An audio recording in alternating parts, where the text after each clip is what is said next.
ಬಗ್ಗೆ ಮಾತಾಡ್ತಾ ಇದ್ವಿ. ಸೊ ಈ ರಾಮಾಯಣ ಕೇವಲ ಪ್ರಭು ಶ್ರೀರಾಮನಿಗೆ ಮಾತ್ರ ಸೀಮಿತವಾ ಅಥವಾ ಅದನ್ನು ನಾವು ಬೇರೆ ಯಾವುದಾದ್ರೂ ಆಯಾಮಗಳಲ್ಲಿ ನೋಡಬಹುದಾ? ಖಂಡಿತ ಕೇವಲ ರಾಮನ ಚರಿತ್ರೆಗೆ ಸೀಮಿತವಲ್ಲ ರಾಮಾಯಣ. ರಾಮಸ್ಯ ಅಯನಂ ಅಂತ, ರಾಮಾಯಣಂ ಅಂತಂದರೆ ರಾಮಸ್ಯ ಅಯನಂ, ರಾಮ ನಡೆದ ದಾರಿ, ರಾಮನ ಜರ್ನಿ, ಪ್ರಯಾಣ ಅಂತ. ರಾಮನ ಜೀವನದಲ್ಲಿ ಯಾರ್ಯಾರು ಬರ್ತಾರೋ ಅವರೆಲ್ಲರ ಕಥೆಗಳು ಇದೆ. ತುಂಬ ಆಯಾಮಗಳಿವೆ ರಾಮಾಯಣಕ್ಕೆ. ಒಂದು ಪ್ರಧಾನವಾಗಿ ರಾಮನ ಕಥೆ. ರಾಮನ ಪಾತ್ರದೊಂದಿಗೆ ಅವಿನಾಭಾವದಿಂದ ಸೇರ್ಕೊಂಡಿರೋದು ಸೀತೆಯ ಪಾತ್ರ. ಅಲ್ಲಿ ಒಂದು ಆದರ್ಶ ಸ್ತ್ರೀಯ, ಆದರ್ಶ ಗೃಹಿಣಿಯ, ಆದರ್ಶ ಪತ್ನಿಯ, ಆದರ್ಶ ತಾಯಿಯ, ಆದರ್ಶ ರಾಣಿಯಾಗೆ ಪ್ರಧಾನವಾಗಿ ಕಾಣೋದವಳು. ಯಾಕೆಂದರೆ ರಾಜಧರ್ಮಕ್ಕೆ ನಿಂತಾಗ ಮಿಕ್ಕಿದ್ದೆಲ್ಲ ಗೌಣವಾಗತ್ತೆ. ರಾಜನಿಗೆ ಪ್ರಜಾಹಿತವೇ ಸುಖ. ಹಾಗಾಗಿ ತನ್ನದು ಅಂತ ಪಕ್ಕಕ್ಕಿಟ್ಟು ಪ್ರಜೆಗಳ ಹಿತವನ್ನು ಸಾಧಿಸ್ಬೇಕು. ಅದನ್ನು ರಾಮ ಮತ್ತು ಸೀತೆ ಮಾಡಿದ್ದಾರೆ. ಆ ದೃಷ್ಟಿಯಿಂದ ನೋಡ್ಬೋದು. ರಾಜಧರ್ಮದ ದೃಷ್ಟಿಯಿಂದ ರಾಮಾಯಣವನ್ನು ನೋಡ್ಬೋದು.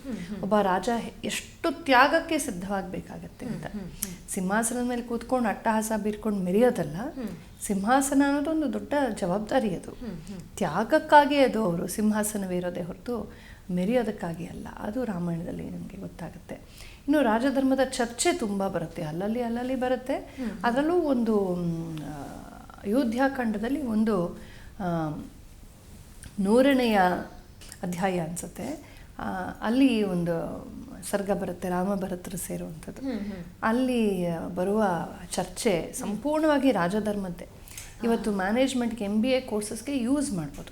ನಾನೇನು ಎಕ್ಸಾಜರೇಟ್ ಮಾಡ್ತಿಲ್ಲ, ಹೋಗಿ ನೋಡಿ. ಇವತ್ತು ಏನು ಫೇಯಲ್ಸ್ ಲಾಸ್ ಎಲ್ಲ ಇದೆ ಅದೆಲ್ಲ ನಮಗೆ ಅಲ್ಲಿ ಕಾಣಿಸುತ್ತೆ. ಧರ್ಮವನ್ನು ಇಬ್ಬರು ರಾಜಕುಮಾರರು ಚರ್ಚೆ ಮಾಡ್ತಾರೆ, ರಾಮ ವಿಶೇಷವಾಗಿ ಹೇಳ್ತಾನೆ. ಈ ದೃಷ್ಟಿಯಿಂದ ನಾವು ರಾಮಾಯಣವನ್ನು ಅಧ್ಯಯನ ಮಾಡ್ಬೋದು. ನಮ್ಮ ಭಾರತೀಯ ಸ್ಟೇಟ್ ಕ್ರಾಫ್ಟ್ ರಾಜಧರ್ಮ ಹೇಗಿತ್ತು, ಏನು ಅದರ ಮುಖ್ಯ ಪ್ರಿನ್ಸಿಪಲ್ಸು, ಅದರ ಆಧಾರದ ಮೇಲೆ ಸಮಾಜವನ್ನು ಕಟ್ಟಿದ್ರೆ ಎಷ್ಟು ಸುಷ್ಟವಾಗಿ ಬೆಳೆಯುತ್ತೆ ಸಮಾಜ ಅಂತ ನೋಡ್ಬೋದು. ಇನ್ನು ಪ್ರಕೃತಿ ವರ್ಣನೆ ತುಂಬ ಚೆನ್ನಾಗಿದೆ ರಾಮಾಯಣದಲ್ಲಿ.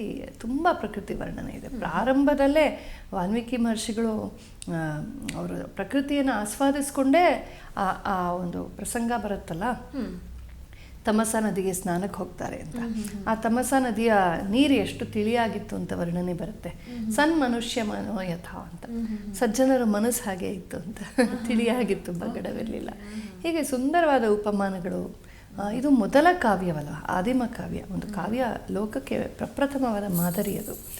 ಅಲ್ಲಿ ಪ್ರಕೃತಿ ವರ್ಣನೆ ಬರುತ್ತೆ, ವೃಕ್ಷಗಳ ವರ್ಣನೆ ಬರುತ್ತೆ. 100 ವೃಕ್ಷಗಳ ಉಲ್ಲೇಖ ಇದೆ ರಾಮಾಯಣದಲ್ಲಿ. ನಾನೇ ಮಾರ್ಕ್ ಮಾಡಿ ಇಟ್ಟಿದ್ದೀನಿ. ರಿಸರ್ಚ್ ಮಾಡ್ಬೋದು, ಮಾಡಿದವ್ರು ಇದ್ದಾರೆ ಅಂತ ಅಂದ್ಕೊಂಡಿದ್ದೀನಿ.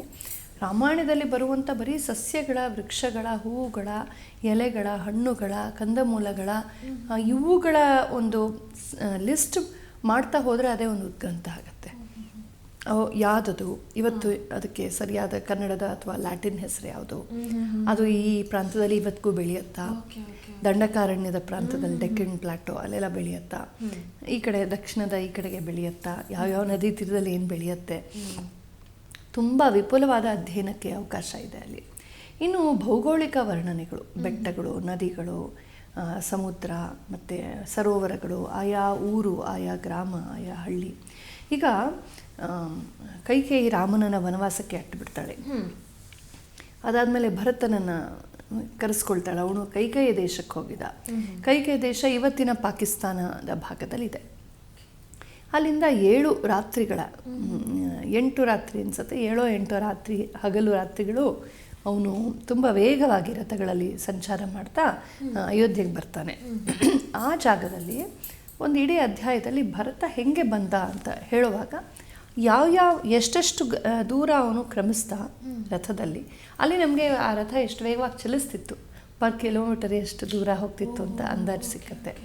ಆಮೇಲೆ ಯಾವ್ಯಾವ ರಾತ್ರಿ ಹೊತ್ತಿಗೆ ಎಲ್ಲಿ ತಂಗಿದ್ದ, ಅಲ್ಲಿ ಯಾವ ನದಿ ಇತ್ತು ಅಥವಾ ಯಾವ ಗ್ರಾಮವಿತ್ತು, ಯಾವ ಸರೋವರವಿತ್ತು, ಅಲ್ಲಿ ಅವನು ಡೇರೆ ಹಾಕ್ಕೊಂಡು ರಾತ್ರಿ ತಂಗುತ್ತಾನೆ, ಮತ್ತೆ ಮುಂದುವರಿತಾನೆ. ಸೊ ಇದು ಕೈಕೇಯ ದೇಶದಿಂದ ಅಯೋಧ್ಯ, ಇವತ್ತಿನ UP, ತಕ್ಷಶಿಲಾ ಇವತ್ತಿನ ಪಾಕಿಸ್ತಾನ, ಅಲ್ಲಿಂದ ಇಲ್ಲಿಗೆ ಸುಮಾರು 100 ಕಿಲೋಮೀಟರ್ ದೂರ ಇದೆ. ಅದನ್ನು ಅವನು ಕ್ರಮಿಸುವಾಗ ಕೇವಲ ಭರತ 8 ಹಗಲು ರಾತ್ರಿಗಳು ಕ್ರಮಿಸ್ಕೊಂಡು ಬಂದ ಅಂತ ಒಂದು ವಾಕ್ಯದಲ್ಲಿ ಮುಗಿಸೋದಿಲ್ಲ, ವರ್ಣನೆ ಮಾಡ್ತಾರೆ. ಇದು ವಾಲ್ಮೀಕಿಯ ವೈಶಿಷ್ಟ್ಯ. ಆ ವರ್ಣನೆಯಲ್ಲಿ ನಮಗೆ ಸಂಪೂರ್ಣ ಜಾಗ್ರಫಿ ಗೊತ್ತಾಗುತ್ತೆ, GPS ಮ್ಯಾಪ್ ಇದ್ದಾಗೆ ಗೊತ್ತಾಗತ್ತೆ. ಇನ್ನು ರಾಮನ ಕ್ರಮವನ್ನೇ, ರಾಮವೇ ಎಲ್ಲೆಲ್ಲಿ ಹೋದ, ಎಲ್ಲೆಲ್ಲಿ ಬಂದ, ಕೊನೆಗೆ ಲಂಕೆವರೆಗೂ ಹೋಗಿದ್ದು, ಸಂಪೂರ್ಣ ಅದನ್ನು ಮ್ಯಾಪಿಂಗ್ ಮಾಡ್ಬೋದು. ಆಯಾ ಊರಲ್ಲಿ ಅದದೇ ಬೆಟ್ಟ, ಅದದೇ ನದಿ, ಅದದೇ ಒಂದು ಜಾಗಗಳು ಇವತ್ತಿಗೂ ನಮಗೆ ಕಾಣಬರುತ್ತವೆ. ಬಹಳ ಮುಖ್ಯವಾದ ಘಟನೆಗಳು ಕರ್ನಾಟಕದಲ್ಲೇ ನಡೆದ್ವಲ್ವ. ಶಬರಿಯನ ಭೇಟಿಯಾದದ್ದು ಪಂಪಾ ಸರೋವರದ ತೀರದಲ್ಲಿ, ಮತಂಗ ಪರ್ವತದ ತಪ್ಪಲಿನಲ್ಲಿ, ಇದೆಲ್ಲ ನಮ್ಮ ಆನೆಗುಂದಿ ಅಲ್ಲೇ ಇದೆ. ಇನ್ನು ನಮ್ಮ ಆಂಜನೇಯ ಅವರನ್ನ ಋಷ್ಯಮುಖ ಪರ್ವತದ ತಪ್ಪಲಲ್ಲಿ ಭೇಟಿ ಆದದ್ದು, ಆಮೇಲೆ ವಾಲಿಯ ವಧೆ ಆದದ್ದು ಇಲ್ಲೇ, ಆಮೇಲೆ ಸುಗ್ರೀವನ ಪಟ್ಟಾಭಿಷೇಕ ಆದದ್ದು, ರಾಮ ಸುಗ್ರೀವರ ಮೈತ್ರಿ ಆದದ್ದು, ಆಮೇಲೆ ಪ್ರಸ್ರವಣಗಿರಿ ಅಂತ ದೊಡ್ಡ ಗುಹೆ, ಯಾರಾದ್ರೂ ಹಂಪೆಗೆ ಹೋಗಿದ್ರೆ ನೋಡಿರ್ತೀರಿ, ದೊಡ್ಡ ವಿಶಾಲವಾದ ಗುಹೆ ಆನೆಗುಂದಿಯಲ್ಲಿ. ಅದು ಅಲ್ಲಿ ರಾಮ ಲಕ್ಷ್ಮಣರು ತಂಗಿದ್ರು ಅಂತ ಗೊತ್ತಾಗುತ್ತೆ. ತುಂಬ ಚೆನ್ನಾಗಿದೆ, ವಿಶಾಲವಾಗಿ ವಸತಿಗೆ ಅನುಕೂಲವಾಗಿದೆ. ಪ್ರಸ್ರವಣಗಿರಿಯಲ್ಲಿ ತಂಗಿದ್ರು ಅಂತ ಗೊತ್ತಾಗುತ್ತೆ. ಅದಕ್ಕಿಂತ ಮುಂಚೆ ಅವನು ವಿರಾಧನ ವಧೆಯನ್ನು ಮಾಡ್ತಾನೆ, ಅದು ಇವತ್ತು ಬೆಳಗಾಮು ಆ ಕಡೆ ಎಲ್ಲೋ ಬರುತ್ತೆ ಅಂತ ಹೇಳ್ತಾರೆ. ಹೀಗೆ ಅದೆಲ್ಲ ಪ್ರದೇಶಗಳು ನೋಡ್ಬೋದು. ಅಂಜನಾದ್ರಿ ಬೆಟ್ಟ, ಇವತ್ತಿಗೂ ತುಂಬ ಜನ ಆಂಜನೇಯನ ಹುಟ್ಟೂರು ಅಂತ ಹೇಳಿ ಅಲ್ಲಿಗೆ ಬರ್ತಾರೆ, ಅದು ಕರ್ನಾಟಕದಲ್ಲಿದೆ. ಇನ್ನು ಈ ಕಡೆ ನಮ್ಮ ಬೆಂಗಳೂರು ಸೇರಿದ ಹಾಗೆ ಎಲ್ಲ ಕಡೆ ಇಲ್ಲಿ ರಾಮ ಬಂದಿದ್ದ, ಇಲ್ಲಿ ರಾಮ ಬಂದಿದ್ದ ಅಂತ ಹೇಳ್ಕೊಳ್ತೀವಿ. ಮಲೆನಾಡಲ್ಲಿ ಅಂಬುತೀರ್ಥ ಅಂತ ಇದೆ, ಅದೇ ನಮ್ಮ ಶರಾವತಿ ಹುಟ್ಟುವ ಜಾಗ. ಅಲ್ಲಿ ರಾಮನೇ ಬಾಣ ಬಿಟ್ಟಿದ್ದು, ಅಲ್ಲಿಂದ ನೀರು ಚಿಮ್ಮಿದ್ದು ಗಂಗೆ ಅಂತ ಆ ಥರ ಕಥೆ ಇದೆ. ಎಲ್ಲ ಕಥೆಗಳಿಗೂ ಐತಿಹಾಸಿಕವಾದ ದಾಖಲೆಯಾಗಲಿ ವಾಲ್ಮೀಕಿ ರಾಮಾಯಣದ ಸಂಬಂಧ ನೇರವಾಗಿ ಕಲ್ಪಿಸೋದು ಕಷ್ಟ. ಆದರೆ ಎಲ್ಲರಿಗೂ ರಾಮನ ಬಗ್ಗೆ ಒಂದು ಓನರ್ಶಿಪ್, ನಮ್ಮವನು ರಾಮ ನಮ್ಮೂರಿಗೆ ಬಂದಿದ್ದ ಅಂತ, ಅದು ರಾಮನ ಒಂದು ಸೆಲೆಬ್ರಿಟಿ ಸ್ಟೇಟಸ್ ಅಂತ ತೋರಿಸುತ್ತೆ. ನಾನು ಹಿಂಗೆ ಯಾರೋ ಒಬ್ಬರು ಗುಜರಾತಿಯವ್ರನ್ನ ಭೇಟಿಯಾಗಿದ್ದೆ, ನಮ್ಮ ಅಕಾಡೆಮಿನಲ್ಲಿ ಸ್ಟೂಡೆಂಟ್ ಆಗಿದ್ದರು. ಅವರ ಸರ್ನೇಮ್ ಕೂಡ ಮೋದಿ ಅಂತ. ಹಾಗೆ ಕೇಳಿದೆ, ಓ ಮೋದಿ ಅಂತ ಸರ್ನೇಮ್ ಇದೆ, ನೀವೇನೋ ನೆಂಟ್ರ ಅಂತ. ಹಾಗೆ ಸುಮ್ಮನೆ ಕೇಳಿದೆ. ಅದಕ್ಕೆ ಇಲ್ಲ ಹಾಗೇನಿಲ್ಲ, ಬಟ್ ಇವತ್ತು ಗುಜರಾತಲ್ಲಿ ಇಷ್ಟು ದಿನ ಇಲ್ಲಿದ್ದವರು ಈಗ ಮೋದಿಜಿ ಚೀಫ್ ಮಿನಿಸ್ಟರ್ ಆದಮೇಲೆ, ಆಮೇಲೆ ಪ್ರೈಮ್ ಮಿನಿಸ್ಟರ್ ಆದಮೇಲೆ ಎಲ್ಲರೂ ನಾನು ಅವ್ರ ಅಕ್ಕನ ಮಗನ ತಮ್ಮನ ಹೆಂಡತಿಯ ಮಗ ಈ ಥರ ಏನೋ ಒಂದು ಸಂಬಂಧ ಕಲ್ಪಿಸ್ಕೊಂಡು ಹೇಳ್ತಾರೆ ಅಂತ ತಮಾಷೆಗೆ ಹೇಳ್ತಾರೆ. ಒಬ್ಬ ಶಕ್ತನಾದರೆ ನೆಂಟರೆಲ್ಲ ಇದ್ದರು ಅಂತ. ಹಾಗೆ ರಾಮನ ಶಕ್ತನಷ್ಟೇ ಅಲ್ಲ, ಜನಪ್ರಿಯ, ನಮ್ಮ ಹೃದಯದ ಪುತ್ಥಳಿ ರಾಮ. ಹಾಗಾಗಿ ಎಲ್ಲರಿಗೂ ರಾಮ ಅಂದರೆ ಇಷ್ಟ, ಆ ಸಂಬಂಧ. ಹಾಗಾಗಿ ಎಲ್ಲರೂ ನಮ್ಮೂರಿಗೆ ರಾಮ ಬಂದಿದ್ದ, ನಮ್ಮೂರಿಗೆ ರಾಮ ಬಂದಿದ್ದ, ಇಲ್ಲಿ ಆಂಜನೇಯ ಬಂದಿದ್ದ. ಮುತ್ತತ್ತಿ ಅಂತಿದೆಯಲ್ಲ, ಅಲ್ಲೊಂದು ಕತೆ ಹೇಳ್ತಾರೆ. ಮುತ್ತತ್ತಿ ಅಂತ ಒಂದು ಜಾಗ ಇದೆ ಕಾವೇರಿ ನದಿ ತೀರದಲ್ಲಿ, ಇಲ್ಲಿ ಬೆಂಗಳೂರಿಂದ 1-1.5 ಗಂಟೆ. ಅಲ್ಲಿ ತುಂಬ ಸುಳಿಗಳಿವೆ, ಅಲ್ಲಿ ಸ್ವಲ್ಪ ಅಪಾಯಗಳು ಜಾಸ್ತಿನೇ. ಅಲ್ಲಿ ಕತೆ ಏನು ಹೇಳೋದು ಅಂದರೆ, ರಾಮ ಸೀತೆಯರು ಪುಷ್ಪಕ ವಿಮಾನದಲ್ಲಿ ವಾಪಸ್ ಬರುವಾಗ ಅಲ್ಲಿ ಇಳಿದ್ರು. ಅಲ್ಲಿ ಸೀತಾಮಾತೆ ಸ್ನಾನಕ್ಕೆ ಅಂತ ಹೇಳಿದ್ಲು, ಅವಳ ಮುತ್ತು ಮೂಗುತಿ ಹಂಗೆ ಬಿದ್ದೋಗ್ಬಿಡ್ತಂತೆ ನದಿನಲ್ಲಿ. ಆಗ ಆಂಜನೇಯ ಸ್ವಾಮಿ ತನ್ನ ಬಾಲವನ್ನು ಹಾಕಿ ಹಿಂಗೆ ಹುಡುಕಾಡದಂತೆ, ಹೀಗೆ ಹೀಗೆ ಹೀಗೆ ಹೀಗೆ ಅದನ್ನು ಸೀತೆ ಮೂಗುತಿಯನ್ನು ಎತ್ತಿಕೊಟ್ಟ, ಮುತ್ತು ಎತ್ತಿ ಕೊಟ್ಟ ರಾಯ ಅಂತ, ಮುತ್ತತ್ತಿ ರಾಯ ಆಗೋಗಿದೆ ಅದು. ಹಾಗಾಗಿ ಅಲ್ಲೆಲ್ಲ ಸುಳಿಗಳು, ಆಂಜನೇಯ ಬಾಲ ಹೀಗೆ ಮಾಡೋದಕ್ಕೆ, ಹೀಗೆ ಕಥೆಗಳು ಬಂದಿವೆ. ಒಟ್ಟಿನಲ್ಲಿ ಇದಕ್ಕೆಲ್ಲ ಇನ್ಸ್ಪಿರೇಷನ್ ಸ್ಫೂರ್ತಿ ರಾಮಾಯಣವೇ ಆಗಿದೆ. ಅಷ್ಟು ವಿಪುಲವಾಗಿ ಪ್ರಕೃತಿ ವರ್ಣನೆ, ಅದನ್ನೇ ಸಪ್ರೇಟಾಗಿ ಡಿಸ್ಕಸ್ ಮಾಡ್ಬೋದು, ಅಷ್ಟು ವರ್ಣನೆ ಬರುತ್ತೆ ಪ್ರಕೃತಿ ವರ್ಣನೆ. ಹೇಮಂತ ಋತುವಿನ ವರ್ಣನೆ ಬರುತ್ತೆ. ನಮ್ಮಲ್ಲಿ 6 ಋತುಗಳು. ಈಗ ವೆಸ್ಟರ್ನರ್ಸ್ಗೆ 4 ಸೀಸನ್ಸ್ ಅಷ್ಟೇ, summer, winter, spring and rainy season. ನಮಗೆ 6 ಋತುಗಳು. ನಮಗೆ ಇದು 2 ಇದು ಚಳಿಗಾಲಗಳು, ಪೂರ್ವ ಭಾಗ ಆಮೇಲೆ ಉತ್ತರ ಭಾಗ, ಹೇಮಂತ ಮತ್ತು ಶಿಶಿರ ಅಂತ. ಹೇಮಂತದಲ್ಲಿ ಚಳಿ ಅಷ್ಟೇ ಬಂದಿರುತ್ತೆ, ಕಾರ್ತಿಕ ಆ ಕಾಲದಲ್ಲಿ ಶುರು ಆಗುತ್ತೆ. ಶಿಶಿರ ಮಾಸದಲ್ಲಿ ಅದು ತುಂಬ ಹೆಚ್ಚಾಗಿ ದಟ್ಟವಾದ ಒಂದು ಹಿಮಾವೃತ ಪರಿಸರ, ಹಿಮಾಲಯವನ್ನು ಭಾವಿಸೋ ಹಾಗಿದ್ರೆ ತುಂಬ ಜಾಸ್ತಿ ಚಳಿ, ಮಾಗಿ ಕಾಲ, ಮೈಯೆಲ್ಲ ಒಡೆಯೋದು ಎಲ್ಲ. ಅದು ಕಳೆದ ಮೇಲೆ ಮತ್ತೆ ವಸಂತ ಶುರು ಆಗುತ್ತೆ. ಮತ್ತು ನಮ್ಮಲ್ಲಿ ಶರದ್ ಋತು ಅಂತ ಇನ್ನೊಂದು ಋತು ಇದೆ. ವರ್ಷ ಕಳೆದು ಚಳಿ ಆಗೋ ಮುಂಚೆ ಮಧ್ಯದಲ್ಲಿ ಶರದ್ ಋತು ಅಂತ ಒಂದು ಋತು ಇದೆ. ಅಂದರೆ ಇದು ಒಂಥರ ವಸಂತ ಕಾಲದ ಹಾಗೆ, ತುಂಬ ಆಕಾಶವೆಲ್ಲ ಶುಭ್ರವಾಗಿರುತ್ತೆ, ಮಳೆ ಇರಲ್ಲ, ಚಳಿ ಜಾಸ್ತಿ ಇರಲ್ಲ, ಮತ್ತು ಬಿಸಿಲು ಇರಲ್ಲ, ಹದವಾದ ಒಂದು ಪರಿಸರ. ಬಯಲಿನಲ್ಲಿ ಮಾಡುವಂಥ ಉತ್ಸವಗಳಿಗೆ ಅನುಕೂಲ. ಅದಕ್ಕೆ ಶರನ್ನವರಾತ್ರ ಎಲ್ಲ ಮಾಡ್ತೀವಿ ಆ ಕಾಲದಲ್ಲಿ. ಶರದ್ ಋತು, ಶರತ್ ಚಂದ್ರ ಅಂತ ಹೇಳ್ತೀವಿ, ಶರತ್ ಕಾಂತಿ. ಶರತ್ ಚಂದ್ರ ಅಂದರೆ ಶರತ್ಕಾಲದ ಚಂದ್ರನಿಗೆ ಏನೂ ಅಡ್ಡ ಇರಲ್ಲ, ಮೋಡಗಳೇ ಅಡ್ಡ ಇರಲ್ಲ, ಶುಭ್ರ ಆಕಾಶದಲ್ಲಿ ಕಾಣಿಸ್ತಾನೆ ಅಂತ. ಹಾಗೆ ಇದೆಲ್ಲ ಈ ಋತುವಿನ ಕಲ್ಪನೆ ಬೇರೆ ದೇಶಗಳಲ್ಲಿ ಇಲ್ಲ, ಬಹುಶಃ ಅವ್ರಿಗಿಲ್ಲ ಅನಿಸುತ್ತೆ. ಬೇರೆ ಬೇರೆ ಭೂಗೋಳದಲ್ಲಿ ನಾವಿರ್ತೀವಿ. ಕೆಲವ್ರಿಗೆ ಯಾವಾಗಲೂ ವಿಂಟರು. ಈಗ ಇಂಗ್ಲೆಂಡ್ ಹೋಗ್ಬಿಟ್ರೆ ಬರೀ ಯಾವಾಗಲೂ ಡ್ಯಾಂಪ್ ಆಗಿರುತ್ತೆ. ಇಡೀ ವರ್ಷದಲ್ಲಿ ಒಂದು ತಿಂಗಳು 1.5 ತಿಂಗಳು ಅಷ್ಟೇ ಅವ್ರಿಗೆ ಒಂದು ಸ್ವಲ್ಪ ಎಳೆ ಬಿಸಿಲು ಬರುತ್ತೆ. ಇಡೀ ವರ್ಷ ಯಾವಾಗಲೂ ಬಹಳ ಒಂಥರ ಒದ್ದೊದ್ದೇ ಪರಿಸರ ಇರುತ್ತೆ. ಸೊ ಈ ರಾಮಾಯಣದಲ್ಲಿ ನಾವು ಷಡ್ಋತುಗಳ ವರ್ಣನೆಯಲ್ಲಿ ವಿಶೇಷವಾಗಿ ಹೆಚ್ಚಾಗಿ ತುಂಬ ಕಾಣುವಂಥದ್ದು ಹೇಮಂತ ಋತುವಿನ ವರ್ಣನೆ. ಅದು ವಿವರವಾಗಿ ಅದರ ಬಗ್ಗೆ ಚರ್ಚೆ ಮಾಡ್ತಾರೆ. ರಾಮ ಲಕ್ಷ್ಮಣ ಸೀತೆಯರು ಆನಂದವಾಗಿ ಎಂಜಾಯ್ ಮಾಡ್ತಿರ್ತಾರೆ ಕಾಡಲ್ಲಿ. ಅವರೇನು ಅಳ್ತಾ ಕೂತ್ಕೊಳ್ಳಲ್ಲ 14 ವರ್ಷ. ಅಳೋದು ಒಬ್ಬ ಸಕಾರಾತ್ಮಕ ಚಿಂತಕನ ಸ್ವಭಾವವಲ್ಲ, ಆಪ್ಟಿಮಿಸ್ಟ್ ಅಲ್ಲ. ಏನೋ ಆಗುತ್ತೆ ಜೀವನದಲ್ಲಿ, ಏನೋ ಬರುತ್ತೆ, ಏನೋ ಹೋಗುತ್ತೆ. ಒಂದು ಸಲ ಪುರಸ್ಕಾರ ಸಿಕ್ಕತ್ತೆ, ಒಂದು ಸಲ ತಿರಸ್ಕಾರ ಸಿಕ್ಕತ್ತೆ. ಯಾಕೆ ಹೀಗಾಯಿತು ಅಂತ ಉತ್ತರ ಕೇಳಿದಾಗ ಬರೋದಿಲ್ಲ. ಕೆಲವೊಮ್ಮೆ ನಮಗಾಗುವ ಪುರಸ್ಕಾರಕ್ಕಾಗಲಿ ತಿರಸ್ಕಾರಕ್ಕಾಗಲಿ ನಿರ್ದಿಷ್ಟ ಕಾರಣ ಇರೋದಿಲ್ಲ. ಅದನ್ನು ವಿಧಿ ಅಂತಷ್ಟೇ ಹೇಳಬೇಕು. ಸುಮ್ಮನೆ ಅದ್ರ ಬಗ್ಗೆ ಕೀಳರಿಮೆ ತಾಳ್ಕೊಂಡು ಏನೋ ಬೇಜಾರು ಮಾಡ್ಕೊಂಡು ದುಃಖ ಪಡ್ಕೊಂಡು ಅಥವಾ ಆ ವ್ಯಕ್ತಿ ಮೇಲೆ ಬೇಜಾರು, ಇದು ಹುಚ್ಚುತನ, ಮೂರ್ಖತನ. ಎಲ್ಲ ಅಂದ್ಕೊಂಡಿದ್ದೆಲ್ಲ ಸಿಕ್ಕಬೇಕು ಅಂತೇನಿಲ್ಲ. ಸಿಕ್ಕತ್ತೆ, ಸಿಕ್ಕೋದಿಲ್ಲ, ಬರ್ತಾರೆ, ಹೋಗ್ತಾರೆ. ಅದನ್ನು ಒಂಥರ ನದಿಯ ಪ್ರವಾಹ ಹರಿದು ಹೋಗ್ತಾ ಇರುತ್ತೆ ನೋಡಿ, ನಿಲ್ಲೋದಿಲ್ಲ. ಹಾಗೆ ಜೀವನದ ಘಟನಾವಳಿ ನಡೀತಾ ಇದೆ ಅಂತ ಸಾಕ್ಷಿಯಾಗಿ ಇರೋದನ್ನು ಕಲಿತಾಗ ನಮಗೆ ಎಂಜಾಯ್ ಮಾಡೋಕ್ಕೆ ಬರುತ್ತೆ. ಸೀತಾರಾಮ ಲಕ್ಷ್ಮಣರಲ್ಲಿ ಅದನ್ನು ಕಾಣ್ತೀವಿ. ವನವಾಸದಲ್ಲಿ ಅವರು ಆ ಪ್ರಕೃತಿಯನ್ನು ಆಸ್ವಾದಿಸ್ತಾರೆ. ಎಷ್ಟು ಪ್ರಕೃತಿ ವರ್ಣನೆ ಬರುತ್ತೆ ಅಂದರೆ, ನಾವು ರಾಮನ ಕಥೆಯನ್ನು ಮರ್ತೋಗ್ಬಿಟ್ಟು ಪ್ರಕೃತಿಯಲ್ಲಿ ಮುಳುಗೋಗ್ತೀವಿ. ಕೆಲವು ಕಡೆ ಅಂತೂ ಅಷ್ಟು ನದಿ ವರ್ಣನೆ ಬರುತ್ತೆ. ಮತ್ತು ಆ ನದಿಗಳ ಕಥೆಗಳು ಬರುತ್ತೆ. ಈಗ ಗಂಗಾವತರಣದ ಕಥೆ ಬರುತ್ತೆ. ಗಂಗೆ ಹೇಗೆ ಬಂದು ಭೂಮಿಗೆ, ಸುಂದರವಾದ ಸೊಗಸಾದ ಕಥೆಯನ್ನು ವಿಶ್ವಾಮಿತ್ರರು ರಾಮ ಲಕ್ಷ್ಮಣರಿಗೆ ಹೇಳ್ತಾರೆ. ಎಷ್ಟೋ ಕಥೆಗಳು ಹೇಳ್ತಾರೆ, ಎಷ್ಟೋ ಆಶ್ರಮಗಳ ಕಥೆ ಹೇಳ್ತಾರೆ, ಆಮೇಲೆ ಋಷಿಗಳ ಕಥೆಗಳು ಬರುತ್ತೆ. ಹೀಗೆ ಯಾರೋ ಒಬ್ಬರು ರಾಮಾಯಣ ಪ್ರವಚನ ಮಾಲಿಕೆ ಇತ್ತು, ಅದರಲ್ಲಿ ನಂದೊಂದು ಪ್ರವಚನ ಇತ್ತು. ಯಾರು ಹೊಸ ಟಾಪಿಕ್ ಹೇಳಿ ಅಂತ ಕೇಳಿದ್ರು. ಹೊಸ ಟಾಪಿಕ್ ಎಲ್ಲ ಚರ್ವಣ ಆಯಿತು. ರಾಮನ ದಾಂಪತ್ಯ, ಸೀತೆ, ಹನುಮಂತ, ರಾಮ, ತ್ಯಾಗ, ರಾಜಧರ್ಮ, ಇದೇ ಆಯ್ತಲ್ಲ. ಋಷಿಗಳ ಬಗ್ಗೆ ಹೇಳ್ತೀನಿ. ಏನೊಂದು 10-15 ಋಷಿ ಸಿಕ್ಬೋದು ಅಂದ್ಕೊಂಡು ನಾನು ಹಾಗೆ ಯಾರು ಹೇಳಿದ್ದಾರೆ ಋಷಿಗಳು ಅಂತ ಹೆಸರು ನನ್ನ ಸ್ಮರಣೆಯಿಂದ ಬರಿತಾ ಹೋದ್ರೇ ಅದು 50 ದಾಟ್ಬಿಡ್ತು. ಆಮೇಲೆ ರಾಮಾಯಣದ ಪುಟಗಳನ್ನು ತಿರುಗಿಸ್ತಾ ಬರ್ಕೊಳ್ತಾ ಹೋದರೆ 100 ದಾಟ್ತು. ಎಷ್ಟು ಋಷಿಗಳಿದ್ದಾರೆ ರಾಮಾಯಣದಲ್ಲಿ ಅಂದರೆ ಅದರಲ್ಲಿ ತುಂಬ ಪ್ರಮುಖವಾದಂಥವರು ವಸಿಷ್ಠ, ವಿಶ್ವಾಮಿತ್ರಾದಿಗಳು, ವಾಲ್ಮೀಕಿ ಇತ್ಯಾದಿ. ಇದಲ್ಲದೆ ಇನ್ನೂ ಎಷ್ಟೋ ಋಷಿಗಳ ವೃತ್ತಾಂತಗಳು ಬರುತ್ತೆ. ಅಂದರೆ ಎಂತೆಂಥ ತಪಸ್ವಿಗಳಿದ್ರು ನಮ್ಮಲ್ಲಿ, ಎಷ್ಟು ಕಠಿಣತಮವಾದ ತಪಶ್ಚರ್ಯೆ ಮಾಡಿದ್ರು. ನಮ್ಮನ್ನು ನಾವು ಗೆಲ್ಲೋದು ತುಂಬ ಮುಖ್ಯ. ಈ ಕಲನೈಸರ್ಸ್ ಇದಲ್ಲ, ಆಕ್ರಮಣಕಾರರು, ಅವ್ರಿಗೊಂದು ಹುಚ್ಚು ಏನಂದರೆ ಎಲ್ಲರನ್ನ ಗೆಲ್ಲಬೇಕು ಅಂತ. ನಮ್ಮ ವೇದಾಂತ ಹೇಳುತ್ತೆ ನಿನ್ನನ್ನು ನೀನು ಗೆಲ್ಲು ಅಂತ. ನಮ್ಮನ್ನು ನಾವು ಗೆಲ್ಲೋದು ಮೊಟ್ಟ ಮೊದಲ ಮೆಟ್ಟಿಲು. ಜುತಂ ಜಗತ್ಕೇನ ಮನೋಹಿಯೇನ. ಯಾರು ಜಗತ್ತನ್ನು ಗೆದ್ದವನು ಅಂದರೆ ತನ್ನನ್ನು ತಾನು ಗೆದ್ದವನು, ಮನಸ್ಸನ್ನು ಗೆದ್ದವನು. ಈ ಮನಸ್ಸನ್ನು ಗೆಲ್ಲೋದು ತುಂಬ ಮುಖ್ಯ, ಅತ್ಯಂತ ದೊಡ್ಡ ಸಾಧನೆ. ಅದು ತುಂಬ ಕಷ್ಟ ಕೂಡ. ಹೆದರ್ಸಿ ಬೆದರಿಸಿ ಸಾಯಿಸ್ತೀನಿ ಕುಚ್ತೀನಿ ಅಂತ ಏನು ಬೇಕಾದ್ರೂ ಕಂಟ್ರೋಲ್ ಮಾಡ್ಬೋದು ಅಷ್ಟೇ. ಬಟ್ ನನ್ನ ಮನಸ್ಸು, ನನ್ನ ಅಂತರಂಗ ನನ್ನ ಮಾತು ಕೇಳ್ತಿದ್ಯಾ? ನನ್ನ ಚಾಪಲ್ಯವನ್ನು ನಾನು ಗೆದ್ದಿದ್ದೀನ? ನನ್ನ ಕೋಪವನ್ನು ಗೆದ್ದಿದ್ದೀನ? ನನ್ನ ಮನಸ್ಸಿನ ಪ್ರಕ್ಷುಬ್ಧತೆಯನ್ನು ನಾನು ಗೆದ್ದಿದ್ದೀನ? ಎಷ್ಟು ಬೇಗ ಡಿಸ್ಟರ್ಬ್ ಆಗಬಾರ್ದು. ಅದೇ ಚಾಲೆಂಜ್ ಲೈಫಲ್ಲಿ. ಶ್ರೀಕೃಷ್ಣ ಹೇಳ್ತಾನೆ ಸಂತುಷ್ಟ ಸತತಂ ಅಂತ, ಯೋಗಿಯ ಲಕ್ಷಣ ಸಂತುಷ್ಟ ಸತತಂ ಯೋಗಿ. ಆ ಸಮ್ಯಕ್ ತುಷ್ಟಿ ಇದೆಯಲ್ಲ, ತುಂಬ ಕಷ್ಟ ಇದೆ. ಇದನ್ನು ಸಾಧಿಸುವಂಥ ಋಷಿಗಳ ಕಥೆಗಳು ಬರುತ್ತೆ. ರಾಜೇಂದ್ರ ಕಥೆ ಬರುತ್ತೆ.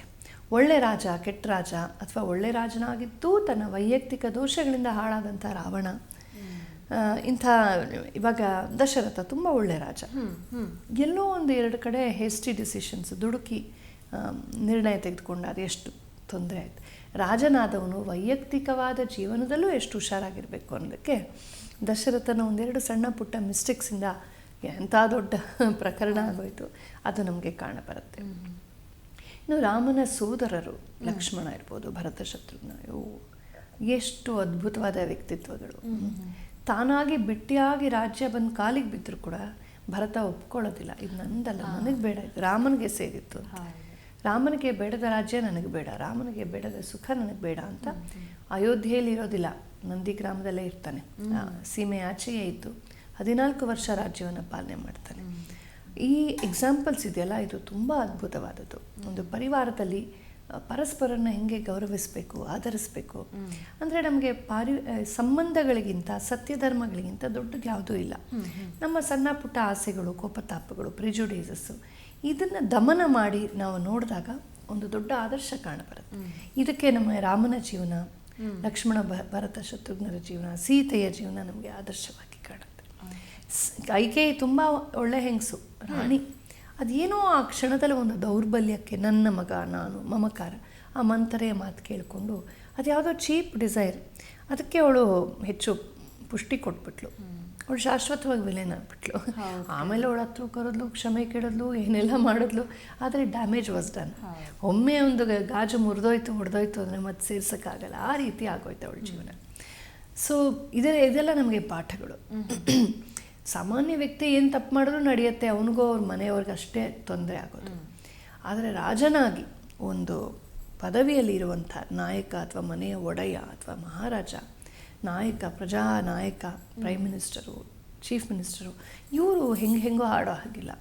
ಒಬ್ಬರನ್ನೇ ಅಪೀಸ್ ಮಾಡೋದು, ಏನೇನೋ ಮಾತಾಡೋದು ಇವಾಗ ನೋಡ್ತೀವಲ್ಲ ನಾವು, ಬಾಯಿಗೆ ಬಂದಂಗೆ ಮಾತಾಡೋದು, ತೀರಾ ಚೀಪಾಗಿ ಮಾತಾಡೋದು, ಏನೇನೋ ಅಂದರೆ ನನಗೆ ಅಧಿಕಾರ ಇದೆ, ನಾನು ಏನು ಬೇಕಾದ್ರೂ ಮಾಡ್ತೀನಿ, ತುಂಬ ಚೀಪ್ ಅದು. ಹಾಗಿರಬಾರ್ದು. ಒಬ್ಬ ನಾಯಕ ಅಂದ ತಕ್ಷಣ ಅವನು ಕಾಯ ವಾಚ ಮನಸ್ಸಾಗಿ ಎಚ್ಚರವಾಗಿರಬೇಕು. ಇಲ್ಲದ್ರೆ ಬೇಡ ನಂಗೆ ನಾಯಕತ್ವ ಅಂತ ಮನೆಗೆ ಹೋಗಬೇಕು. ಮನೇಲಿ ಹೆಂಗಾರೂ ಇರಲಿ, ಒಂದು ಪದವಿಗೆ ಒಂದು ಸ್ಥಾನಕ್ಕೆ ಬಂದ ತಕ್ಷಣ ಅದಕ್ಕೆ ಒಂದು ಗೌರವ ಇರುತ್ತೆ. ಅದನ್ನು ಕಾಪಾಡೋಕ್ಕೆ ಅಲ್ಲಿಗೆ ಬೇಕಾದ ತ್ಯಾಗ, ಅಲ್ಲಿಗೆ ಬೇಕಾದ ಸಂಯಮ, ವಾಕ್ ಸಂಯಮ, ಜೀವನದ ನಡತೆ, ಆಚಾರ, ಹಗಲು ರಾತ್ರಿ ಅವನು ಹೇಗಿರಬೇಕು, ಆದರ್ಶದಂತೆ ಇರಬೇಕು. ಅದನ್ನು ರಾಮ ಪಾಲಿಸಿ ತೋರಿಸ್ತಾನೆ. ಇನ್ನು ಅದರಲ್ಲಿ ಬರುವಂತಹ ಪ್ರಾಣಿಗಳ ವರ್ಣನೆ, ಎಷ್ಟು ಬಗೆಯ ಮೃಗ ಖಗಗಳ ವರ್ಣನೆ ಬರುತ್ತೆ, ಮತ್ತು ಪಕ್ಷಿಗಳ ವರ್ಣನೆ ಬರುತ್ತೆ, ಕಥೆಗಳು ಬರುತ್ತೆ, ರಘುವಂಶದ ಕಥೆಯೆಲ್ಲ ಬರುತ್ತೆ. ರಾಮನ ಪೂರ್ವಜರಷ್ಟೂ ಜನರ ಹೆಸರುಗಳು, ಮತ್ತು ಪ್ರಮುಖವಾದ ಕೆಲವರು ಅಂಶುಮಾನ್ ಇರ್ಬೋದು, ಸಗರ, ದಿಲೀಪ, ರಘು, ಇವ್ರುಗಳ ಕಥೆಗಳು ಬರುತ್ತೆ. ಭಗೀರಥ ಅವ್ರದ್ದೆಲ್ಲ ಒಂದಿಷ್ಟು ಕಥೆಗಳು ಬರುತ್ತೆ. ತ್ರಿಶಂಕು, ಸತ್ಯವ್ರತ, ಅವನ ಕತೆ, ಹರಿಶ್ಚಂದ್ರನ ಕತೆ. ರಾಮ 64ನೇ ಅವನು ರಘುವಂಶದಲ್ಲಿ. ಮುಂದೆ ನಮ್ಮ ಕಾಳಿದಾಸ ಪುರಾಣಾದಿಗಳ ಆಧಾರದಿಂದ ರಾಮನ ನಂತರ ಬಂದವ್ರದ್ದು ಹೇಳ್ಕೊಂಡು ಹೋಗ್ತಾ ಕೊನೆಯ ರಾಜನವರೆಗೂ ಹೇಳ್ತಾನೆ. ರಾಮನ ನಂತರ ಒಂದು 20-21 ರಾಜನರು ಬರ್ತಾರೆ. ಸೊ ಇದೆಲ್ಲ ವೃತ್ತಾಂತಗಳು ನಮಗೆ ಸಿಕ್ಕತ್ತೆ. ಜನಕ ಮಹಾರಾಜರಂಥ ರಾಜರ್ಷಿಗಳ ಕಥೆಗಳು ಬರುತ್ತೆ. ಸೀತೆಯ ವ್ಯಕ್ತಿತ್ವವೇ ಸಾಕು, ಒಂದು ನಾರಿಯ ಮನೋಬಲ, ತ್ಯಾಗ, ಔದಾರ್ಯ, ಡಿಗ್ನಿಟಿ, ರಾಣಿಯ ಜವಾಬ್ದಾರಿ, ಆ ಪ್ರಜೆಗಳಿಗಾಗಿ ನಾನು ಏನು ಬೇಕಾದ್ರೂ ಮಾಡ್ತೀನಿ ಅನ್ನುವಳ ತ್ಯಾಗ, ಸಮರ್ಪಣಾ ಭಾವ ಎಷ್ಟು ಅದ್ಭುತ ಅನ್ನೋದು ಸೀತೆಯಿಂದ ಕಾಣುತ್ತೆ. ಅನ್ಯಾಯವಾಗಿ ಫೆಮಿನಿಸ್ಟ್ಗಳು, ಲೆಫ್ಟಿಸ್ಟ್ಗಳು ಅವರು ಇವರು ಬಾಯಿಗೆ ಬಂದಂಗೆ ಅವಳನ್ನು ಶೋಷಿತೆ, ರಾಮ ಅವಳನ್ನು ಬಿಟ್ಟುಬಿಟ್ಟ. ಕರೆಕ್ಟ್. ಇಲ್ಲಿಗೆ ತಂದು ಇಳಿಸ್ಬಿಟ್ರು, ಆ ಕಾಂಟೆಕ್ಸ್ಟನ್ನ ಬಿಟ್ಬಿಟ್ರು. ಆ ರಾಮಾಯಣವನ್ನೂ ಓದೋದಿಲ್ಲ. ಈ ಹೆಂಡತಿ ಬಿಟ್ಟವನು ಅಂತ ರಾಮನ ಬಗ್ಗೆ ಮಾತನಾಡೋರು ಒಂದ್ಸಲ ಬಾಯಿ ಮುಚ್ಕೊಂಡು ರಾಮಾಯಣ ಓದಲಿ, ಸಮಗ್ರವಾಗಿ ಓದಲಿ. ಇವ್ರು ಓದೋದು ಯಾವುದು ರಾಮಾಯಣ? ಯಾವನೋ ಒಬ್ಬ ವಾಮಪಂಥೀಯ ತಲೆ ಕೆಟ್ಟಂಥವನು ಆಚೆಯಿಂದ ದುಡ್ಡು ತೊಗೊಂಡು ಬಾಯಿಗೆ ಬಂದಂಗೆ ಬರೆದಿರ್ತಾನ, ಅದನ್ನು ಓದೋದು. ಮೂಲ ಓದಬೇಕು. ರಾಮನ ಚರಿತ್ರೆಗೆ ಮೊದಲ ಆಕರ ಯಾವುದು? ವಾಲ್ಮೀಕಿ ರಾಮಾಯಣ. ಕನ್ನಡದಲ್ಲಿದೆ, ಇಂಗ್ಲೀಷಲ್ಲಿದೆ, ಹಿಂದಿನಲ್ಲಿದೆ, ಯಾವ ಭಾಷೆ ಬೇಕು ನಿಮಗೆ? ಮೂಲವನ್ನು ಒಂದು ಸಲ ಓದಲಿ. ಮೂಲವನ್ನು ಓದದೆ, ಒಂದು ವ್ಯಕ್ತಿಯನ್ನು ನೇರವಾಗಿ ನೋಡಿದೆ, ಫಸ್ಟ್ ಹ್ಯಾಂಡ್ ಅಕೌಂಟ್ ತೆಗೆದುಕೊಳ್ಳದೆ, ಇವ್ರು ಯಾರ್ಯಾರೋ ತಮ್ಮ ಮೂಗಿನ ನೇರಕ್ಕೆ ಬರೆದಿದ್ದನ್ನೆಲ್ಲ ನೋಡಿಕೊಂಡು ಬಾಯಿಗೆ ಬಂದಂಗೆ ಮಾತಾಡ್ತಾರಲ್ಲ, ಇದು ಮಹಾಪಾಪ. ಸೊ ಹೆಂಡತಿ ಬಿಟ್ಟವನು ಹಾಗೆ ಹೇಳಬಾರ್ದು. ಅವನು ಹೆಂಡತಿನ ಬಿಟ್ಟಿದ್ದಲ್ಲ. ರಾಜ ರಾಣಿ ಇಬ್ಬರು ಪ್ರಜೆಗಳಿಗಾಗಿ ತಮ್ಮ ಸುಖವನ್ನು ತ್ಯಾಗ ಮಾಡಿದ್ರು. ಸೀತಾರಾಮರ ವಿಯೋಗಕ್ಕೆ ಕಾರಣ ಪ್ರಜೆಗಳ ಲೂಸ್ ಟಾಕ್, ಬಾಯಿಗೆ ಬಂದಂಗೆ ಮಾತಾಡ್ತಾರಲ್ಲ ಅದು. ಆದರೆ ಅದಕ್ಕೂ ಹೌದಾ ನಿಮ್ಮ ಅಭಿಪ್ರಾಯ ಹೀಗ ಸರಿ ಅಂತ ಅದಕ್ಕೂ ಗೌರವ ಕೊಟ್ರಲ್ಲ, ಅದು ರಾಮ ಸೀತೆಯರ ಔದಾರ್ಯ. ನೀವೇನು ಮಾತಾಡೋದು, ನನಗೆ ಗೊತ್ತು ನನ್ನ ಹೆಂಡತಿ ಹೇಗೆ ಅಂತ ರಾಮ ಹೇಳ್ಬೋದಾಗಿತ್ತು. ಸಾಮಾನ್ಯ ವ್ಯಕ್ತಿ ಆದರೆ ಅವನು ಹಂಗೆ ಹೇಳ್ತಿದ್ದ, ನಾನು ಯಾರ ಮಾತು ಕೇಳಲ್ಲ, ನಂಗೆ ನನ್ನ ಹೆಂಡತಿ ಮೇಲೆ ನಂಬಿಕೆ ಇದೆ ಅಂತ. ಆದರೆ ಅವನು ರಾಜ ಅಲ್ಲಿ ಕೂತ್ಕೊಂಡ್ಮೇಲೆ ಸಿಂಹಾಸನದ ಮೇಲೆ ಪ್ರಜಾಭಿಮತಕ್ಕೆ ಅವನು ಗೌರವ ಕೊಡಲೇಬೇಕು. ರಾಜಧರ್ಮ ಅದು. ಅಷ್ಟು ಕಷ್ಟಕರವಾದ ರಾಜಧರ್ಮವನ್ನು ಸೀತಾರಾಮರು ಪಾಲಿಸ್ತಾರೆ. ನಾವು ಅಷ್ಟು ಮಾಡ್ತೀವ ಅಂತ. ಒಂದು ನ್ಯಾಯಕ್ಕಾಗಿ, ಧರ್ಮಕ್ಕಾಗಿ. ಈಗ ನಮ್ಮ ಮಗುವೇ ತಪ್ಪು ಮಾಡ್ಕೊಂಬಂದರೆ, ಕಳ್ತನ ಮಾಡ್ಕೊಂಬಂದರೆ ಹೋಗಿ ಕರ್ಕೊಂಡು ಹೋಗ್ಬಿಟ್ಟು ಟೀಚರ್ ಹತ್ರ, ನೋಡಿ ನನ್ನ ಮಗು ಪೆನ್ಸಿಲ್ ಕದ್ದಿದೆ, ಪನಿಷ್ಮೆಂಟ್ ಕೊಡಿ ಅಂತ ಹೇಳ್ತೀವ? ನಾವು ಬೇಕಾದ್ರೂ ಬೈಬೋದು, ಹೇಳ್ಬೋದು. ಅಂದರೆ ಇನ್ನೊಂದು ಮಗು ಆದರೆ, ಈಗ ನನ್ನ ಮಗನ ಪೆನ್ಸಿಲನ್ನು ಇನ್ನೊಂದು ಮಗು ಕದ್ದುಬಿಟ್ರೆ ಹೋಗ್ಬಿಟ್ಟು ವಿಚಾರಣೆ ಮಾಡ್ತೀವಿ, ನೋಡಿ ಆ ಮಗು ನನ್ನ. ಅಂದರೆ ನಮಗೆ ನಾನು ಅಂತನೂ ಆ ಮಮಕಾರ ಮೋಹ ಎಷ್ಟು ಹೆಪ್ಪುಗಟ್ಟಿರುತ್ತೆ ಅಂದರೆ, ನಾವು ಯಾವುದೇ ನಿರ್ಣಯ ತೆಗೆದುಕೋಬೇಕಾದ್ರೆ ನಾನು, ನನ್ನ ಪರಿವಾರ, ನನ್ನ ಕುಲ, ನನ್ನ ಮತ, ನಾನು, ಇದೇ ಮುಖ್ಯ ಆಗೋಗ್ಬಿಡತ್ತೆ. ಅದಕ್ಕೆ ನಾವೆಲ್ಲ ಅದಕ್ಕೆ ತಕ್ಕ ಹಾಕಿ ತೊಗೊಳ್ತೀವಿ. ರಾಮ ಅದನ್ನೇ ಬಿಟ್ನಲ್ಲ, ತುಂಬ ದೊಡ್ಡ ವಿಚಾರ ಅದು. ತುಂಬ ಕಷ್ಟ. ಸೀತಾರಾಮರಂತೆ ಬದುಕೋಕ್ಕಾಗೋದಿಲ್ಲ ನಮಗೆ. ಆ ಮಟ್ಟದ ಔದಾರ್ಯ ಭಾವಿಸಿದ್ರೇ ಬಾ ಅಂತ ಅನ್ಸುತ್ತೆ. ಇಂಥ ಮಹಾತ್ಮರನ್ನು ಹೋಗಿ ಹೆಂಡತಿ ಬಿಟ್ಟವನು ಹೀಗೆಲ್ಲ ಹೇಳುವಂಥದ್ದು ತುಂಬ ಪಾಪ. ಅವರು ಕೊನೆಗೆ ಹಾಗೆ ಮಾತಾಡೋರು ಯಾರು ಗೊತ್ತಾ? ಓದದೇ ಇರೋರು. ಓದಿದವರು ತಲೆ ಬಾಗ್ತಾರೆ, ಬಾಯಿ ಮುಚ್ಚೋಗುತ್ತೆ. ನಮಗೆ ಕೈ ಹಿಂಗೆ ಬರುತ್ತೆ. ನಾನೇ ರಾಮಾಯಣವನ್ನು ಓದಿದ್ದೆ, ನನ್ನ ಜೀವನದ ಒಂದು ಟ್ರಾನ್ಸ್ಫಾರ್ಮೇಷನ್ ಪಾಯಿಂಟ್. ನಾನು ಹೀಗೆ ಅಲ್ಲಿ ಇಲ್ಲಿ ಹರಿಕತೆ ಕೇಳಿದ್ದೆ, ಇವ್ರು ಹೇಳಿದ ಕತೆ ಕೇಳಿದ್ದೆ, ಸಿನಿಮಾ ನೋಡಿದ್ದೆ, ಹಾಗೆ ಅಷ್ಟೇ ರಾಮಾಯಣ ಗೊತ್ತಿದ್ದಿದ್ದು. ಯಾವತ್ತೂ ಮೂಲ ವಾಲ್ಮೀಕಿ ರಾಮಾಯಣವನ್ನು ಕೈಗೆ ತೆಗೆದುಕೊಂಡು, ಮೂಲ ಮಹಾಭಾರತ ಕೈಗೆ ತೆಗೆದುಕೊಂಡು, ವ್ಯಾಸ ವಾಲ್ಮೀಕಿಯರಿಂದ ಮೂಲ ವೃತ್ತಾಂತವನ್ನು ತಿಳ್ಕೊಂಡು ನನ್ನ ಜೀವನವೇ ಬದಲಾಯಿತು. ನನಗೆ ತುಂಬ ನನಗೆ ಯಾವ ಪ್ರಶ್ನೆನೂ ಇಲ್ಲ, ನನಗೆ ಯಾವ ಗೊಂದಲವೂ ಇಲ್ಲ. ರಾಮನ ಬಗ್ಗೆ, ರಾಜಧರ್ಮದ ಬಗ್ಗೆ, ನಮ್ಮ ದೇಶದ ಬಗ್ಗೆನೂ ನಂಗೆ ಗೊಂದಲ ಇಲ್ಲ. ನನ್ನ ಸಂಸ್ಕೃತಿಯ ಬಗ್ಗೆ, ನನ್ನ ಧರ್ಮದ ಬಗ್ಗೆ ನಂಗೆ ಗೊಂದಲ ಇಲ್ಲ. ನನಗೇನೋ ಒಂದು ಕನ್ವಿಕ್ಷನ್ ಇದೆ. ನನಗೆಲ್ಲ ಗೊತ್ತಿದೆ ಅಂತ ನಾನು ಹೇಳ್ತಿಲ್ಲ, ಖಂಡಿತ ಏನೂ ಗೊತ್ತಿಲ್ಲ, ಸ್ವಲ್ಪವೇ ಗೊತ್ತಿರೋದು. ಆದರೆ ಗೊತ್ತಿರೋ ಸ್ವಲ್ಪದರಲ್ಲಿ ನನಗೆ ಸಮಾಧಾನ ಇದೆ, ನನಗೆ ಕ್ಲಾರಿಟಿ ಇದೆ. ಅದಕ್ಕೆ ಕಾರಣ ಮೂಲವನ್ನು ಓದಿದ್ದು. ಅದನ್ನು ಮಾಡಬೇಕು ನಾವು. ಎಲ್ಲ ಪ್ರಶ್ನೆಗಳಿಗೆ ಮೂಲದಲ್ಲೇ ಸ್ವತಃ ರಾಮನೇ ಹೇಳುವ ಮಾತಲ್ಲೇ ನಮ್ಗೆ ಉತ್ತರ ಸಿಕ್ಕತ್ತೆ. ಎಲ್ಲವೂ ಅಲ್ಲಿದೆ ರಾಮಾಯಣದಲ್ಲಿ. ರಾಜಧರ್ಮದ ಸೂಕ್ಷ್ಮಗಳಿವೆ, ದಾಂಪತ್ಯ ಧರ್ಮದ ಮಹೋನ್ನತವಾದ ಆದರ್ಶಗಳನ್ನು ಕಾಣಿಸುತ್ತೆ. ಇನ್ನೊಂದು ಪಾರಿವಾರಿಕ ಮೌಲ್ಯಗಳು, ನಾನು ಹೇಳಿದ್ನಲ್ಲ, ಅಣ್ಣ ತಮ್ಮಂದರು ಒಬ್ರಿಗೊಬ್ರು ತ್ಯಾಗ ಮಾಡಿದ್ದು, ಅದು ನೋಡ್ತೀವಿ. ಒಂದು ಆದರ್ಶ ಪರಿವಾರ ಇಲ್ಲಿ ನೋಡ್ತೀವಿ. ಅಲ್ಲಿ ರಾವಣನ ಕಡೆಗೆ ಅವನ ಹೆಂಡತಿ ಮಾತನ್ನೇ ಕೇಳೋದಿಲ್ಲ, ತಮ್ಮನ ಮಾತು ಕೇಳೋದಿಲ್ಲ, ಮಾವನ ಮಾತು ಕೇಳೋದಿಲ್ಲ, ಹಿರಿಯರ ಮಾತು ಕೇಳೋದಿಲ್ಲ, ಪ್ರಧಾನಮಂತ್ರಿಗಳ ಮಾತು ಕೇಳೋದಿಲ್ಲ. ಅವಳು ಯಾರು ಚೀಪ್ ರೇಟ್ ಹೆಂಗಸು ತನ್ನ ಹೆಂಡತಿ, ತನ್ನ ತಂಗಿ ಶೂರ್ಪಣಖೆ ಮಾತು ಕೇಳ್ತಾನೆ. Wrong person to listen to. ಈ ಥರ ಇದನ್ನು ನೋಡ್ತೀವಿ. ಇನ್ನು ಲಂಕಾನಗರದ ವರ್ಣನೆ ಬರುತ್ತೆ. ಈ ವಾಲ್ಮೀಕಿ ಮಹರ್ಷಿ ನಂಗೆ ತುಂಬ ಮಹಾತ್ಮರು ಅಂತ ಅನ್ನಿಸ್ತಾರೆ. ವಾಲ್ಮೀಕಿ ಮತ್ತು ವ್ಯಾಸರು ಇವರೇನು ಅಂತಂದರೆ, ಯಾರನ್ನೂ ವೈಟ್ ವಾಶ್ ಮಾಡಲ್ಲ, ಮತ್ತು ಯಾರನ್ನೂ ಕೂಡ ತೀರಾ ನೀಚವಾಗಿ ತೋರಿಸಲ್ಲ. ಈಗ ರಾವಣ ಅವನು ಮಾಡಿದ ತಪ್ಪು ಒಂದೇನು, ಮಹಾ ಕಾಮುಕ. ಅವನು ಹೆಣ್ಮಕ್ಳನ್ನು ಗೌರವಿಸ್ತಾ ಇರಲಿಲ್ಲ. ಕಂಡಲ್ಲಿ ನಾರಿಯರನ್ನು ಅತ್ಯಾಚಾರ ಮಾಡ್ತಾ ಇದ್ದ ತುಂಬ ದೊಡ್ಡ ದುರುಳ ಕಾಮುಕ ಅವನು. ಎರಡನೇದು ಅಹಂಕಾರ, ದರ್ಪ, ಓವರ್ ಕಾನ್ಫಿಡೆನ್ಸ್. ನಾನೇನು ಮಾಡಿದ್ರು ನಡೆಯೋದಕ್ಕೆ ನಂಗೆ ಬಲ ಇದೆ ಅಂತ. ತನ್ನ ಬುದ್ಧಿವಂತಿಕೆ, ಪರಾಕ್ರಮದ ಬಗ್ಗೆ ಅವನಿಗೆ ಎಷ್ಟು ದುರಹಂಕಾರ ಅಂದರೆ ತಾನು ಏನು ಮಾಡಿದ್ರು ನಡೆಯುತ್ತೆ ಅಂತ. ಇದು ಅವನ ಎರಡು ದುರ್ಗುಣಗಳು. ಇದು ಬಿಟ್ಬಿಟ್ರೆ ಅವನಲ್ಲಿ ವಿದ್ಯೆ ಇತ್ತು, ಪ್ರತಿಭೆ ಇತ್ತು, ಅವನು ಒಳ್ಳೆ ರಾಜನಾಗಿದ್ದ, ಲಂಕೆಯನ್ನು ತುಂಬ ಚೆನ್ನಾಗಿ ಮಾಡಿದ್ದ. ಆಂಜನೇಯ ಸ್ವಾಮಿ ಸೀತೆಯನ್ನು ಹುಡ್ಕೊಂಡು ಹೋಗ್ತಾನಲ್ಲ ಲಂಕೆಗೆ, ಲಂಕಾನಗರದ ವರ್ಣನೆ ನೋಡ್ಬಿಟ್ರೆ ಇವತ್ತಿನ ಯಾವ ಸಿಂಗಪೂರು ಇಲ್ಲ ಅದ್ರ ಮುಂದೆ, ಯಾವ ಅಮೆರಿಕ ಇಲ್ಲ, ಅಷ್ಟು ಚೆನ್ನಾಗಿದೆ ವರ್ಣನೆ. ಅಚ್ಚುಕಟ್ಟಾದ ರಸ್ತೆಗಳೇನು, ಅದ್ಭುತವಾದ ಭವನಗಳೇನು, ಎತ್ತರೆತ್ತರವಾದ ಬಿಲ್ಡಿಂಗ್ಸ್ ಏನು, ಅದರೊಳಗೆ ಜನರ ಒಂದು ಭೋಗ ಜೀವನ ಏನು, ವೈಭವ ಏನು, ಭೋಗ ವಸ್ತುಗಳೇನು, ಆ ರಾವಣನ ಅರಮನೆ ಏನು, ಅದು ಎಷ್ಟು ದೊಡ್ಡದಾಗಿತ್ತು, ವಿಶಾಲವಾಗಿತ್ತು. ಅದರೊಳಗೆ ಒಂದು ಪುಷ್ಪಕ ವಿಮಾನ, ಆ ಪುಷ್ಪಕ ವಿಮಾನ 5,000 ಜನನ ಎತ್ಕೊಂಡು ಹೋಗುವಂಥ ಒಂದು ಏರ್ ಬಸ್ ಥರ ನಮ್ಮ ವರ್ಣನೆ ಬರುತ್ತೆ. ಅದರೊಳಗೆ ಕೊಳಗಳಿದ್ವು, ಶಯ್ಯಾಗಾರಗಳಿದ್ವು, ಬೆಡ್ರೂಮ್ಸ್ ಇತ್ತು. ಅದೊಂದು ಮನೆ ಇದ್ದಂಗೆ. ಹೌದು, ನಾವು ಟಿ ವಿ ಸಿನಿಮಾಲಿ ನೋಡೋ ಹಾಗೆ ಒಂದು ಕಾರ್ಡ್ಬೋರ್ಡಲ್ಲಿ ಒಂದು ರಥ ಮಾಡಿಬಿಟ್ಟು ಹಿಂಗೆ ಹಾರ್ಕೊಂಡು ಹಂಗಲ್ಲ ಅದು. ಅಲ್ಲಿ ನೋಡಿದ್ರೆ ನಿಮಗೆ ಏರ್ ಬಸ್ ಅನ್ನೋ ಥರ ಫೀಲಿಂಗ್ ಬರುತ್ತೆ. ಇವತ್ತು ನಮ್ಮ ಹೈಫೈ ಏರ್ಕ್ರಾಫ್ಟ್ಸಲ್ಲಿ ಇರುತ್ತಲ್ಲ, ಚಾರ್ಟರ್ಡ್ ಏರ್ಕ್ರಾಫ್ಟಲ್ಲಿ, ಆ ಥರ ಅಷ್ಟು ಎಲ್ಲ ಇದ್ದು ಅದರಲ್ಲಿ ಅಂತ.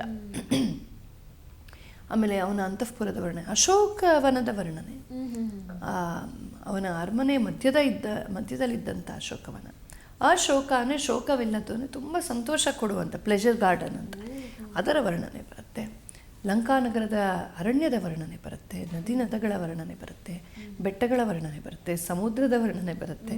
ಆ ಸಮುದ್ರ ಹಾರ್ಕೊಂಡು ಹೋಗ್ತಾನಲ್ಲ ಆಂಜನೇಯ, ಆ ಪಾತ, ಆ ದಾರಿ, ಅದರ ವರ್ಣನೆ ಬರುತ್ತೆ. ಅಯೋಧ್ಯ ನಗರದ ವರ್ಣನೆ ಬರುತ್ತೆ.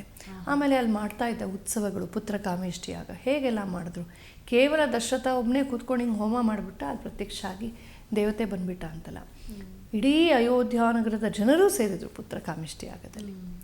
ಎಲ್ಲರಿಗೂ ಊಟಗಳು, ಉಪಚಾರಗಳು, ಗೀತ ನೃತ್ಯಗಳು, ಗೋಷ್ಠಿಗಳು, ಎಲ್ಲ ಋಷಿಮುನಿಗಳು, ರಾಜ ಮಹಾರಾಜಂದರು, ಅತಿಥಿ ಅಭ್ಯಾಗತರು ಎಲ್ಲ ಸೇರಿ ಅದೆಷ್ಟು ವೈಭವದಿಂದ ಮಾಡಿದ್ರು. ರಾಮ ಹುಟ್ಟಿದ ಮೇಲೆ ಪುತ್ರೋತ್ಸವ, ವಸಂತದಲ್ಲಿ ಹುಟ್ಟುತ್ತಾನೆ ರಾಮ. ಯುಗಾದಿ ಆಗಿದ್ದು 9ನೇ ದಿನಕ್ಕೆ ರಾಮ ಹುಟ್ಟೋದು. ವಸಂತದಲ್ಲಿ ಮತ್ತೊಂದು ವಸಂತ ಅಂತ. ವಸಂತ ಅಂದರೆ ಸೆಲೆಬ್ರೇಷನ್ಸ್ ಪೀರಿಯಡ್ ಅಲ್ವಾ. ಈ ಥರದ್ದೆಲ್ಲ ವರ್ಣನೆ ಬರುತ್ತೆ, ಉತ್ಸವಗಳ ವರ್ಣನೆ.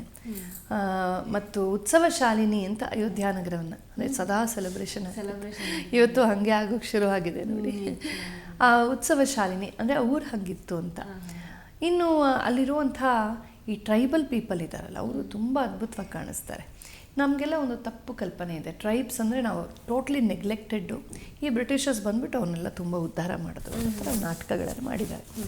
ಅವ್ರು ಹಾಗಲ್ಲ, ಅವರು ತುಂಬ ಲರ್ನೆಡು. ಈಗ ನಗರಗಳಲ್ಲಿ ನಾವೇನು ಓದ್ತೀವೋ ಅವ್ರು ಅದೇ ಓದಬೇಕು ಅನ್ನೋ ರೂಲಲ್ಲಿದೆ. ಅವರು ಕಾಡಿನ ಬಗ್ಗೆ ಅವ್ರಿಗಿರುವ ಜ್ಞಾನ ಅಸಾಧಾರಣವಾದದ್ದು. ಇವತ್ತು ನಮ್ಮ ನಾಡಿನ ಭಾಳ ಪ್ರಖ್ಯಾತವಾದಂತಹ ಓರ್ವ ಅಭಿಜಾತ ತಾನಾಗಿ ಸೈಂಟಿಸ್ಟ್, ಬೊಟಾನಿಕಲ್ ಸೈಂಟಿಸ್ಟ್ ಆದಂಥ ಒಂದು ಹೆಂಗಸಿಗೆ ಪದ್ಮಶ್ರೀ ಕೊಟ್ಟರು. ಯಾರು ಹೇಳಿ? ತುಳಸಿಗೌಡ. ತುಳಸಿಗೌಡ. ಆಕೆಗೆ ಯಾವ ಡಿಗ್ರಿ ಬೇಕಾಗಿಲ್ಲ, ಫಾರೆಸ್ಟ್ ಆಫೀಸರ್ಸ್ಗೂ ಗೊತ್ತಿಲ್ಲದೆ ಇರೋಷ್ಟು ಆಕೆಗೆ ಗೊತ್ತು. 1 ಲಕ್ಷಕ್ಕಿಂತ ಹೆಚ್ಚು ಬಗೆಯ ಮೂಲಿಕೆಗಳ ಒಂದು ದಾಖಲೀಕರಣ, ಯಾವ ಬೀಜ ಹೇಗೆ, ಯಾವ ಸಸ್ಯ ಹೇಗೆ, ಯಾವುದೇ ಅದರ ಯಾವ ಋತುವಿನಲ್ಲಿ ಬರುತ್ತೆ ಮತ್ತು ಮಣ್ಣಿನ ಗುಣ ಹೇಗೆ, ಎಷ್ಟು ತಿಳುವಳಿಕೆ. ಇದೇ ಥರ ರಾಮಾಯಣದಲ್ಲಿ ಶಬರಿಯ ವರ್ಣನೆ ಬರುತ್ತೆ. ಮಹಾ ತಪಸ್ವಿನಿ ಅವಳು ಒಂದು ಬೇಡರ ಹೆಣ್ಣೆ, ಯಾರನ್ನೇ ಎಸ್ ಟಿ ಅಂತ ಹೇಳ್ತೀವಿ, ಬೇಡರ ಹೆಣ್ಣು, ಹುಟ್ಟಿದ್ದು ಬೆಳೆದಿದ್ದು ಕಾಡಲ್ಲೇ. ಅಲ್ಲಿದ್ದು ಆಕೆ ಇಂಥ ಮಹೋನ್ನತವಾದ ತತ್ವಗಳನ್ನು ಸಿದ್ಧಿಸಿಕೊಂಡು ತಪಸ್ ಮಾಡಿ ರಾಮನಿಗೆ ಆತಿಥ್ಯ ಕೊಡ್ತಾಳೆ. ಅವರದೇ ಆದ ಒಂದು ಘನತೆ ಅವ್ರಿಗಿತ್ತು. ಮತ್ತು ರಾಮನ ಪರಮ ಮಿತ್ರ ಗುಹ, ಶೃಂಗವೇರಪುರದಲ್ಲಿ ಅವನು ನೋಡ್ತಾನೆ ರಾಮ. ಅವನೊಬ್ಬ ಎಸ್ ಟಿ ರಾಜ. ಅವನನ್ನು ಭೇಟಿ ಆಗ್ತಾನೆ ರಾಮ, ಅವನ ಆತಿಥ್ಯವನ್ನು ಸ್ವೀಕರಿಸಿ ಮುಂದಕ್ಕೆ ಹೋಗ್ತಾನೆ. ಈ ಥರದ ಜನರು ನಮಗೆ ಕಾಣಬರ್ತಾರೆ. ವೇದವತಿ ಅಂತ ಒಬ್ಬಳು ರಾಜಕುಮಾರಿ, ಅವಳು ತಪಸ್ಸಿಗೆ ಕುಳಿತಿರ್ತಾಳೆಲ್ಲೋ, ಆ ಕಥೆ ಉತ್ತರಾಖಂಡದಲ್ಲಿ ಬರುತ್ತೆ. ಹೀಗೆ ತುಂಬ ಜನ ಮಹಾಸ್ತ್ರೀಯರ, ಮಹಿಳೆಯರ, ಯೋಗಿನಿಯರ, ರಾಣಿಯರ ಉಲ್ಲೇಖಗಳು ಬರುತ್ತೆ. ಉಪಕಥೆಗಳ ರೂಪದಲ್ಲಿ ನಾನಾ ಕಥೆಗಳನ್ನು ಸೇರಿಸ್ಕೊಳ್ತಾ ಹೋಗ್ತಾರೆ ನಮ್ಮ ವಾಲ್ಮೀಕಿ ಮಹರ್ಷಿಗಳು. ಈ ವಿಶ್ವಾಮಿತ್ರ ಮಹರ್ಷಿಗಳು ರಾಮಲಕ್ಷ್ಮಣನ ಕರ್ಕೊಂಡು ಹೋಗ್ತಾರಲ್ಲ ತಾಟಕಾದಿ ಸಂಹಾರಕ್ಕೆ, ಆವಾಗ ಎಷ್ಟೋ ಕಥೆಗಳು ಹೇಳ್ತಾರೆ. ಅಲ್ಲಿಂದ ಮಿಥಿಲಾನಗರ ಕರ್ಕೊಂಡು ಹೋಗುವಾಗಲೂ ಉದ್ದಕ್ಕೂ ಕಥೆಗಳು ಹೇಳ್ತಾರೆ. ಆ ಚಿಕ್ಕ ಚಿಕ್ಕ ಉಪಕಥೆಗಳು ತುಂಬ ಚೆನ್ನಾಗಿವೆ. ಮುಂದೆ ಸೀತಾರಾಮರು ಯಾರ್ಯಾರನ್ನ ಭೇಟಿ ಆಗ್ತಾರೆ, ಅತ್ರಿ, ಅನಸೂಯರು, ಅಗಸ್ತ್ಯ, ಶರಭಂಗ, ಸುತೀಕ್ಷ್ಣ, ಎಲ್ಲ ಕಡೆಗಳು ಎಷ್ಟು ಆತ್ಮೀಯತೆ, ಎಷ್ಟು ಪ್ರೀತಿ. ತಪಸ್ವಿಗಳು ಅಂದರೆ ಗುರ್ರಂದು ಕೂತಿರ್ತಾರೆ ಅಂತ ಹಾಗಲ್ಲ, ಕಠಿಣ ತಪಸ್ಸಲ್ಲಿ ಕುಳಿತಿರೋದು ಅಂತಂದರೆ ಅವರು ಜೀವನಕ್ಕೆ ವಿಮುಖವಾಗಿದ್ದರು, ಗುರಾಯಿಸ್ಕೊಂಡಿದ್ರು, ಲೌಕಿಕದ ಬಗ್ಗೆ ಅಸಹ್ಯ ಇತ್ತು ಅಂತ ತಿಳ್ಕೊಳ್ಬೇಕಾಗಿಲ್ಲ. ಎಲ್ಲರ ಬಗ್ಗೆ ಲೋಕಕಾರುಣ್ಯ ಇರುತ್ತೆ. ಒಬ್ಬ ಮನುಷ್ಯನಿಗೆ ಜ್ಞಾನ ಡೈಜೆಸ್ಟ್ ಆಗಿದೆ, ವಿದ್ಯೆ, ಜ್ಞಾನ, ತಪಸ್ಸು ಚೆನ್ನಾಗಿ ಅರಗಿದೆ ಅಂತಂದರೆ ಅದಕ್ಕೆ ಪ್ರಮಾಣ ಏನು ಗೊತ್ತಾ? ಅವನಿಗೆ ಲೋಕಕಾರುಣ್ಯ ಇರುತ್ತೆ. ಜಗತ್ತಿನ ಬಗ್ಗೆ ತಿರಸ್ಕಾರ, ಅಸಹ್ಯ ಇರಲ್ಲ. ನಾನು ದೊಡ್ಡ ತಪಸ್ವಿ, ನಾನು ದೊಡ್ಡ ಜ್ಞಾನಿ, ಈ ಜನ ನೋಡಿ ಚೀಪ್ ರೇಟ್ ಅಂತ ಅನ್ಸೋದಿಲ್ಲ ಅವನಿಗೆ. ಬುದ್ಧನಿಗಿತ್ತಲ್ಲ ಲೋಕಕಾರುಣ್ಯ, ರಾಮನಿಗಿತ್ತಲ್ಲ. ಹಾಗೆ ಈ ಋಷಿಗಳಿಗೆಲ್ಲ ಲೋಕಕಾರುಣ್ಯ ಇತ್ತು. ಅವರು ತಪಸ್ವಿ ಅಲ್ಲದಂಥವ್ರನ್ನ, ಸಾಮಾನ್ಯರನ್ನ ತುಚ್ಛವಾಗಿ ನೋಡ್ತಾ ಇರಲಿಲ್ಲ. ಎಲ್ಲರಿಗೂ ಒಳ್ಳೆಯದಾಗಲಿ ಅಂತಲೇ, ಎಲ್ಲರ ಸಂರಕ್ಷೆಗಾಗಿ, ಸಜ್ಜನರ ರಕ್ಷಣೆಗಾಗಿ ತೆಗೆದುಕೊಂತ ಹಲವಾರು ಆಯುಧಗಳನ್ನು, ಶಸ್ತ್ರಾಸ್ತ್ರಗಳನ್ನು ರಾಮನ ಕೊಡ್ತಾರೆ. ಅದೆಲ್ಲ ಅವ್ರಿಗೆ ಹೆಂಗೆ ಗೊತ್ತಿತ್ತು? They were talented. ಅವರು ಪರಾಕ್ರಮಶಾಲಿಗಳೇ.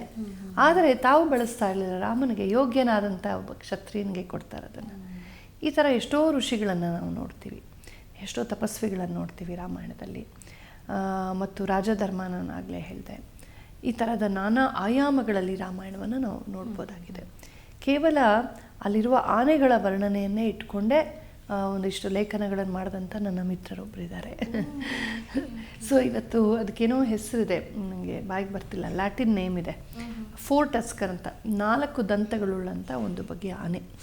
ಅದನ್ನು ಆನೆ ಅಂತ ಕರೆಯಲ್ಲ ಇವತ್ತಿನ ಇದರಲ್ಲಿ. ಅದಕ್ಕೆ ಅದೊಂದು ಮ್ಯಾಮತ್, ಅದೊಂದು ಬಗೆಯ ದೊಡ್ಡ ಪ್ರಾಣಿ ಹಿಂದೆ ಇತ್ತು ಅಂತ ಅನಿಸುತ್ತೆ. ಅದರ ಒಂದಷ್ಟು ಸಾವಿರಾರು ವರ್ಷಗಳ ಹಿಂದೆ ಲಂಕಾನಗರದ ಬಾಗಿಲಲ್ಲಿ ಅದು ಕಾವಲು ಕಾಯ್ತಾ ಇತ್ತು ಅಂತ ಗೊತ್ತಾಗುತ್ತೆ.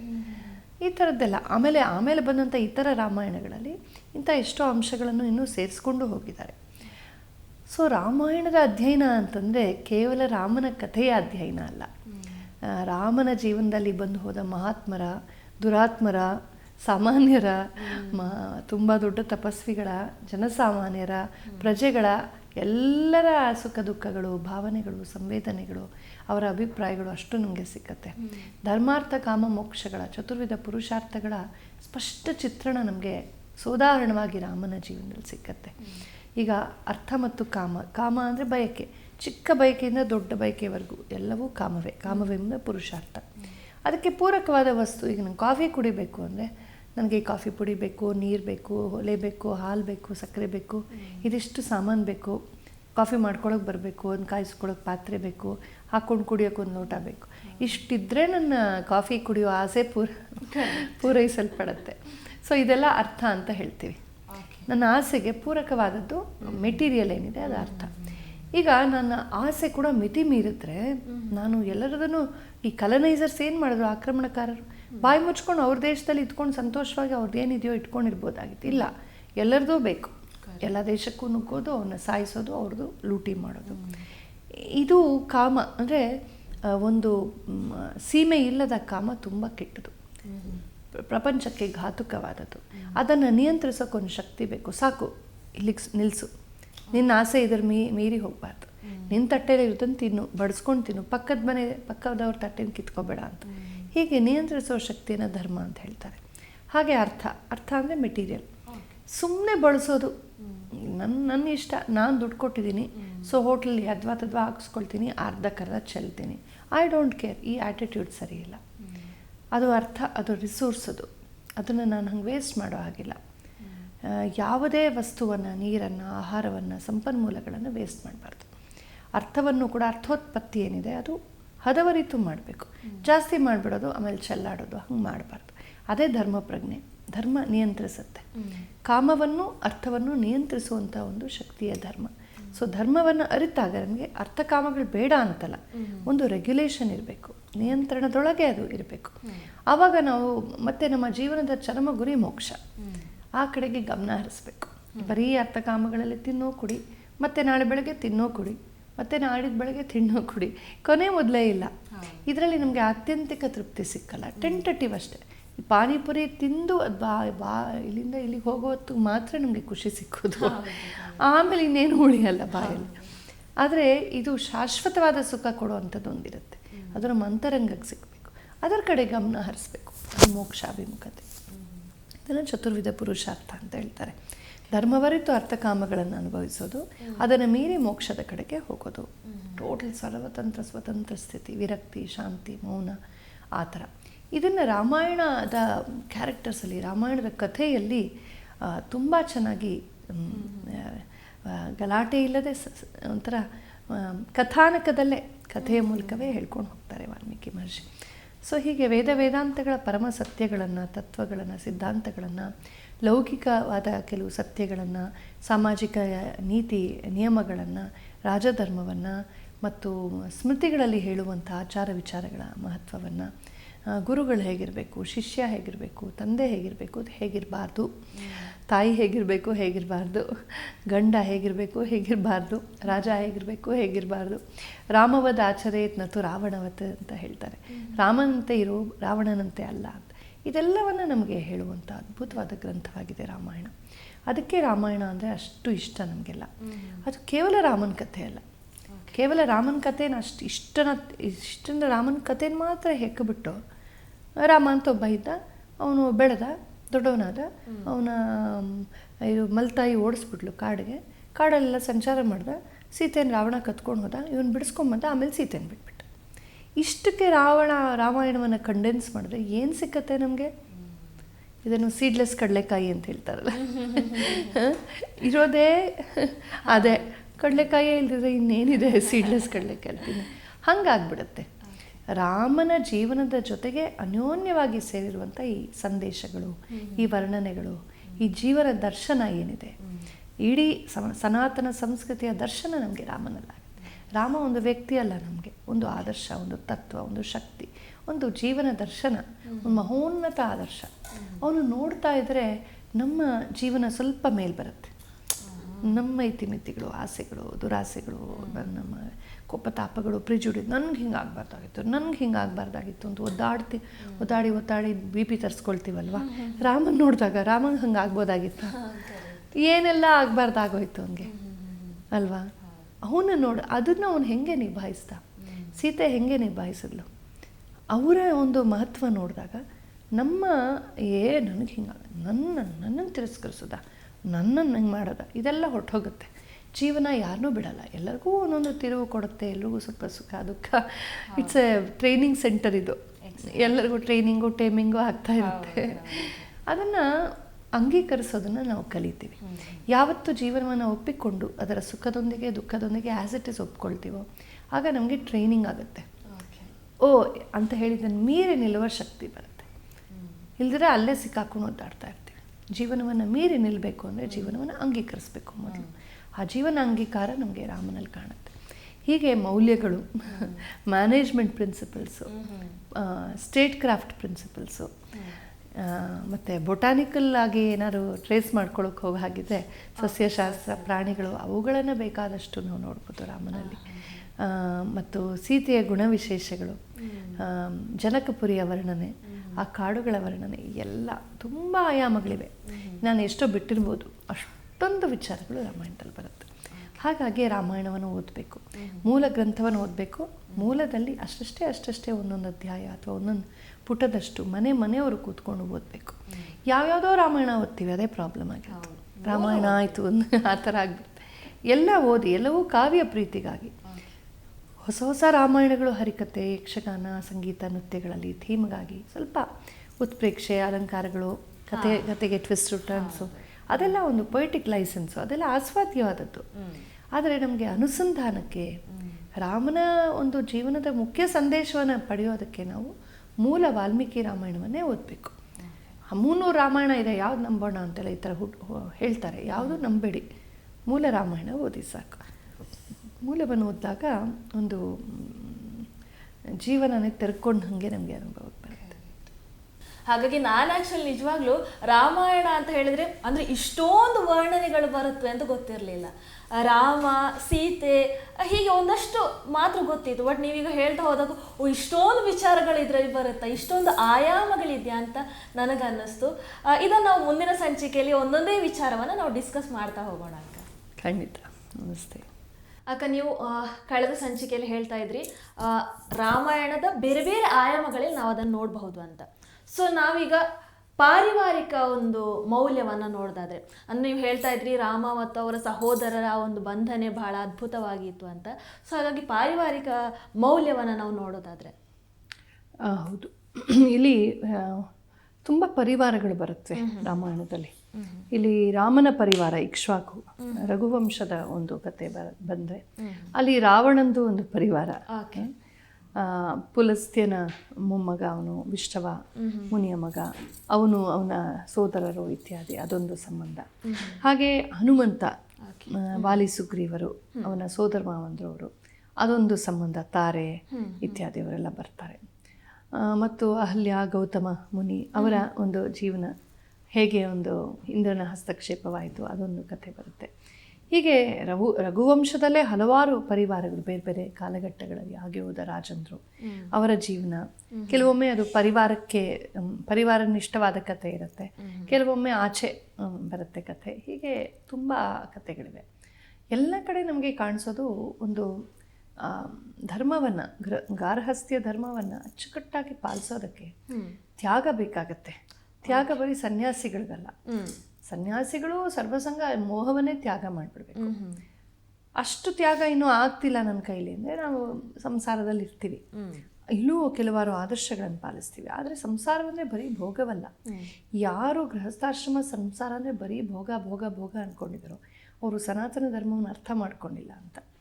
ಅಷ್ಟೇ ಅಲ್ಲ, ಜೀವನವನ್ನೇ ಅರ್ಥ ಮಾಡ್ಕೊಂಡಿಲ್ಲ ಅಂತ. ಬರೀ ಕಾಮದಿಂದ ಬದುಕೋದು ಏನಕ್ಕೂ ಸಿಕ್ಕೋದಿಲ್ಲ, ಖಾಲಿ ಮಾಡಿಬಿಡುತ್ತೆ, ನಮ್ಮ ಅಸಹ್ಯ ಬಂದ್ಬಿಡುತ್ತೆ. ಪ್ರಾಣಿಗಳಿಗಿಂತ ವರ್ಸ್ಟ್ ಆಗಿಬಿಡ್ತೀವಿ. ಪ್ರಾಣಿಗಳು ಕೂಡ ಹೇಗೆ ಅಂದರೆ ಯಾವುದೋ ಬ್ರೀಡಿಂಗ್ ಸೀಸನ್ ಅಂತಿರುತ್ತೆ, ಒಂದು ಯಾವುದೋ ಒಂದು ಸೈಕಲ್ ಇರುತ್ತೆ ನಿಸರ್ಗದ್ದು, ಅದಕ್ಕೆ ತಕ್ಕಂಗೆ ಅವಕ್ಕೆ ಒಂದು ಬಯಕೆ ಬರುತ್ತೆ, ಕಾಮ ಬರುತ್ತೆ, ಮಕ್ಕಳು ಮಾಡ್ಕೊಳತ್ವೆ ಸಂತತಿ. ಮನುಷ್ಯ ಹಂಗಲ್ಲ, ಹೋಗ್ತಾ ಬರ್ತಾ ಕಾಮುಕನಾಗಿ ಪಿಶಾಚಿಯಂತೆ ವರ್ತಿಸ್ತಾ ಇರ್ತಾನೆ. ಅದಕ್ಕೆ ಕಡಿವಾಣ ಹಾಕಬೇಕು. ಪರಿವಾರ ಇರೋದೇ ಈ ಮನುಷ್ಯನ ಕಾಮಕ್ರೋಧ ಲೋಭ ಮೋಹ ಮತ್ಸರಿಗಳಿಗೆ ಒಂದು ಫ್ರೇಮ್ ಹಾಕೋದಕ್ಕೆ. ಏಕೆಂದರೆ ಆಸೆ ಇಲ್ಲದೆ ಭೋಗವಿಲ್ಲದೆ ಬದುಕುವಷ್ಟು ನಮಗೆ ಇನ್ನೂ ಶಕ್ತಿ ಬಂದಿರಲ್ಲ. ಪ್ರವೃತ್ತಿ ರೇಷಾನ ಭೂತಾನ ನಿವೃತ್ತಿಸ್ತು ಮಹಾಫಲ ಅಂತ ಮನು ಮಹರ್ಷಿ ಹೇಳ್ತಾನೆ. ಈ ಕುಡಿಯೋದು, ತಿನ್ನೋದು, ಮಾಂಸ, ಸ್ತ್ರೀ ಸಂಘ ಇದೆಲ್ಲ ಒಂದು ಪ್ರವೃತ್ತಿ, ಒಂದು ನ್ಯಾಚುರಲ್ ಇನ್ಸ್ಟಿಂಕ್ಟ್. ಅದು ಪಶು ಪಕ್ಷಿ ಪ್ರಾಣಿಗಳಿದ್ದ ಹಾಗೆ ಮನುಷ್ಯರಿಗೂ ಇರುತ್ತೆ. ನಿವೃತ್ತಿಸ್ತು ಮಹಾಫಲ. ನಿವೃತ್ತಿ ಅಂದರೆ ಅದನ್ನು ಬಿಡೋದಿದೆಯಲ್ಲ, ಅದನ್ನು ಮೀರಿ ಹೋಗೋದು, ಅದು ತುಂಬ ದೊಡ್ಡ ಫಲವನ್ನು ಕೊಡುತ್ತೆ ಅಂತ. ಅಲ್ಲಿಂದ ನಮ್ಮ ನಿಜವಾದ ಜೀವನ ಶುರು ಆಗುತ್ತೆ. ನಿವೃತ್ತಿ ನಮ್ಮಿಂದ ಸಾಧ್ಯವಾದರೆ ನಾವು ಸಂಸಾರದಲ್ಲಿದ್ದರೂ, ಸನ್ಯಾಸಕ್ಕೆ ಹೋದ್ರೂ, ಎಲ್ಲಿದ್ರೂ we have won the race ಅಂತ ಅರ್ಥ. ಒಂದು ಮಟ್ಟಕ್ಕೆ ಗೆದ್ವಿ ಅಂತ ಅರ್ಥ. ಆ ನಿವೃತ್ತಿ ಬಂದ್ಬಿಡ್ಬೇಕು ನಮಗೆ. ನಿವೃತ್ತಿ ಬಂದಮೇಲೆ ಎಲ್ಲ ಕಳ್ಕೊಂಡ್ಬಿಡ್ತೀವ? ಇಲ್ಲ. Plug in and plug out. ಯಾವಾಗ ಬೇಕಾದ್ರೆ ನಾವು ಅಂಟ್ಕೋಬೋದು ಸಂಸಾರಕ್ಕೆ, ಎಲ್ಲ ಮಾಡ್ಬೋದು, ಕರ್ತವ್ಯಗಳನ್ನೆಲ್ಲ ಮಾಡ್ಬೋದು. ಸಾಕಾಯ್ತಾ ಟಕ್ ಅಂತ ಬಿಡಿಸ್ಕೋಬೋದು. ಬಿಡಿಸ್ಕೊಳ್ಳೋಕ್ಕೆ ಬರಲ್ಲ, ಅದೇ ಪ್ರಾಬ್ಲಮ್ಮು.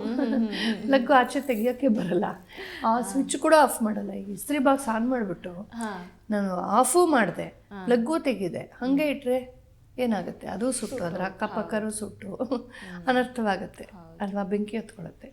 ಎಲ್ಲೋ ಒಂದು ಕಡೆ ಆಫ್ ಮಾಡೋದನ್ನು ಕಲಿಬೇಕು ನಾವು. ಗೃಹಸ್ಥರು ಆಫ್ ಅಂತೂ ಮಾಡಬೇಕು, ಸನ್ಯಾಸಿಗಳು ಪ್ಲಗ್ಗು ತೆಗೆದ್ಬಿಡ್ಬೇಕು. ಹಾಗೆ ಇದನ್ನು ನಾವು ಅರ್ಥ ಮಾಡ್ಕೋಬೇಕು. ಸೊ ಪರಿವಾರ ಇರೋದು ಭೋಗಕ್ಕಾಗಿ ಅಲ್ಲ, ಅಲ್ಲಿ ಸುರಕ್ಷೆ ಇದೆ, ಭೋಗ ಇದೆ, ಸಂತೋಷ ಇದೆ, ನಮ್ಮ ಮೋಹ ಮಮಕಾರಗಳಿಗೂ ಒಂದು ಸ್ವಲ್ಪ ಅಪೀಸ್ಮೆಂಟ್ ಇದೆ, ಒಂದು ಬಾಂಧವ್ಯ ಇದೆ, ಪರಸ್ಪರರನ್ನು ನಾವು ಸಹಾಯ ಮಾಡ್ಕೊಂಡು ಬದುಕಬಹುದು. ವೃದ್ಧರಿಗೆ ಒಂದು ಆಶ್ರಯ ಸಿಕ್ಕತ್ತೆ, ಮಕ್ಕಳಿಗೆ ಪೋಷಣೆ ಮಾರ್ಗದರ್ಶನ ಸಿಕ್ಕತ್ತೆ, ಅತಿಥಿಗಳಿಗೆ ಆಶ್ರಯ ಸಿಕ್ಕತ್ತೆ. ಸೊ ಗೃಹಸ್ಥಾಶ್ರಮವನ್ನು ಜ್ಯೇಷ್ಠಾಶ್ರಮ ಅಂತ ಕರೀತಾರೆ. ಸನ್ಯಾಸವು ಶ್ರೇಷ್ಠಾಶ್ರಮವಾದರೂ ಗೃಹಸ್ಥಾಶ್ರಮ ಜ್ಯೇಷ್ಠಾಶ್ರಮ. ಸನ್ಯಾಸಿಗಳಿಗೆ, ಬ್ರಹ್ಮಚಾರಿಗಳಿಗೆ, ವಾನಪ್ರಸ್ಥಾಶ್ರಮಗಳಿಗೆ, ಅತಿಥಿಗಳಿಗೆ ಎಲ್ಲರಿಗೂ ಆಶ್ರಯ ಗೃಹಸ್ಥನೇ ಕೊಡಬೇಕು. ಅವನೊಬ್ಬ ಕರ್ಮಯೋಗಿ. ಹಾಗಾಗಿ ಇದನ್ನು ಅರ್ಥ ಮಾಡಿಕೊಂಡಾಗ ಆ ಪರಿವಾರ ತುಂಬ ಚೆನ್ನಾಗಾಗುತ್ತೆ. ಇದನ್ನು ನಾವು ರಾಮಾಯಣದ ಕಥೆಗಳಲ್ಲಿ ನಾವು ನೋಡ್ತೀವಿ. ಈ ಗೃಹಸ್ಥ ಸಣ್ಣ ಪುಟ್ಟ ತಪ್ಪು ಮಾಡಿದಾಗ ಏನಾಗತ್ತೆ, ತನ್ನ ಸ್ವಾರ್ಥಗಳನ್ನು ಮೀರಿ ಹುಷಾರಾಗಿದ್ದಾಗ ಹೇಗೆ ಸಫಲನಾಗ್ತಾನೆ, ಇದೆಲ್ಲ ಬೇರೆ ಬೇರೆ ಕಥೆಗಳ ಮೂಲಕ ಕಾಣಿಸುತ್ತೆ ನಮಗೆ. ಈಗ ಒಬ್ಬ ರಾಜ ಇರ್ತಾನೆ, ಅಂಶುಮಾನ್ ಅಂತ ಅವನ ಹೆಸರು, ರಾಮನ ಪೂರ್ವಜ, ರಘುವಂಶದ ದೊರೆ. ಅವನಿಗೊಬ್ಬ ಮಗ ಇರ್ತಾನೆ, ಅಸಮಂಜಸ ಅಂತ ಮಗನ ಹೆಸರು. ಅವನು ಜ್ಯೇಷ್ಠ ಪುತ್ರ, ಅಂದರೆ ಇದ್ರ ಪ್ರಕಾರ, ಹೈರಾರ್ಕಿ ಪ್ರಕಾರ ಮುಂದಿನ ರಾಜ ಅವನೇ ಆಗಬೇಕು. ಆದರೆ ಅವನು ತುಂಬ ದುಷ್ಟ. ಅವನು ಇನ್ನೂ ಬಾಲಕನಾಗಿದ್ದಾಗಲೇ ಶಿಶುಗಳನ್ನ ಎತ್ಕೊಂಡು ಹೋಗಿ ನೀರಲ್ಲಿ ಎಸ್ದುಬಿಟ್ಟು ಸಾಯಿಸೋದು. ಅಂದರೆ ಅಷ್ಟು ಸ್ಯಾಡಿಸ್ಟಿಕ್ ಮೈಂಡ್ ಸೆಟ್ ಇರುತ್ತೆ ಅವನಿಗೆ. ಆಗ ಮಂತ್ರಿಗಳೆಲ್ಲ ಬಂದು ಕೇಳ್ತಾರೆ ರಾಜನ, ಇಂಥವ್ರನ್ನ ಹೆಂಗೆ ರಾಜ ಮಾಡೋದು, ಮುಂದೆ ನಮ್ಗೆ ಇಷ್ಟ ಇಲ್ಲ ಇವನಾಗೋದು ಅಂತ. ಸೊ ನಮ್ಮ ರಾಜಧರ್ಮದಲ್ಲಿ ಒಂದು ಡೆಮೋಕ್ರಸಿ, ಪ್ರಜಾಪ್ರಭುತ್ವ ಸೇರಿತ್ತು. ಏನು ಮನ್ಸಿಗೆ ಬಂದಾಗ ನಾನು ಮಾಡ್ತೀನಿ ಅಂತ ಈ ಅರಬ್ ಶೀಕ್ಗಳ ಥರ ಏನು ಬೇಕಾದ್ರೂ ಮಾಡ್ತೀವಿ, ಹಾಗೆಲ್ಲ ನಡೆಯಲ್ಲ ಇಲ್ಲಿ ರಾಜನೂ ಆನ್ಸರಬಲ್ಲೇ.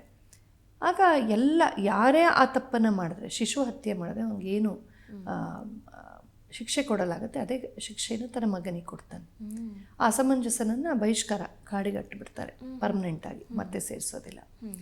ಅಂದರೆ ತಂದೆಯಾಗಿ ಅಯ್ಯೋ ನನ್ನ ಮಗ ಕಾಡಿಗೆ ಹೋಗ್ತಾನ, ಅಯ್ಯೋ ಎಷ್ಟಾದರೂ ನನ್ನ ಮಗ ಅಲ್ವೇ, ನಾನು ರಾಜ ಅಲ್ವೇ, ನನ್ನ ಇಷ್ಟ, ನನ್ನ ಮಗ ಅಂತ ಯೋಚನೆ ಮಾಡೋದಿಲ್ಲ. ಪ್ರಜಾಹಿತದ ದೃಷ್ಟಿಯಿಂದ ತನ್ನ ಸ್ವಂತ ಹೆತ್ತ ಮಗನನ್ನು ಅವನು, ಎಲ್ಲರಿಗೂ ಏನು ರೂಲೋ ಅದೇ ರೂಲ್ ನನಗೆ ಅಂತ.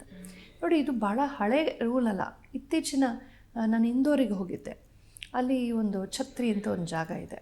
ಅಲ್ಲಿ ಇಂದೋರಿನ ರಾಜ ಸಂಸ್ಥಾನ, ನಮ್ಮ ಹೋಳ್ಕರ್ ವಂಶದವರ, ಅಹಲ್ಯಾಬಾಯಿ ಹೋಳ್ಕರ್ ಎಲ್ಲ ಇದೆಯಲ್ಲ, ಹೋಳ್ಕರ್ ವಂಶದವರ ದೊರೆಗಳ ಸಮಾಧಿ ಎಲ್ಲ ಇದೆ. ಅಲ್ಲಿ ಅಹಲ್ಯಾಬಾಯಿ ಹೋಳ್ಕರ್ ಮಗಂದು ಇದೆ ಸಮಾಧಿ. ಅಲ್ಲಿ ಅವ್ರ ಜೊತೆ ಮಾತಾಡುವಾಗ ಹೇಳ್ತಾ ಇದ್ರು, ಅವಳ ಗಂಡ ತುಂಬ ದುಷ್ಟನಾಗಿದ್ದ ಮೊದಲು, ಆಮೇಲೆ ತಿದ್ಕೊಂಡು ಸರಿ ಹೋದ, ಬಟ್ ಯುದ್ಧದಲ್ಲಿ ಸತ್ತು ಹೋಗ್ತಾನೆ. ಏಕೆ ರಾಣಿ ಆಗ್ತಾಳೆ ಅಹಲ್ಯಾಬಾಯಿ ಹೋಳ್ಕರ್. ಇವಳಿಗೆ ಇದ್ದ ಮಗ ತುಂಬ ದಾರಿ ತಪ್ಪಿರ್ತಾನೆ, ತುಂಬ ಕೆಟ್ಟವನು, ಮಾಡಬಾರ್ದ ಅಪರಾಧಗಳನ್ನು ಮಾಡ್ತಿರ್ತಾನೆ. ನೋಡಿ ನೋಡಿ ಕೊನೆಗೆ ಪ್ರಜೆಗಳಿಗೆ ಕೊಡೋ ಶಿಕ್ಷೆಯನ್ನೇ ಅವನಿಗೆ ಕೊಡ್ತಾಳೆ ಅಂತ ಅಲ್ಲಿ ಹೇಳಿದ್ರು. ನನಗೆ, ನಾನು ಓದಿದ್ದೆಲ್ಲ ಕೇಳಿದ್ದು. ಆನೆಯ ಕೈಯಲ್ಲಿ ತುಳಿಸ್ತಾಳೆ.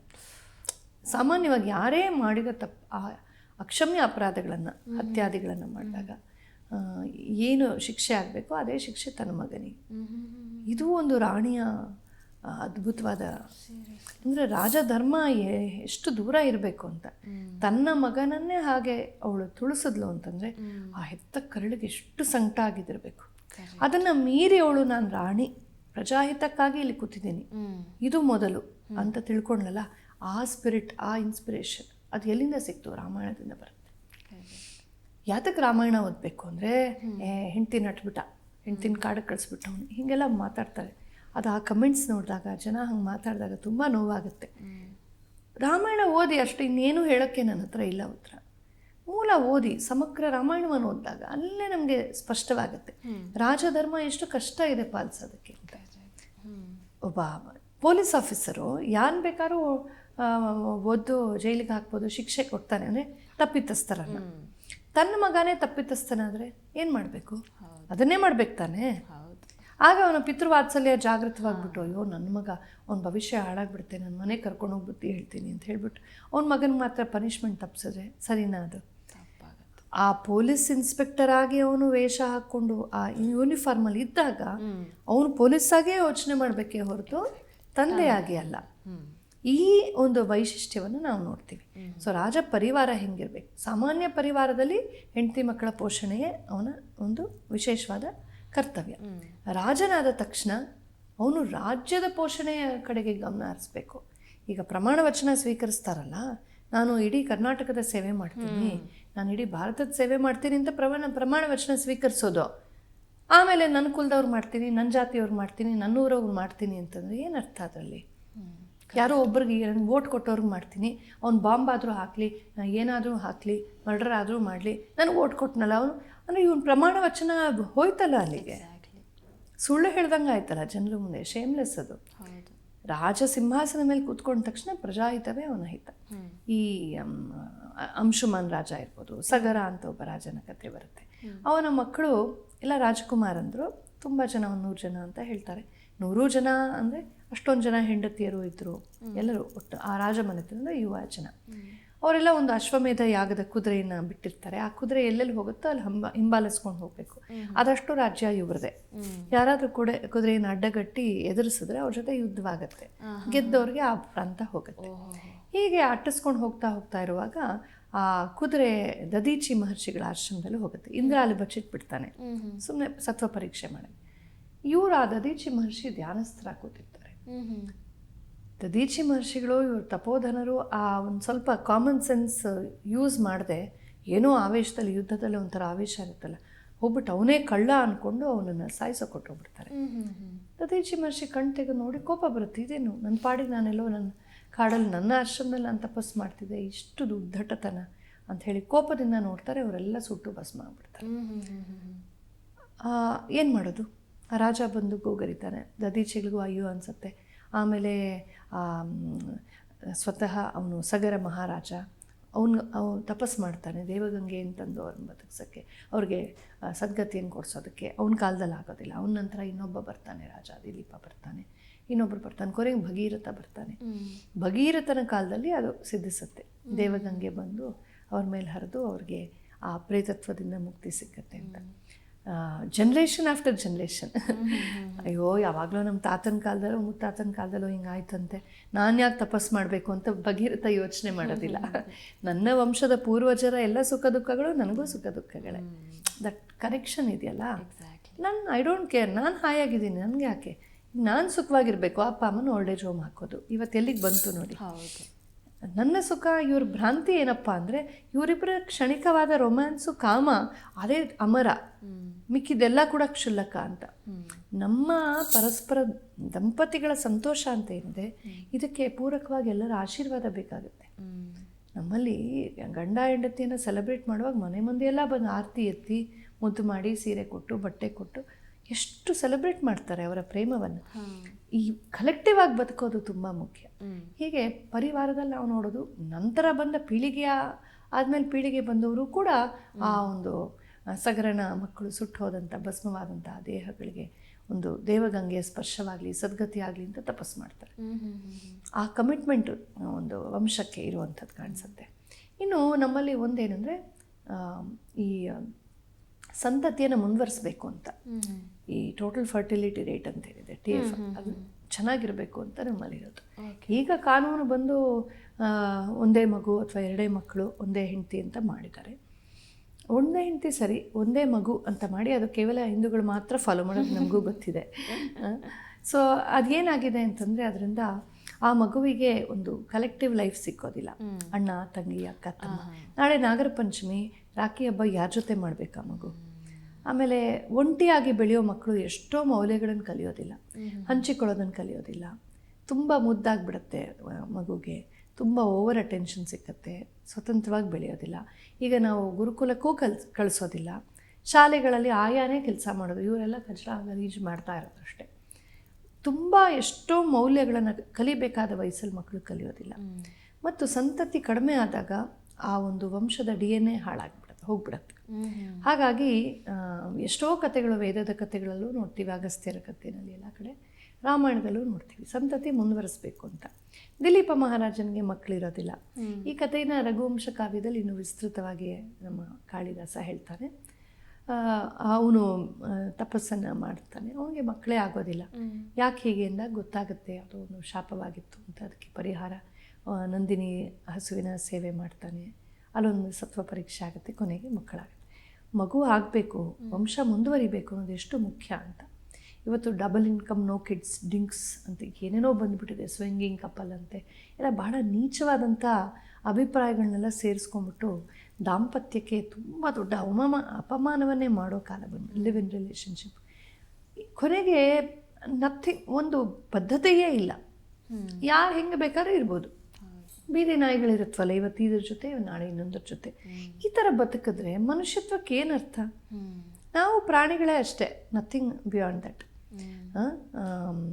ಆಹಾರ ನಿದ್ರಾ ಭಯ ಮೈಥುನಂಚ ಸಮಾನಮೇತತ್ ಪಶುಭಿನ್ನರಾಣ. ಮನುಷ್ಯರಿಗೂ ಪ್ರಾಣಿಗಳಿಗೂ ಪಕ್ಷಿಗಳಿಗೂ ಇದು ಆಹಾರ ನಿದ್ರೆ ಭಯ ಮೈಥುನ ಒಂದೇ. ಜ್ಞಾನಂತು ನರಾಣಂ ಅಧಿಕಂ ವಿಶೇಷ. ಜ್ಞಾನ ಅಥವಾ ನಮ್ಮನ್ನು ನಾವು ಮೀರಿ ಹೋಗುವಂಥದ್ದು, ಉದಾತ್ತವಾದ ಆದರ್ಶ ಪಾಲನೆ, ಇದು ಮನುಷ್ಯನ ವಿಶೇಷ. ಇದಿದ್ದರೆ ಮಾತ್ರ ನಮ್ಮ ಮನುಷ್ಯತ್ವಕ್ಕೆ ಏನಾದ್ರು ಅರ್ಥ. ಹಾಗಾಗಿ ಈ ಥರ ಕ್ಷುಲ್ಲಕವಾಗಿ ಬದುಕೋದಲ್ಲ, ನಾವು ಒಂದು ಗೃಹಸ್ಥಾಶ್ರಮ ಅಂತ ಕಟ್ಟಿದ್ರೆ ಆ ಗೃಹಸ್ಥಾಶ್ರಮದಲ್ಲಿ ಗುರು ಹಿರಿಯರಿಗೆ, ಅತಿಥಿಗಳಿಗೆ, ಮಕ್ಕಳಿಗೆ, ನೆರೆಕೆರೆಯವ್ರಿಗೆ, ರಾಜ್ಯಕ್ಕೆ, ಸಮಾಜಕ್ಕೆ ಎಲ್ಲರಿಗೂ ಉಪಯೋಗ ಆಗೋ ಹಾಗೆ ಬದುಕಬೇಕು. ಧನ್ಯೋ ಗೃಹಸ್ಥಾಶ್ರಮ ಅಂತ ಹೇಳ್ತಾರಲ್ಲ, ಯಾಕೆ ಅಂದರೆ ಗೃಹಸ್ಥಾಶ್ರಮದು ಕರ್ಮಯೋಗ. ಬರೀ ಭೋಗ ಭೋಗ ಭೋಗ ಅಂತ ಮಾಡ್ಕೊಂಬಿಟ್ರೆ ನನ್ನ ಸುಖ, ನನ್ನ ಪ್ರೈವಸಿ, ಏನು ಪ್ರೈವಸಿ ಕೊನೆಗೆ? ಯು ಅಂತ ಇಂಗ್ಲೀಷಲ್ಲಿ ಜಗಳ ಆಡ್ತಾ ಕೂತಿರ್ತಾರೆ. ಆ ಒಂದು ತ್ಯಾಗವಿಲ್ಲದ ಪ್ರೀತಿಗೆ, ಅದು ಪ್ರೀತಿನೇ ಅಲ್ಲ ಬಿಡಿ, ತರ್ಪಣೆ ಅಂತ, ಪ್ರೀತಿ ಅನ್ನೋ ಪದದಲ್ಲಿ ಖುಷಿಪಡಿಸೋದು ಅಂತ ಇದೆ. ಕಾಮ ಅನ್ನೋದು ಬಯಸೋದು, ಇವತ್ತು ಬರೀ ಕಾಮ. ಸೊ ಕಾಮದಿಂದ ಅಲ್ಲ ಗೃಹಸ್ಥಾಶ್ರಮ ಆಗಬೇಕಾದದ್ದು, ತೃಪ್ತಿ ಈ ಥರ ಸೇವೆಯಿಂದ. ಆ ಸೇವೆ ಎಲ್ಲಿರುತ್ತೋ ಅಲ್ಲಿ ಆ ಒಂದು ಮನೆತನ ಅರಳುತ್ತೆ. ಈಗ ದಶರಥನ ಜೀವನ ಅಷ್ಟೇ ತೆಗೆದುಕೊಂಡ್ರೆ ನಾವು, ಅವನಿಗೆ 3 ಜನ ಹೆಂಡತಿಯರು, ಅದಲ್ಲದೆ ಇನ್ನೂ 33 ಜನ ಇದ್ದರು. 3 ಜನ ಪಟ್ಟದ ಅರಸಿಯರು. ಕೌಸಲ್ಯಗೆ ಮಕ್ಕಳಾಗಲಿಲ್ಲ, ಸುಮಿತ್ರೆಯನ್ನು ಮಾಡಿಕೊಂಡು ಅವಳಿಗೂ ಮಕ್ಕಳಾಗಲಿಲ್ಲ. ಕೊನೆಗೆ ತನಗಿಂತ ವಯಸ್ಸಲ್ಲಿ ತುಂಬ ಚಿಕ್ಕವಳು, ಸಂಕೋಚ, ಆದರೂ ಏನು ಮಾಡೋದು, ರಾಜಧರ್ಮ, ಮಗ ಬೇಕೋಪ ಮಾಡ್ಕೊಳ್ತಾನೆ. ಅವಳಿಗೂ ಮಕ್ಕಳಾಗೋದಿಲ್ಲ. ಅವಳನ್ನ ಮದುವೆ ಆಗುವಾಗ ಅವಳ ಅಣ್ಣನಿಗೆ ಅವ್ನು ಹೇಳ್ತಾನೆ, ಇವಳ ಮಗನನ್ನೇ ನಾನು ರಾಜ ಮಾಡ್ತೀನಿ ಅಂತ. ಇನ್ನೊಬ್ಬ ಕೌಸಲ್ಯಗೆ ಮಗು ಆದೀತು ಅನ್ನೋ ಕಲ್ಪನೆ ಇರಲಿಲ್ಲ ಅವನಿಗೆ. ಆಮೇಲೆ ಅವನು ಯಾವುದೋ ಸಂದರ್ಭದಲ್ಲಿ ಒಂದು ಯುದ್ಧಕ್ಕೆ ಹೋಗಿರ್ತಾನೆ. ಆಗ ಕೈಕೇಯಿ ಅವನಿಗೆ ಪ್ರಾಣವನ್ನು ಉಳಿಸಿರ್ತಾಳೆ, ಸಹಾಯ ಮಾಡಿರ್ತಾಳೆ. ಆಗ ನನ್ನ ಪ್ರಾಣವನ್ನು ಉಳಿಸಿದ್ಯಾ, 2 ವಾರ ತೆಗೆದುಕೋ ಅಂತ ಹೇಳ್ತಾನೆ. ತಕ್ಷಣ ಅವಳು ವರ ಕೇಳೋದಿಲ್ಲ. ಈಗ ನನಗೇನೂ ಬೇಕಿಲ್ಲ, ನನ್ನ ಸರ್ವ ಸುಖಗಳೂ ಇದೆ, ಕಾಲಾಂತರದಲ್ಲಿ ಬೇಕಾದಾಗ ವರ ಕೇಳ್ತೀನಿ ಅಂತ ಹೇಳ್ತಾಳೆ. ಇವನು ಸ್ವಲ್ಪ ಆಲೋಚನೆ ಮಾಡಬೇಕಾಗಿತ್ತು. ಮನುಷ್ಯ ಒಂದೇ ಥರ ಇರಲ್ಲ, ಪರಿಸ್ಥಿತಿ ಒಂದೇ ಥರ ಇರಲ್ಲ. ನಾನು ರಾಜ, ಅವಳು ರಾಣಿ. ಸೊ ನಾವು ಅಕಸ್ಮಾತ್ ನಾಳೆ ಯಾವುದೇ ಸವತಿಯರಿದ್ದಾರೆ, ಏನೋ ಒಂದು ಎಡವಟ್ಟಾದ ವರ ಕೇಳಿಬಿಟ್ರೆ ತುಂಬ ಕಷ್ಟ ಆಗುತ್ತೆ. ಅಷ್ಟು ಫ್ರೀಡಮ್ ಕೊಡಬಾರ್ದು, ಇಲ್ಲೇ ಪೂರೈಸಬೇಕು. ನಾನು ಹೇಳ್ತಿರ್ತೇನೆ, ತಕ್ಷಣ ಒಂದು ಡೈಮಂಡ್ ನೆಕ್ಲೆಸ್ ಏನೋ ಕೊಡಿಸ್ಬಿಡ್ಬೇಕಾಗಿತ್ತು, ಸಂತೋಷ ಪಡಿಸ್ಬಿಡ್ಬೇಕಾಗಿತ್ತು. ಇವನು ಆ ದೂರಾಲೋಚನೆ ಮಾಡಲ್ಲ. ತಕ್ಷಣಕ್ಕೆ ಮೋಹ, ಅವಳ ಮೇಲೆ ಕೃತಜ್ಞತೆ, ಮೋಹ, ಮುದ್ದಿನ ಹೆಂಡತಿ, ಪ್ರೀತಿಯ ಹೆಂಡತಿ, ಎಷ್ಟು ಅತಿಯಾಗಿ ಪ್ರೀತಿಸ್ತಾನೆ ಅವಳನ್ನು ಅಂದರೆ ಪಾಪ ಕೌಸಲ್ಯ ಸುಮಿತ್ರೆಗೆ ಅನ್ಯಾಯವಾಗತ್ತೆ, ನೊಂದುಕೊಳ್ತಾರೆ, ನಾವು ಲೆಕ್ಕವೇ ಇಲ್ವಾ ಅಂತ. ಆ ಮಟ್ಟಕ್ಕೆ ಅವಳ ಮೇಲೆ ಹುಚ್ಚು ಮೋಹ ಇರುತ್ತೆ ಅವನಿಗೆ. ಆ ಹುಚ್ಚು ಮೋಹ ಒಂದು ತಪ್ಪು, ಅವ್ರನ್ನ ನೋಯಿಸಿದ ಒಂದು ತಪ್ಪು. ಎರಡನೇದಾಗಿ ವರ ಅಲ್ಲೇ ಕೊಟ್ಬಿಡ್ಬೇಕಾಗಿತ್ತು. ಯಾವುದನ್ನೂ ಒಂಥರ ಅನಿರ್ದಿಷ್ಟವಾಗಿ, ಅನಿಶ್ಚಿತವಾಗಿ, ಯಾವುದೋ ಅನ್ನೋನ್ ಫ್ಯೂಚರ್, ಅನ್ಸೀನ್ ಫ್ಯೂಚರ್, ಕಾಣದ ಭವಿಷ್ಯಕ್ಕೆ ಇಟ್ಟಿದ್ರಿಂದ ಏನಾಯಿತು, ತಪ್ಪಾದ ಸಮಯದಲ್ಲಿ ಆ ವರಗಳನ್ನು ಬಳಕೆ ಮಾಡೋದು. ಅವನು ವಚನಬದ್ಧನಾಗಿದ್ದ, ಅವನು ಬರೀ ಗಂಡನಾಗಿ ಯೋಚನೆ ಮಾಡ್ದ. ಅವನೊಬ್ಬ ರಾಜನಾಗಿ ಯೋಚನೆ ಮಾಡಿದರೆ ರಾಮ ಬಹುಶಃ ಆ ಥರ ವರ ಕೊಡ್ತಿರ್ಲಿಲ್ಲ. ಕೊಟ್ಟಿದ್ರು ತಕ್ಷಣ ಅಲ್ಲೇ ಪೂರೈಸ್ಬಿಡ್ತಾ ಇದ್ದ. ಆ ಪರಿಸ್ಥಿತಿಗೆ, ಆ ಸಂದರ್ಭಕ್ಕೆ ಆ ವರವನ್ನು ಅಲ್ಲೇ ಕೊಡಬೇಕಾಗಿತ್ತು.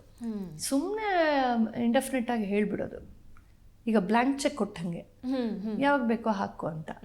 ಇವಾಗ ಏನು ನಂಗೆ ಹೊಟ್ಟೆ ತುಂಬಿದೆ, ನಂಗೆ ಏನೂ ಬೇಕಿಲ್ಲ ಅಂತ ಹೇಳ್ಬೋದು. ನಾಳೆ ಹೆಚ್ಚು ಕಡಿಮೆ ಆದಾಗ ನಮ್ಮ ಆಸ್ತಿನೆಲ್ಲ ಬರ್ಕೊಂಡ್ಬಿಡ್ಬೋದಲ್ವ. ಆ ಥರ ಆಯಿತು. ರಾಜನಾಗಿ ಮಾಡಿದ ತಪ್ಪು ಅವನು, ಹೇಸ್ಟಿ ಡಿಸಿಷನು.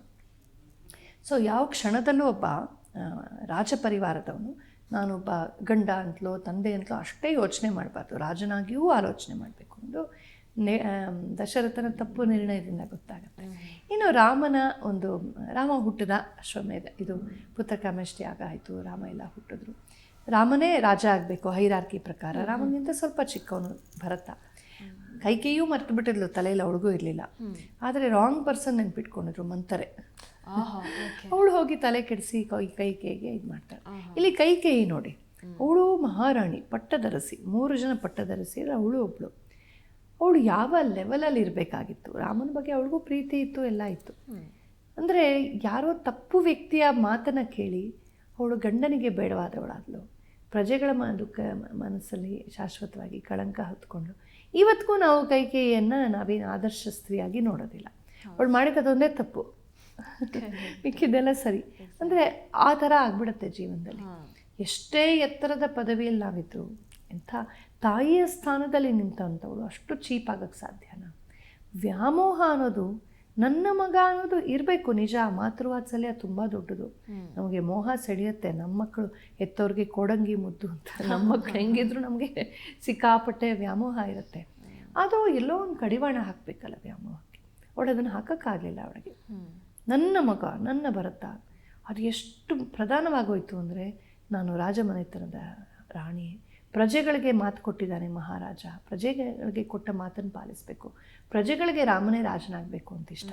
ರಾಮನೇ ಹಿರಿಯ ಮಗ, ಲೆಕ್ಕದ ಪ್ರಕಾರ ಹೈರಾರ್ಕಿ ಪ್ರಕಾರ ಅವನೇ ರಾಜ ಆಗಬೇಕು, ಜೊತೆಗೆ ನಾನು ಅವನ ತಾಯಿ. ಆವಾಗ ನನ್ನ ಅಣ್ಣನಿಗೆ ಮಾತು ಕೊಟ್ಟಾಗ ಇವ್ರಿಗೆಲ್ಲ ಮಗ ಹುಟ್ಟಾನೆ ಅಂತ ಗೊತ್ತಿರಲಿಲ್ಲ. ಆಮೇಲೆ ಎಲ್ಲರ ಅಭಿಪ್ರಾಯಕ್ಕೆ ನಾನು ಮನ್ನಣೆ ಕೊಡಬೇಕು, ನಾನೊಬ್ಬಳು ರಾಣಿ, ರಘುವಂಶದ ಮರ್ಯಾದೆಯನ್ನು ಪಾಲಿಸಬೇಕು, ಗಂಡನ ಹಿತವನ್ನು ನಾನು ಚಿಂತಿಸಬೇಕು. ರಾಮ ಸರ್ವಥಾ ಶ್ರೇಷ್ಠ, ಸರ್ವಥಾ ಉತ್ತಮ, ದಕ್ಷ, ಯೋಗ್ಯ, ಪ್ರಜಾಭಿಮತವೂ ಅವನ ಕಡೆಗೆ ಇದೆ, ಎಲ್ಲವೂ ಇದಿಷ್ಟನ್ನು ಆಲೋಚನೆ ಮಾಡಿದ್ರೆ ನನ್ನ ಮಗ ರಾಜ ಆಗಿದ್ರೆ ಅನ್ನುವ ಆಸೆ ಹಿಂದೆ ತೆಗೆದುಕೊಳ್ತಾ ಇತ್ತು. ಇಲ್ಲ, ಏನನ್ನೂ ಆಲೋಚನೆ ಮಾಡಲಿಲ್ಲ, ನನ್ನ ಮಗ ರಾಜ ಆಗಬೇಕು. ಏನು ಮಾಡಲಿ, ಹಳೆ ವರ ಅವಳು ನೆನಪಿಸ್ತಾಳೆ. ಮಂತ್ರಿ ವರ ಕೊಟ್ಟಿದ್ನಲ್ಲ ದಶರಥ, ನೋಡಿ ಅವನು ಕೊಟ್ಟ ವರ ಎಷ್ಟು ಮುಳುವಾಯಿತು. ಆ ಕ್ಷಣ ತೀರಿಸ್ಬಿಟ್ಟಿದ್ರೆ ಚೆನ್ನಾಗಿರ್ತಿತ್ತು. ಇವಳು ಒಂದು ತಪ್ಪು ಮಾಡಿದ್ಲು. ಕೋಪಗ್ರಹಕ್ಕೆ ಹೋಗಿ ನಾಟಕ ಮಾಡಿ, ಗಲಾಟೆ ಮಾಡಿ, ಎಲ್ಲ ಮಾಡಿ ರಾಮನಿಗೆ ಅವನು ಅಟ್ಟುವ ತನಕ ಎಷ್ಟು ಕ್ರೂರಿ ಆಗಿಬಿಡ್ತಾಳೆ ಅವಳು ಅಂತಂದರೆ, ನಾಚಿಕೆ ಇಲ್ಲದೆ ಅವಳೇ ಹೇಳ್ತಾಳೆ, ನನ್ನ ಮಗ ರಾಜ ಆಗ್ಬೇಕು, ನೀನು ವನವಾಸಕ್ಕೆ ಹೋಗಬೇಕು ಅಂತ. ಆಮೇಲೆ ನಾರ್ಮಡಿಯನ್ನು ತಂದು ಕೊಟ್ಬಿಡ್ತಾಳೆ, ರಾಮನಿಗೆ ಸೀತೆಗೂ ಕೊಟ್ಬಿಡ್ತಾಳೆ. ಪಾಪ ಸೀತೆ ಅದನ್ನು ಕಣ್ಣಲ್ಲೇ ನೋಡಿರಲಿಲ್ಲ ಅಂತ ಬಟ್ಟೆ, ಅದನ್ನು ಹಿಂಗೆ ತೆಗೆದುಕೊಂಡು ಹಂಗೆ ಹಿಂಗೆ ಕೊರಳಿಗೆಲ್ಲ ಸುತ್ಕೊಂಡ್ಬಿಟ್ಟು ಅವಳು, ರಾಮ ಇದನ್ನು ಹೆಂಗೆ ಹಾಕ್ಕೋಬೇಕು ನಂಗೆ ಗೊತ್ತಾಗ್ತಿಲ್ಲ ಅಂತ ಹೇಳ್ತಾರೆ. ಅಲ್ಲಿರುವ ವಸಿಷ್ಠರೂ ಮೊದಲುಗೊಂಡು, ದಶರಥರೂ ಮೊದಲುಗೊಂಡು ಎಲ್ಲರಿಗೂ ಕಣ್ಣಲ್ಲಿ ನೀರು ಬಂದ್ಬಿಡತ್ತೆ. ಅಯ್ಯೋ ಪಾಪ ಸೀತೆ. ಆಗ ದಶರಥ ಮಾತಾಡ್ತಾನೆ, ನನ್ನ ವರದ ವ್ಯಾಪ್ತಿ ನಿನಗೆ ಮಾತ್ರ ಇರೋದು, ಅಂದರೆ ರಾಮನಿಗೆ ಮಾತ್ರ ಇರೋದು, ಸೀತೆಗಲ್ಲ. ಸೀತೆಯನ್ನು ವನವಾಸಕ್ಕೆ ಹೋಗು ಅಂತ ಹೇಳೋ ಅಧಿಕಾರ ನಿನಗಿಲ್ಲ. ಸೀತೆ ಸರ್ವಾಲಂಕಾರ ಭೂಷಿತೆಯಾಗಿ ರಾಜಯೋಗ್ಯ ಒಡವೆಗಳನ್ನು ಹಾಕ್ಕೊಂಡೇ ಹೋಗಬೇಕು ಅಂತ ಹೇಳಿ ಅವಳಿಗೆ ವಿಶಿಷ್ಟವಾದ ಬಟ್ಟೆಗಳನ್ನು, ಆಭರಣಗಳನ್ನು ಕೊಟ್ಟು ಹಾಕಿ ಕಳಿಸ್ತಾನೆ ದಶರಥ. ವಸಿಷ್ಠರು ಇನ್ನೊಂದು ಮಾತನ್ನು ಹೇಳ್ತಾರೆ, ರಾಮನ ಅನುಪಸ್ಥಿತಿಯಲ್ಲಿ ಸೀತೆಯೇ ರಾಜ್ಯವಾಳಲಿ. ಏಕೆಂದರೆ ರಾಜ ರಾಣಿ ಇಬ್ಬರು ಅನ್ಯೋನ್ಯ, ಇಬ್ಬರಿಗೂ ಸೇರಿ ಪಟ್ಟಾಭಿಷೇಕ ಮಾಡೋದು. ಹಾಗಾಗಿ ರಾಮನ ಅರ್ಧಾಂಗಿ ಅವಳು ರಾಜ್ಯ ಆಳ್ಬೋದು, ದುಷ್ಟೆ ಕೈಕೇಯಿ ಸುಮ್ಮನಿರು ಅಂತ ಹೇಳ್ತಾನೆ. ಇದೆಲ್ಲ ನೋಡಿದಾಗ ಒಂದು ಕ್ಷಣಿಕವಾದಂಥ ಒಂದು ದೌರ್ಬಲ್ಯದಿಂದಾಗಿ ಕೈಕೇಯಿ ಅಂತ ಅನರ್ಥ ಮಾಡಿಬಿಟ್ಲು. ದಶರಥನಿಗೆ ಎಂಥ ಸ್ಥಿತಿ ನೋಡಿ, ಇಲ್ಲಿ ಹೆಂಡತಿಗೆ ಕೊಟ್ಟ ವರವನ್ನು ಅವನು ಪಾಲಿಸಬೇಕು, ಇಲ್ಲ ವಚನ ಭ್ರಷ್ಟನಾಗ್ತಾನೆ. ಪ್ರಜೆಗಳಿಗೂ ಮಾತು ಕೊಟ್ಬಿಟ್ಟಿದ್ದಾನೆ, ನಾಳೆ ಬೆಳಗ್ಗೆ ರಾಮನಿಗೆ ಪಟ್ಟಾಭಿಷೇಕ. ಪ್ರಜೆಗಳ ಮಾತನ್ನು ಪಾಲಿಸ್ಬೇಕಾ, ಕೈಕೇಯಿ ಮಾತನ್ನು ಪಾಲಿಸ್ಬೇಕಾ? ಎಂಥ ಇಕ್ಕಟ್ಟು ನೋಡಿ ಅವನಿಗೆ. ಹಿಂಗೆ ಮಾಡಿದ್ರು ವಚನ ಭ್ರಷ್ಟನಾಗ್ತಾನೆ. ಮತ್ತು ಸ್ತ್ರೀಲೋಲ, ಹೆಂಡತಿ ದಾಸ ಅಂತ ಮಾತುಗಳು ಬರುತ್ತಲ್ಲ, ಅದನ್ನು ಜೀರ್ಣಿಸ್ಕೋಬೇಕು. ತನ್ನ ಪ್ರಾಣಪ್ರಿಯನಾದ ರಾಮ ಮಾಡೋದು ತಪ್ಪಿಗೆ ಕಾಡಿ ಕಳಿಸ್ಬೇಕು. ಈಗ ಏನೋ ತಪ್ಪು ಮಾಡಿದವನು ಅವನ ಪಾಡಿಗೆ ಅವನು ಇವ್ರನ್ನ ಕರ್ಕೊಂಬಂದ್ಬಿಟ್ಟು ನೀನು ದೊಡ್ಡ ದುಷ್ಟ ಅಂತ ಜೈಲಲ್ಲಿ ಹಾಕ್ಬಿಟ್ರೆ ಅಥವಾ ಬಹಿಷ್ಕಾರ ಹಾಕ್ಬಿಟ್ರೆ ಹೆಂಗಿರುತ್ತೆ ಅವನಿಗೆ? ಸೊ ರಾಮನಿಗೆ ಅಂಥ ಸದ್ಗುಣಗಳ ಗಣಿಯಾದ ರಾಮನಿಗೆ ಸುಮ್ಮನೆ ಕರೆದ್ಬಿಟ್ಟು ನೀನು ವನವಾಸಕ್ಕೆ ಕೊಟ್ಟೋಗ್ಬೇಕು, ಅದು ಪನಿಷ್ಮೆಂಟ್ ಥರ. It's a punishment actually. ಅವ್ರು ಅದಕ್ಕೂ ದುಃಖ ಪಡಲ್ಲ. ವನವಾಸನ ಸರಿ ಹೋಗ್ತೀನಿ ಪರವಾಗಿಲ್ಲ, ಬಟ್ ಯಾಕೆ ರಾಜ ನನ್ನ ಜೊತೆ ಮಾತಾಡ್ತಿಲ್ಲ, ಅಪ್ಪ ಯಾಕೆ ನನ್ನ ಕಡೆ ಕಣ್ಣೆತ್ತಿ ನೋಡ್ತಿಲ್ಲ. ದಶರಥನಿಗೆ ರಾಮನ ಮುಖ ನೋಡೋಕೆ ಆಗ್ತಿಲ್ಲ. ಸಂಕಟ, ದುಃಖ, ಅವಮಾನ. ರಾಮ ಅಂದ್ಕೊಳ್ಳೋದು ನಾನು ಏನು ತಪ್ಪು ಮಾಡಿರ್ಬೋದು, ನನ್ನ ತಂದೆಗೆ ನಾನು ನೋಯಿಸಿದ್ನ ಅಂತ ಅಕ್ಷಮ್ಯ ಅಪರಾಧ ನನ್ನ ಕಡೆ. ಅವನು ಸೆಲ್ಫ್ ಇಂಟ್ರಾಸ್ಪೆಕ್ಷನ್ ಮಾಡ್ಕೊಳ್ತಿದ್ದಾನೆ, ನಾನೇನು ತಪ್ಪು ಮಾಡಿರ್ಬೋದು ಅಂತ ಯೋಚನೆ ಮಾಡ್ತಿದ್ದಲ್ಲ. ಮತ್ತು ಮಧ್ಯರಾತ್ರಿ ಹೋಗು ಅಂತ ಹೇಳಿದಾಗ ಆವಾಗ ದಾನ ಮಾಡಿ, ಪೂಜೆ ಮಾಡಿ, ಸಂಕಲ್ಪ ಮಾಡಿ ಎಲ್ಲ ಮಾಡಿಬಿಟ್ಟು ಹೊರಡ್ತಾನೆ ರಾಮ. ಆ ಮರ್ಯಾದೆ ಇದೆಯಲ್ಲ, ವನವಾಸ ಅನ್ನೋದೊಂದು ವ್ರತ, ಸಂಕಲ್ಪ. ಹೌದಾ ಸರಿ ಅಂತ ಹೊರಡೋದಿಲ್ಲ. ಅದಕ್ಕೆ ಮಾಡಬೇಕಾದ ಮಧ್ಯರಾತ್ರಿಲಿ ಎಲ್ಲ ದಾನ ಧರ್ಮಗಳನ್ನು ಮಾಡಿ, ಪೂಜೆ ಮಾಡಿ, ಸಂಕಲ್ಪ ಮಾಡಿ ಹೊರಡ್ತಾನೆ. ತಾಯಿಗೆ ಹೇಳಿಬಿಟ್ಟು, ತಾಯಿ ಹತ್ರ ಯಾವ ದುಃಖ ತೋರಿಸ್ಕೊಳ್ಳಲ್ಲ.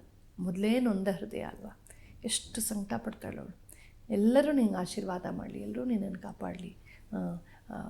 ಗಿಡ ಮರಗಳು, ಬಳ್ಳಿಗಳು, ಆಕಾಶವು, ದೇವತೆಗಳು, ಅಷ್ಟದಿಕ್ಪಾಲಕರು, ವಸುಗಳು, ಆಮೇಲೆ ಪಶು ಪಕ್ಷಿ ಪ್ರಾಣಿಗಳು, ಭೂಮಿ, ಹುಲ್ಲು ಕಡ್ಡಿ ಎಲ್ಲನೂ ನಿಂಗೆ ಕಾಪಾಡಲಿ ಅಂತ ಆಶೀರ್ವಾದ ಮಾಡ್ತಾಳೆ. ಆ ಹೆತ್ತ ತಾಯಿಯ ದುಃಖ ಎಷ್ಟು ಇರುತ್ತೆ, ಅವನ ಥರ ದುಃಖವನ್ನೇ ತೋರಿಸ್ಕೊಳ್ಳಲ್ಲ ರಾಮ. ಆಮೇಲೆ ಸೀತೆಯ ಅಂತಃಪುರಕ್ಕೆ ಹೋಗ್ತಾನೆ. ಕಾಲಿಟ್ಟ ತಕ್ಷಣ ಸೀತೆ ಠಕ್ ಅಂತ ಎದ್ದು ನಿಂತ್ಕೊಂಡ್ಬಿಡ್ತಾಳೆ. ಏನಾಯಿತು ಪ್ರಭು ಅಂತ. ಅವಳೆಂಥ ಇಂಗಿತ ಜ್ಞಾನಿ ಅಂತಂದರೆ, ಇಲ್ಲಿ ರಾಮ ಬಾಯ್ಬಿಟ್ಟು ಏನು ಹೇಳೇ ಇಲ್ಲ ಇನ್ನು. ಎಲ್ಲರೂ ನಿನ್ನನ್ನು ಆಶೀರ್ವಾದ ಮಾಡಲಿ, ಕಾಪಾಡಲಿ ಅಂತ ಹೇಳ್ತಾಳೆ. ಮೊದಲೇ ಎಲ್ಲಿದೆ ಸೀತೆ ಅಂತ. ಅಂದರೆ ಸೀತೆ ಅಂಥ ಇಂಗಿತಜ್ಞೆ.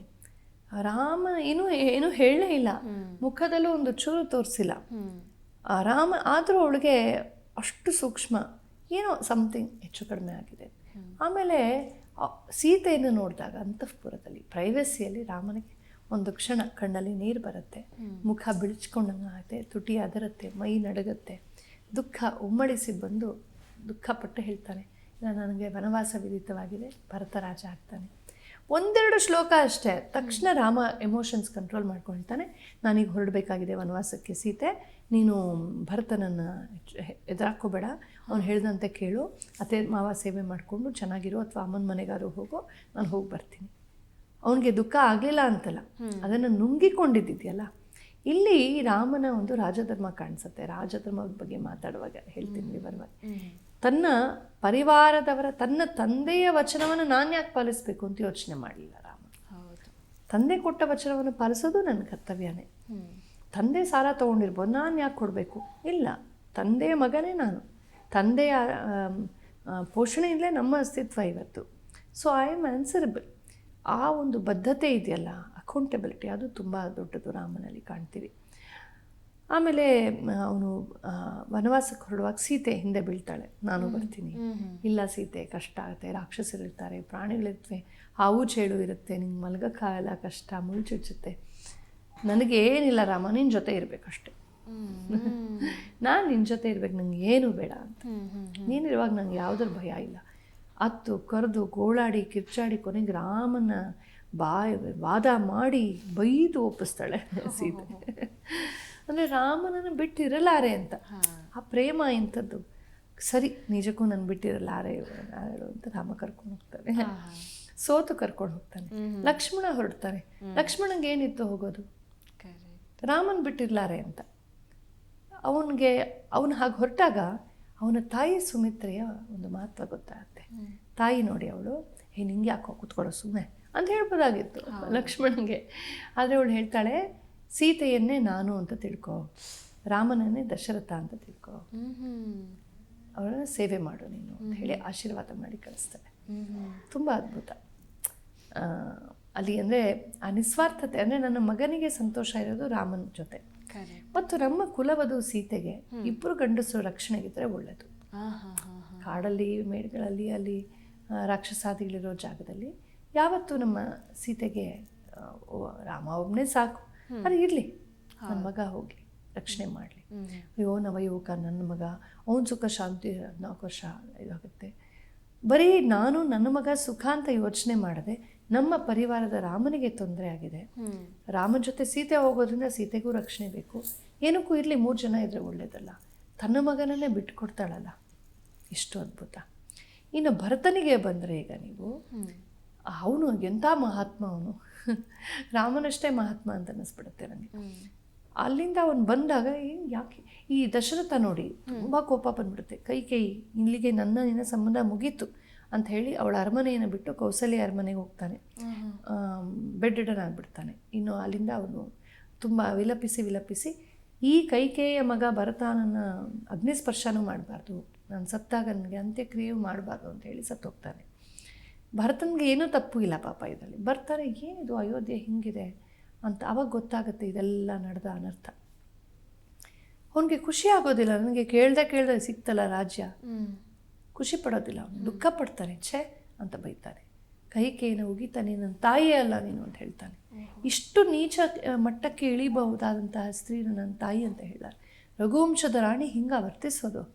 ನನ್ನ ತಂದೆ ಜನಕ ಸತ್ತೋಗಿದ್ದಾನೆ ನಿನ್ನಿಂದಾಗಿ, ನನ್ನ ತಂದೆ ದಶರಥ ಸತ್ತೋಗಿದ್ದಾನೆ ನಿನ್ನಿಂದಾಗಿ, ನೀನು ನಗ್ತಾ ಇದೆಯಾ, ಸೆಲೆಬ್ರೇಟ್ ಮಾಡ್ತಿದ್ಯಾ?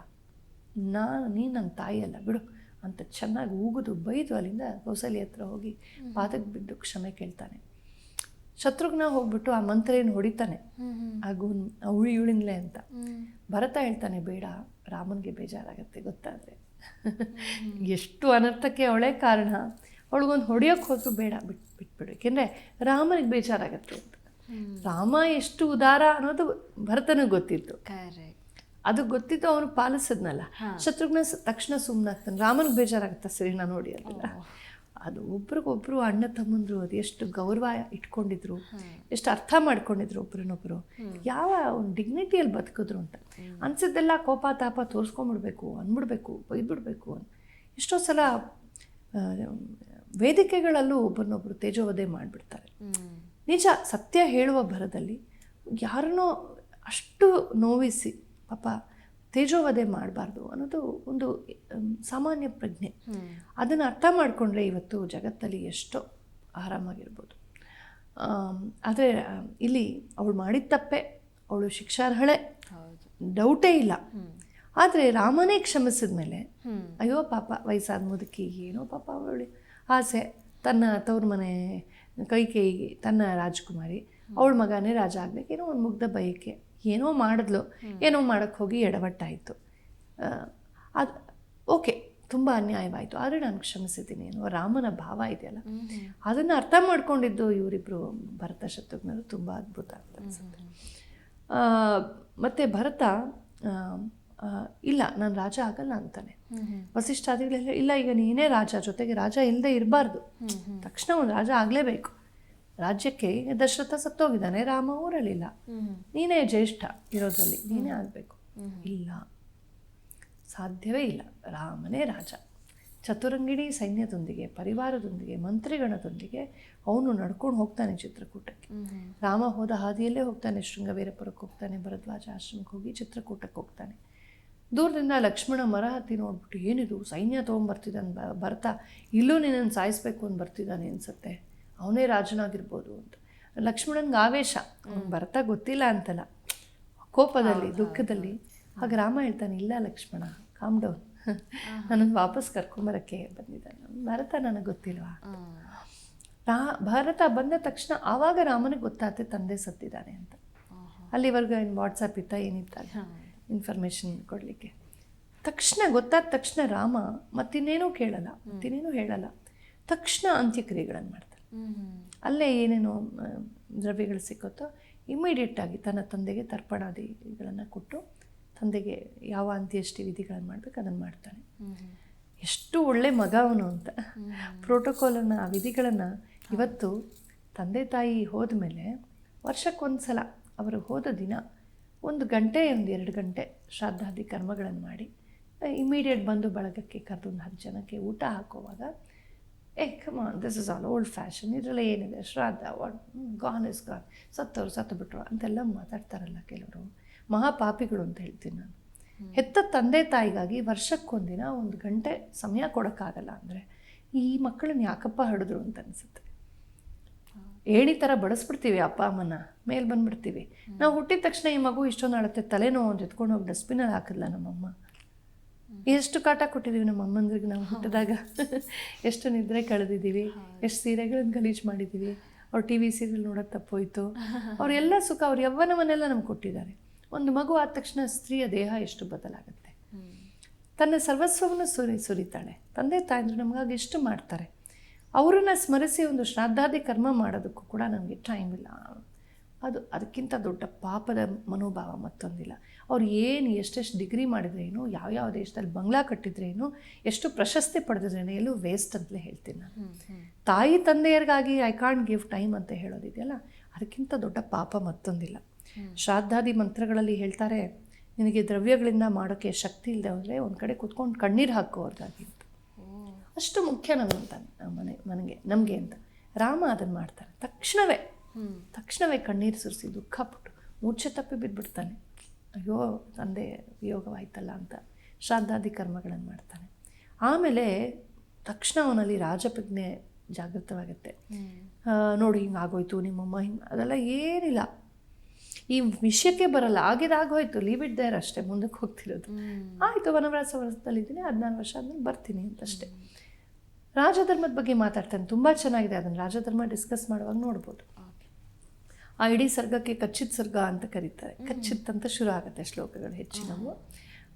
ಅದರಲ್ಲಿ ಹೇಗಿದೆ ಅಯೋಧ್ಯೆಯಲ್ಲೆಲ್ಲ ಸರಿಯಾಗಿದೆಯಾ, ಎಲ್ಲ ಅಚ್ಚುಕಟ್ಟಾಗಿ ನಡೀತಿದೆಯಾ, ಟ್ಯಾಕ್ಸಸ್ ಸರಿಯಾಗಿ ತೊಗೊಳ್ತಾ ಇದೆಯಾ, ರೆಕ್ರೂಟ್ಮೆಂಟ್ ಸರಿಯಾಗಿ ಆಗ್ತಾ ಇದೆಯಾ, ನೋಡಿ ಸರಿಯಾದ ಇದು ಮಾಡ್ತಿದ್ಯಾ, ಪ್ಲ್ಯಾನಿಂಗ್ ಸರಿಯಾಗಿ ಮಾಡ್ತಿದ್ಯಾ, ಹೀಗೆ ಒಂದು ರಾಜನ ಎಲ್ಲ ಪ್ರೊಫೈಲ್ಸು, ಎಲ್ಲ ಡಿಪಾರ್ಟ್ಮೆಂಟ್ಗಳ ಬಗ್ಗೆನೂ ಚರ್ಚೆ ಮಾಡ್ತಾನೆ ರಾಮ. ತುಂಬ ಚೆನ್ನಾಗಿದೆ ಆ ಭಾಗ. ಆಮೇಲೆ ವಿಷಯಕ್ಕೆ ಬರ್ತಾನೆ, ನೀನು ವಾಪಸ್ ಬಾ, ಇದು ನನ್ನ ಅಧಿಕಾರ ಅಲ್ಲ, ನಿನ್ನದೇ ಅಧಿಕಾರ. ರಾಮ ಇಲ್ಲಪ್ಪ, ತಂದೆಯ ವಚನವನ್ನು ಪಾಲಿಸಬೇಕು. ಎರಡನೇದಾಗಿ ನಾನು ವನವಾಸದ ವ್ರತ ಸಂಕಲ್ಪ ಮಾಡಾಯಿತು, ಆ ಸಂಕಲ್ಪವನ್ನು ಪಾಲಿಸಬೇಕು. ವಚನ ಭ್ರಷ್ಟನಾದ್ಮೇಲೆ ನಾನು ರಾಜ ಅಲ್ಲ, ಮನುಷ್ಯನಾಗಿರೋಕ್ಕೂ ಅರ್ಹನಲ್ಲ. ಇಲ್ಲ, ನಿನಗಾಗಿರೋ ಅನ್ಯಾಯ ನನ್ನಿಂದ ಅಂತ ಇವಂದು ಕರೆಕ್ಟೇ, ರಾಮಂದು ಕರೆಕ್ಟೇ, ಇಬ್ಬರದು ಒಂದೊಂದು ಪಾಯಿಂಟ್ ಇದೆ. ಕೊನೆಗೆ ರಾಮನ ಪ್ರಾತಿನಿಧ್ಯವಾಗಿ ಅವನ ಒಂದು ಪಾದುಕೆಯನ್ನು ಪಡೆದು ಹೋಗಿ ಅಯೋಧ್ಯೆಯನ್ನು ಪ್ರವೇಶ ಮಾಡದೆ ಗಡಿಯಲ್ಲೇ ಸೀಮೆಯಲ್ಲೇ ಪಾದುಕೆಯನ್ನಿಟ್ಟು ಪಟ್ಟಾಭಿಷೇಕ ಮಾಡಿ ಅದಕ್ಕೆ ಪ್ರತಿದಿನ ವರದಿ ಒಪ್ಪಿಸ್ತಾನೆ. ಅದೇನು ಮಾತಾಡುತ್ತಾ ವರದಿ ಒಪ್ಪಿಸ್ತಾನೆ. ಅವನು ಇಡೀ ರಾಜ್ಯವನ್ನು ಚೆನ್ನಾಗಿ ಆಳಿ ವರದಿ ಒಪ್ಪಿಸ್ತಾನೆ ಅದಕ್ಕೆ, ಹೀಗೆ ಅಂತ ತುಂಬ ಚೆನ್ನಾಗಿ ಇದೆ. ಅಂದರೆ ನನ್ನ ತಾಯಿ ನನ್ನ ನಿಮಿತ್ತವಾಗಿ ನನ್ನ ಮೇಲಿನ ಮೋಹಕ್ಕೆ ತಪ್ಪು ಮಾಡಿದ್ಲು, ಆದರೆ ನಾನು ಆ ತಪ್ಪನ್ನು ಮುಂದುವರಿಸ್ಬಾರೆ. ಏನು ಮಾಡೋಕ್ಕಾಗುತ್ತೆ, ನಂಗೆ ಬೇಕಾಗಿರಲಿಲ್ಲ, ಆದರೂ ಸಿಕ್ತಲ್ಲಪ್ಪ ಅಂತ ಎಂಜಾಯ್ ಮಾಡಲಿಲ್ಲ ಅವನು. ಪರಿಹಾರವನ್ನು ಹುಡ್ಕೋಕ್ಕೆ ಎಷ್ಟು ಪ್ರಯತ್ನ ಪಟ್ಟ. ಕೊನೆಗೆ ನಾನು ಸಿಂಹ, ನನ್ನ ತಾಯಿಯ ಈ ಕಚಡ ಇಚ್ಛೆ, ಕುತ್ಸಿತವಾದ ಅಧರ್ಮದ ಇಚ್ಛೆ ನೆರವೇರಬಾರ್ದು ಅಂಥೇಳಿ ಅವನು ಸಿಂಹಾಸನವನ್ನೇ ಏರೋದಿಲ್ಲ. ಪಶ್ಚಾತ್ತಾಪ ಪಟ್ಟು ಕೈಗೆಯೂ ಸರಿ ಹೋಗ್ತಾಳೆ, ಬಟ್ ಏನು ಪ್ರಯೋಜನ, ಡ್ಯಾಮೇಜ್ ಆಗೋಗಿತ್ತು. ಶತ್ರುಘ್ನ ಮಾತ್ರ ಊರೊಳಗಿರ್ತಾನೆ.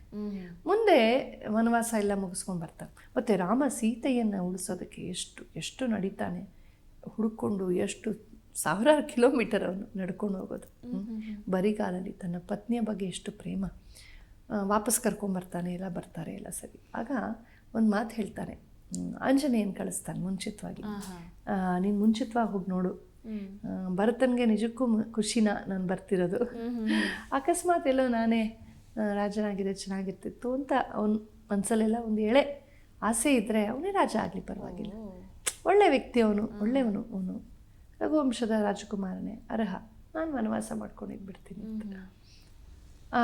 ಇಲ್ಲ ಅಂದರೆ ಖುಷಿಯಾಗಿದ್ದರೆ ಹೇಳು ಅಂತ. ಆಂಜನೇಯ ಪುಷ್ಪಕ ವಿಮಾನಕ್ಕಿಂತ ವೇಗವಾಗಿ ಹೋಗ್ತಾನೆ. ಹೋಗ್ಬಿಟ್ಟು ನೋಡ್ಕೊಂಬಂದು, ಇಲ್ಲ ಅವ್ನು ಕಾಯ್ತಾ ಇದ್ದ, ನೀನು ಬರೆದಿದ್ರೆ ಅಗ್ನಿ ಪ್ರವೇಶ ಮಾಡಿಬಿಡ್ತಾನೆ. ಇವ್ರು ಹೋಗ್ತಾರೆ, ಇಳಿತಾರೆ, ನಂದಿಗ್ರಾಮದಲ್ಲಿ ಭರತ ರಾಮ ಸೇರ್ತಾರೆ. ಇಂಥ ಒಂದು ಹೃದಯ ಸ್ಪರ್ಶಿಯಾದ ಕ್ಷಣ ಅದು. ಎಲ್ಲರೂ ಸೇರಿಬಿಟ್ಟಿರ್ತಾರೆ. ಅಲ್ಲಿಂದ ಮೆರವಣಿಗೆಯಲ್ಲಿ ಅಯೋಧ್ಯೆಯೊಳಗೆ ಹೋಗ್ತಾರೆ. ಏನು ಅದ್ಭುತವಾದ ವ್ಯವಸ್ಥೆ ಮಾಡಿರ್ತಾನೆ ಭರತ. ಆಮೇಲೆ ರಾಮನ ಪಟ್ಟಾಭಿಷೇಕವಾಗುತ್ತೆ, ರಾಮ ಸೀತೆಯರ ಪಟ್ಟಾಭಿಷೇಕ ಆಗುತ್ತೆ. ಆಮೇಲೆ ಮುಂದೆ ಲವಣಾಸುರನ ವಧೆ ಆಗಬೇಕಾಗಿ ಬರುತ್ತೆ. ಆಗ ರಾಮ ಹೊರಡ್ತಾನೆ ಲವಣಾಸುರ ವಧೆಗೆ. ಮಥುರಾ ಪ್ರಾಂತದಲ್ಲಿ ಇರ್ತಾನೆ ಅವನು. ಆಗ ಲಕ್ಷ್ಮಣ ಹೇಳ್ತಾನೆ, ನೀನು ಬೇಡ ಅಣ್ಣ, ನಾನು ಹೋಗ್ತೀನಿ. ಭರತ ಹೇಳ್ತಾನೆ, ನೀವಿಬ್ಬರು ಬೇಡ, ನಾನು ಹೋಗ್ತೀನಿ. ಆಗ ಶತ್ರುಘ್ನ ಹೇಳ್ತಾನಲ್ಲ, ಅಮ್ಮ ಅಣ್ಣ ನೋಡು, ಭರತ ನೀನು ಸೇವೆ ಮಾಡ್ದ ಒಂಥರ, ಲಕ್ಷ್ಮಣ 14 ವರ್ಷ ನಿನ್ನ ಜೊತೆಲಿ ನನಗೇನೂ ಅವಕಾಶನೇ ಕೊಟ್ಟಿಲ್ಲ, ಇದೊಂದು ಅವಕಾಶ ನನಗೂ, ನಾನು ನಿನ್ನ ಸೇವೆ ಮಾಡ್ತೀನಿ, ನಾನು ಈ ವಂಶಕ್ಕಾಗಿ ನಾನು ಮಾಡ್ತೀನಿ. ರಿಸ್ಕ್ ತೊಗೊಳಕ್ಕೆ ನಾನು ನೀನು ಅಂತ ಮುಂದೆ ಬರ್ತಾರೆ. ಅವ್ನು ಕಳಿಸ್ಬಾರ್ದ, ಇವನು ಕಳಿಸ್ಬಾರ್ದ ಅಂತಲ್ಲ, ನಾನೇ ಹೋಗ್ತೀನಿ ಅಂತ ಹೋಗ್ತಾನೆ. ಆಗ ರಾಮ ಅವನಿಗೆ ಪಟ್ಟಾಭಿಷೇಕ ಮಾಡಿ ಕಳಿಸ್ತಾನೆ. ರಾಮನ ಕಾನ್ಫಿಡೆನ್ಸ್ ಎಂಥದ್ದು ಅಂದರೆ, ಅವನನ್ನು ಸಾಯಿಸ್ತೀಯಾ ಅಂತ ಹೇಳಿ ಪಟ್ಟಾಭಿಷೇಕ ಮಾಡಿ ಕಳಿಸ್ತಾನೆ. ಲವಣಾಸುರ ತುಂಬ ವಿಕೃತ ರಾಕ್ಷಸ, ಅವನು ತುಂಬ ಕಷ್ಟ. ಅವನನ್ನು ಸಂಹಾರ ಮಾಡಿ ಅಲ್ಲಿನ ರಾಜ ಆಗ್ತಾನೆ ಶತ್ರುಘ್ನ. ದಾರಿನಲ್ಲಿ ಅವನು ವಾಲ್ಮೀಕಿ ಆಶ್ರಮಕ್ಕೆ ಹೋಗ್ತಾನೆ. ವಾಲ್ಮೀಕಿ ಆಶ್ರಮಕ್ಕೆ ಹೋಗು ಅಂತ ಹೇಳ್ತಾನೆ. ಅಷ್ಟೊತ್ತಿಗೆ ಸೀತೆ ಅಲ್ಲಿ ಹೋಗಿ ವಾಲ್ಮೀಕಿ ಆಶ್ರಮದಲ್ಲಿ ನೆಲೆಸಿರ್ತಾಳೆ. ಅವಳಿಗೆ ಮಕ್ಕಳಾಗಿರ್ತಾರೆ. ಆ ಮಕ್ಕಳಿಗೆ ಜಾತಕರ್ಮ ಮತ್ತು ನಾಮಕರಣ ಆಗಬೇಕಾದ ಸಂದರ್ಭ. ಆ ನಾಮಕರಣ ಪ್ರಸಂಗಕ್ಕೆ ಸರಿಯಾಗಿ ಚಿಕ್ಕಪ್ಪ ಅಲ್ಲಿ ಹೋಗಿರ್ತಾನೆ. ಅಂದರೆ ಎಲ್ಲೋ ಒಂದು ಕಡೆ ಸಮಾಧಾನ ಸೀತೆಗೆ. ರಘುವಂಶದವ್ರು ಯಾರೋ ಬಂದರು, ಈ ಮಕ್ಕಳನ್ನ ಅಕ್ನಾಲೇಜ್ ಮಾಡೋರು ರಘುವಂಶದ ಮಕ್ಕಳು ಅಂತ. ರಾಮನಿಗೂ ಅಲ್ಲಿ ಒಂಥರ ಅದೆಲ್ಲ ಇಂಡೈರೆಕ್ಟಾಗಿ, ಎಲ್ಲವನ್ನ ಎಕ್ಸ್ಪ್ಲಿಸಿಟಾಗಿ ಹೇಳಲ್ಲ ವಾಲ್ಮೀಕಿಗಳು, ಅಂಡರ್ಸ್ಟುಡ್ ಈ ಥರ. ಈ ಸೂಕ್ಷ್ಮಗಳು ತುಂಬ ಇವೆ ವಾಲ್ಮೀಕಿ ರಾಮಾಯಣದಲ್ಲಿ. ಅಲ್ಲಿ ರಾವಣನ ಪರಿವಾರ ನೋಡಿಬಿಟ್ರೆ, ಮಂಡೋದರಿ ಅಂಥ ಪತಿವ್ರತೆ, ಸುಂದರಿ, ಯೋಗ್ಯಳು, ರಾಜಧರ್ಮ ವರಿತವಳು, ಎಷ್ಟು ನಿಷ್ಠಳು, ಎಷ್ಟು ಒಳ್ಳೆಯವಳು, ಎಷ್ಟು ಬುದ್ಧಿವಂತೆ, ಎಷ್ಟು ಬುದ್ಧಿ ಹೇಳಿದ್ರೂ ಕೇಳಲ್ಲ ರಾವಣ. ವಿಭೀಷಣ ಎಷ್ಟು ಒಳ್ಳೆಯವನು, ಅವನು ಮಾತು ಕೇಳಲ್ಲ. ತನ್ನ ಹಿರಿಯರು ಯಾರ ಮಾತು ಕೇಳಲ್ಲ. ಹೆಣ್ಣು ಕೊಟ್ಟ ಮಾವ ಮಯಾಸುರನ ಮಾತು ಕೇಳೋದಿಲ್ಲ. ಅವನು ಕೇಳೋದು ಶೂರ್ಪಣಖಿಯ ಮಾತು. ಅವನಷ್ಟೇ ದಾಷ್ಟ್ಯದಿಂದ ಕೂಡಿರುವಂಥ ಮೇಘನಾದ ಅವನ ಮಗನ ಮಾತು. ಮೇಘನಾದನಿಗೆ ಅಹಂಕಾರ, ಇಂದ್ರಜಿತ್ ನಾನು, ಇಂದ್ರನನ್ನು ಜಯಿಸಿದವನು ಅಂತ. ಸೊ ಏನಂದರೆ ಇಲ್ಲೆಲ್ಲ ಆ್ಯರೋಗೆನ್ಸು, ಓವರ್ ಕಾನ್ಫಿಡೆನ್ಸು. ನಾವು ಎಷ್ಟು ತಪ್ಪು ಮಾಡಿದ್ರೂ ನಡೆಯುತ್ತೆ, ಬಿಕಾಸ್ ವಿ ಆರ್ ಸ್ಟ್ರಾಂಗ್. ನಾವು ತುಂಬ ಬಲಶಾಲಿಗಳಲ್ಲ, ಏನು ಬೇಕಾದ್ರೂ ನಡೆಯುತ್ತೆ. ಇವತ್ತು ಅಮೇರಿಕಾ ದೇಶ ಹಿಂಗೆ ಮಾಡ್ತು ಒಂದಷ್ಟು ವರ್ಷ. ಬಲದಿಂದಾಗಿ ಯಾವ ದೇಶದ ಪಾಲಿಟಿಕ್ಸಲ್ಲೂ ನಾವು ಹೆಂಗೆ ಬೇಕಾದ್ರೂ. ಬಟ್ ಇವಾಗ ಸ್ಲೋಲಿ ಎಲ್ಲ ಬದಲಾಗ್ತಾ ಇದೆ. ಯಾವತ್ತೂ ಯಾರೊಬ್ಬ ವ್ಯಕ್ತಿಯ ಅಥವಾ ಒಂದು ಸಮೂಹದ ಅಥವಾ ಒಂದು ಕುಲದ, ಒಂದು ಮತದ ಅಥವಾ ಒಂದು ಜನಾಂಗದ, ಒಂದು ದೇಶದ ಬಲ ಒಂದೇ ಥರ ಇರೋದಿಲ್ಲ. ಮೇಲೆ ಕೆಳಗೆ ಗ್ರಾಫ್ ಚೇಂಜ್ ಆಗ್ತಾನೇ ಇರುತ್ತೆ. ಹಾಗಾಗಿ ಈ ಮೇಘನಾದ ರಾವಣರು ದೂರದೃಷ್ಟಿ ಇಲ್ಲದವರು, ಶಾರ್ಟ್ ಸೈಟೆಡ್. ಆ ಕ್ಷಣದ ವೈಭವ, ಆ ಕ್ಷಣದ ಒಂದು ಪರಾಕ್ರಮವನ್ನು ಇಟ್ಕೊಂಡು ನಾವೇ ಸರ್ವಸ್ವ ಅಂತ ಭ್ರಮಿಸಿದ್ರು. ಬಟ್ ಏನಾಯಿತು, ಶತ್ರುವಿನ ಬಲಾಬಲಗಳ ಸರಿಯಾದ ಒಂದು ಅಂದಾಜು ಅವ್ರಿಗಿರಲಿಲ್ಲ. ಆದರೆ ರಾಮನಿಗಿತ್ತು. ರಾಮ ದುಡ್ಕೋದಿಲ್ಲ, ಒಂದು ತಂಡ ಕಟ್ಟಿಕೊಂಡು ಹೋಗಿ ಸರಿಯಾಗಿ ತಿಳ್ಕೊಂಡು, ರಾವಣ ಯಾರು ಹೇಗೆ ತಿಳ್ಕೊಂಡು, ಜೊತೆಗೆ ರಾವಣ ಅಂಥ ಒಳ್ಳೆ ವಿಭೀಷಣನ ಕಳ್ಕೊಂಡ. ತಮ್ಮನೂ ಪ್ರಧಾನಮಂತ್ರಿಯೂ ಆಗಿದ್ದಂಥ, ಒಳ್ಳೆಯವನಾಗಿದ್ದಂಥ, ದೂರದೃಷ್ಟಿ ಸಂಪನ್ನ ಅಂತ ವಿಭೀಷಣನ ಕಳ್ಕೊಳ್ತಾನೆ. ಅವಮಾನ ಮಾಡಿಬಿಡ್ತಾನೆ, ಅವನ್ನ ಓಡಿಸ್ಬಿಡ್ತಾನೆ. ನಿನಗೆ ದುರ್ಗತಿ ಕಾದಿದೆ ಅಂಥೇಳಿ ಬೇಸತ್ತು ಅಲ್ಲಿಂದ ಬರ್ತಾನೆ. ಅವನ ಕಣ್ಣೀರೇ ಇವನಿಗೆ ಶಾಪವಾಯಿತು. ಸೀತೆಯ ಕಣ್ಣೀರು ರಾವಣನಿಗೆ ಶಾಪವಾಯಿತು. ಮಂಡೋದರಿಯ ಕಣ್ಣೀರು ರಾಮನಿಗೆ ಶಾಪವಾಯಿತು. ಅಲ್ಲಿ ಯಾವ್ಯಾವ ಸ್ತ್ರೀಯರಿಗೆ ಅತ್ಯಾಚಾರ ಮಾಡಿದ್ನೋ ಆ ಎಲ್ಲ ಸ್ತ್ರೀಯರ ಕಣ್ಣೀರು ಇವನಿಗೆ ಶಾಪವಾಯಿತು. ಇವನ ಅಹಂಕಾರವೇ ಇವನಿಗೆ ಶಾಪವಾಯಿತು. ಇವನು ಓವರ್ ಕಾನ್ಫಿಡೆನ್ಸ್ ಇವನಿಗೆ ಶಾಪವಾಯಿತು. ಮೇಘನಾದನಿಗೂ ಶಾಪವಾಯಿತು. ಸೊ ಪರಿವಾರದಲ್ಲೂ ಯಾರ ಮಾತು ಕೇಳಬೇಕು ಕೇಳಬಾರ್ದು, ಮೋಹ ಒಂದೇ ನಮ್ಮ ಕ್ರೈಟೀರಿಯಾ ಆಗಬಾರ್ದು. ಕೆಲವರು ತಪ್ಪಾಗೇ ಹೇಳ್ತಾರೆ, ಗಂಡನೋ ಹೆಂಡ್ತಿನೋ ಮಗನೋ ಅಥವಾ ಊರ್ಗತ್ತಿನೋ ನಾದ್ನಿನೋ ಅತ್ತೇನೋ ಮಾವನೋ, ಅವರ ಸ್ವಭಾವಗಳು ಎಲ್ಲರಿಗೂ ಪೂಜ್ಯ ಸ್ಥಾನ ಕೊಡಬೇಕು, ಗೌರವ ಕೊಡಬೇಕು. ಆದರೆ ಯಾರ ಮಾತು ಕೇಳಿಸ್ಕೊಳ್ತೀವಿ, ಯಾರಲ್ಲಿ ಸ್ವಾರ್ಥ ಇದೆ, ಮೋಹ ಇದೆ. ಈಗ ಗಂಡ ಹೆಂಡ್ತಿಯಲ್ಲೂ ಕೂಡ, ಹೆಂಡ್ತಿ ಹೋಗಿ ಲಂಚ ತಗೊಳ್ಳಿ, ಮೋಸ ಮಾಡಿ, ನಿಮ್ಗೆ ಯಾಕೆ ಕೂತ್ಕೊಳ್ಳಿ ಸುಮ್ಮನೆ, ಸಿಕ್ಕಿದ್ದಲ್ಲ ಬಿಟ್ಟು ಹಿಂಗೆ ಹೇಳ್ಕೊಟ್ರೆ ಕೇಳಬೇಕಾ ಅಂತ ಯೋಚನೆ ಮಾಡಬೇಕು ಗಂಡ. ಅಥವಾ ಗಂಡ ಹಾಗೆ ಹೇಳ್ಬೋದು. ಧರ್ಮ, ದೇಶ ಮತ್ತು ಒಂದು ದೂರದೃಷ್ಟಿಯಿಂದ ಒಳ್ಳೆಯದಕ್ಕೆ ವಿರೋಧವಾಗಿ ಗಂಡನೇ ಹೇಳಿದ್ರು, ಹೆಂಡತಿಯೇ ಹೇಳಿದ್ರು, ವಿರೋಧಿಸ್ಬೇಕು ಅದನ್ನು. ಮಂಡೋದರಿ ರಾವಣನ ವಿರೋಧಿಸ್ಲಿಲ್ವಾ? ಎಷ್ಟು ವಿರೋಧಿಸ್ತಾಳೆ, ಪದೇ ಪದೇ ಪದೇ ಪದೇ ವಿರೋಧಿಸ್ತಾಳೆ. ತಾರ ವಾಲಿಯನ್ನು ನಿರ್ಬಂಧಿಸ್ತಾಳೆ, ಬೇಡ ಬೇಡ ಬೇಡ ಬೇಡ. ಪತಿವ್ರತೆಯನ್ನೇ ಬಾಯಿ ಮುಚ್ಕೊಂಡು ಕೂತ್ಕೊಂಡು ಗಂಡ ಹೇಳ್ದಂಗೆ ಕೇಳೋದು, ಹೊಡೆದ್ರೆ ಹೊಡೆಸ್ಕೊಳ್ಳೋದು, ಬೈದರೆ ಬೈಸ್ಕೊಳ್ಳೋದು, ಅಡುಗೆ ಮಾಡಾಕೋದು ಅನ್ನೋ ತಪ್ಪು ಕಲ್ಪನೆ ಬಂದಿದೆ. ಈ ಥರದ ಪಾತಿವ್ರತ್ಯ ಅಲ್ಲ ನಮ್ಮದು. ಪತಿಗೆ ನಿಷ್ಠವಾಗಿರೋದು ನಿಜ, ಲಾಯಲ್ಟಿ ಇರೋದು ನಿಜ. ಆದರೆ ಸಂದರ್ಭ ಬಂದಾಗ ಧರ್ಮದ ಉಪದೇಶ ಮಾಡಬೇಕಾಗತ್ತೆ ಗಂಡನಿಗೆ. ಗಂಡ ತಪ್ಪು ಮಾತಾಡಿದ್ರೆ, ಸ್ವಾರ್ಥ ಮೋಹಗಳ ಮಾತನ್ನು ಮಾತಾಡಿದ್ರೆ, ಇದು ತಪ್ಪು, ನೀನು ಹೇಳ್ತಿರೋದು ತಪ್ಪು ಅಂತ ಹೇಳಬೇಕು ಹೆಂಡ್ತಿ. ಹೇಳ್ದೆ ಹೋದರೆ ದಾಂಪತ್ಯದಲ್ಲಿ ಅನ್ಯಾಯ ಆಗುತ್ತೆ. ಇದನ್ನು ನಾವು ನೋಡ್ತೀವಿ. ಮಂಡೋದರಿ ಬುದ್ಧಿ ಹೇಳ್ತಾಳೆ ಗಂಡನಿಗೆ, ರಾವಣನಿಗೆ. ತಾರಾ ಬುದ್ಧಿ ಹೇಳ್ತಾಳೆ. ಈ ಕೈಗೆ ಮಾತು ಕೇಳಿ ಹೆಂಗೆ ಹಾಳಾದ ಇವನು ದಶರಥ. ಅಂದರೆ ಮಾತು ಕೇಳಿಲ್ಲ, ವರ ಕೊಟ್ಟು ಇತ್ಯಾದಿ. ಯಾರು ಮಾತು ಕೇಳಬೇಕು ಅನ್ನೋದು ತುಂಬ ಮುಖ್ಯ. ಈಗ ಸೀತೆಯ ರಾಮನಿಗೆ ಒಂದು ಯಾವುದೋ ಪ್ರಸಂಗದಲ್ಲಿ ಇಷ್ಟೊಂದು ಆಯುಧ ಇಟ್ಕೊಂಡು ಓಡಾಡಬೇಕಾ, ಬೇಡ ರಾಮ ಅಂತ ಹೇಳ್ತಾಳೆ. ಸ್ಮಾರಯೇನ ತು ಬೋಧಯೇ, ಸುಮ್ಮನೆ ನೆನಪಿಸ್ತಾ ಇದ್ದೀನಿ, ನಾನು ನಿಮ್ಗೆ ಲೆಕ್ಚರ್ ಕೊಡ್ತಿಲ್ಲ. ಆಗ ನಯವಾಗೇ ರಾಮ ಹೇಳ್ತಾನೆ, ಇಲ್ಲ ಸೀತೆ, ಈ ಮಾತು ಸರಿಯಲ್ಲ, ನಾನೊಬ್ಬ ಕ್ಷತ್ರಿಯ, ನನ್ನ ಕರ್ತವ್ಯವೇ ಕಾಪಾಡೋದು.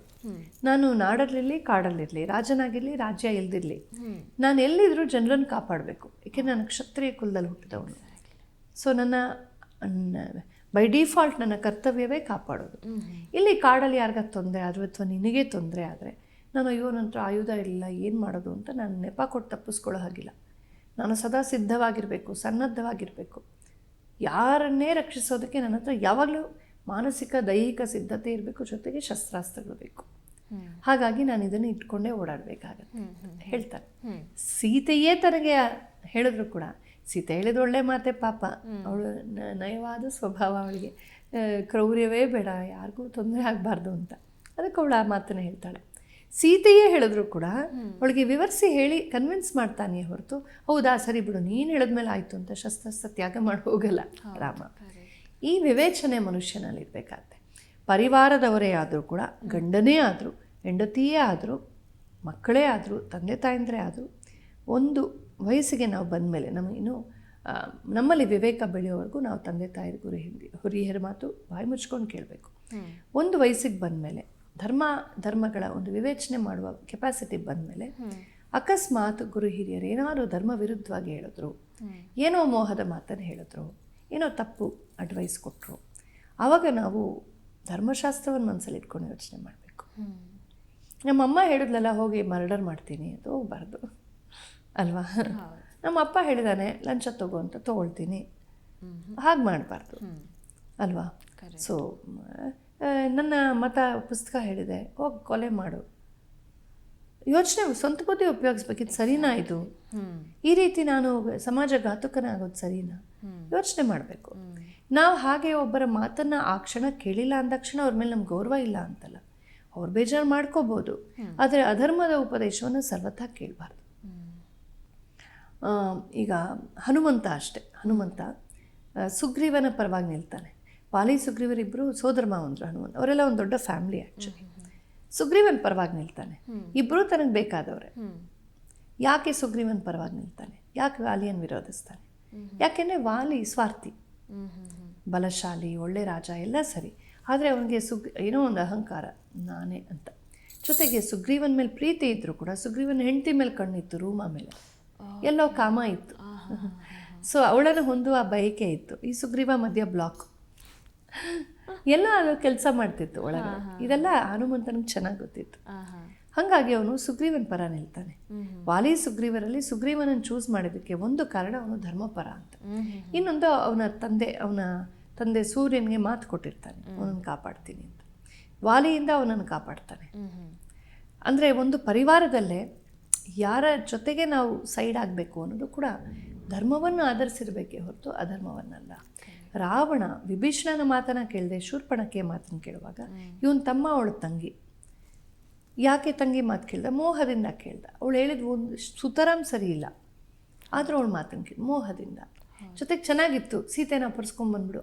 ವಾ ಹೌದಲ್ವಾ, ಹಿಮಾಲಯನ್ ಬ್ಯೂಟಿ ಯಾರೋ ಒಬ್ಬಳು ಸಿಕ್ಕೋ.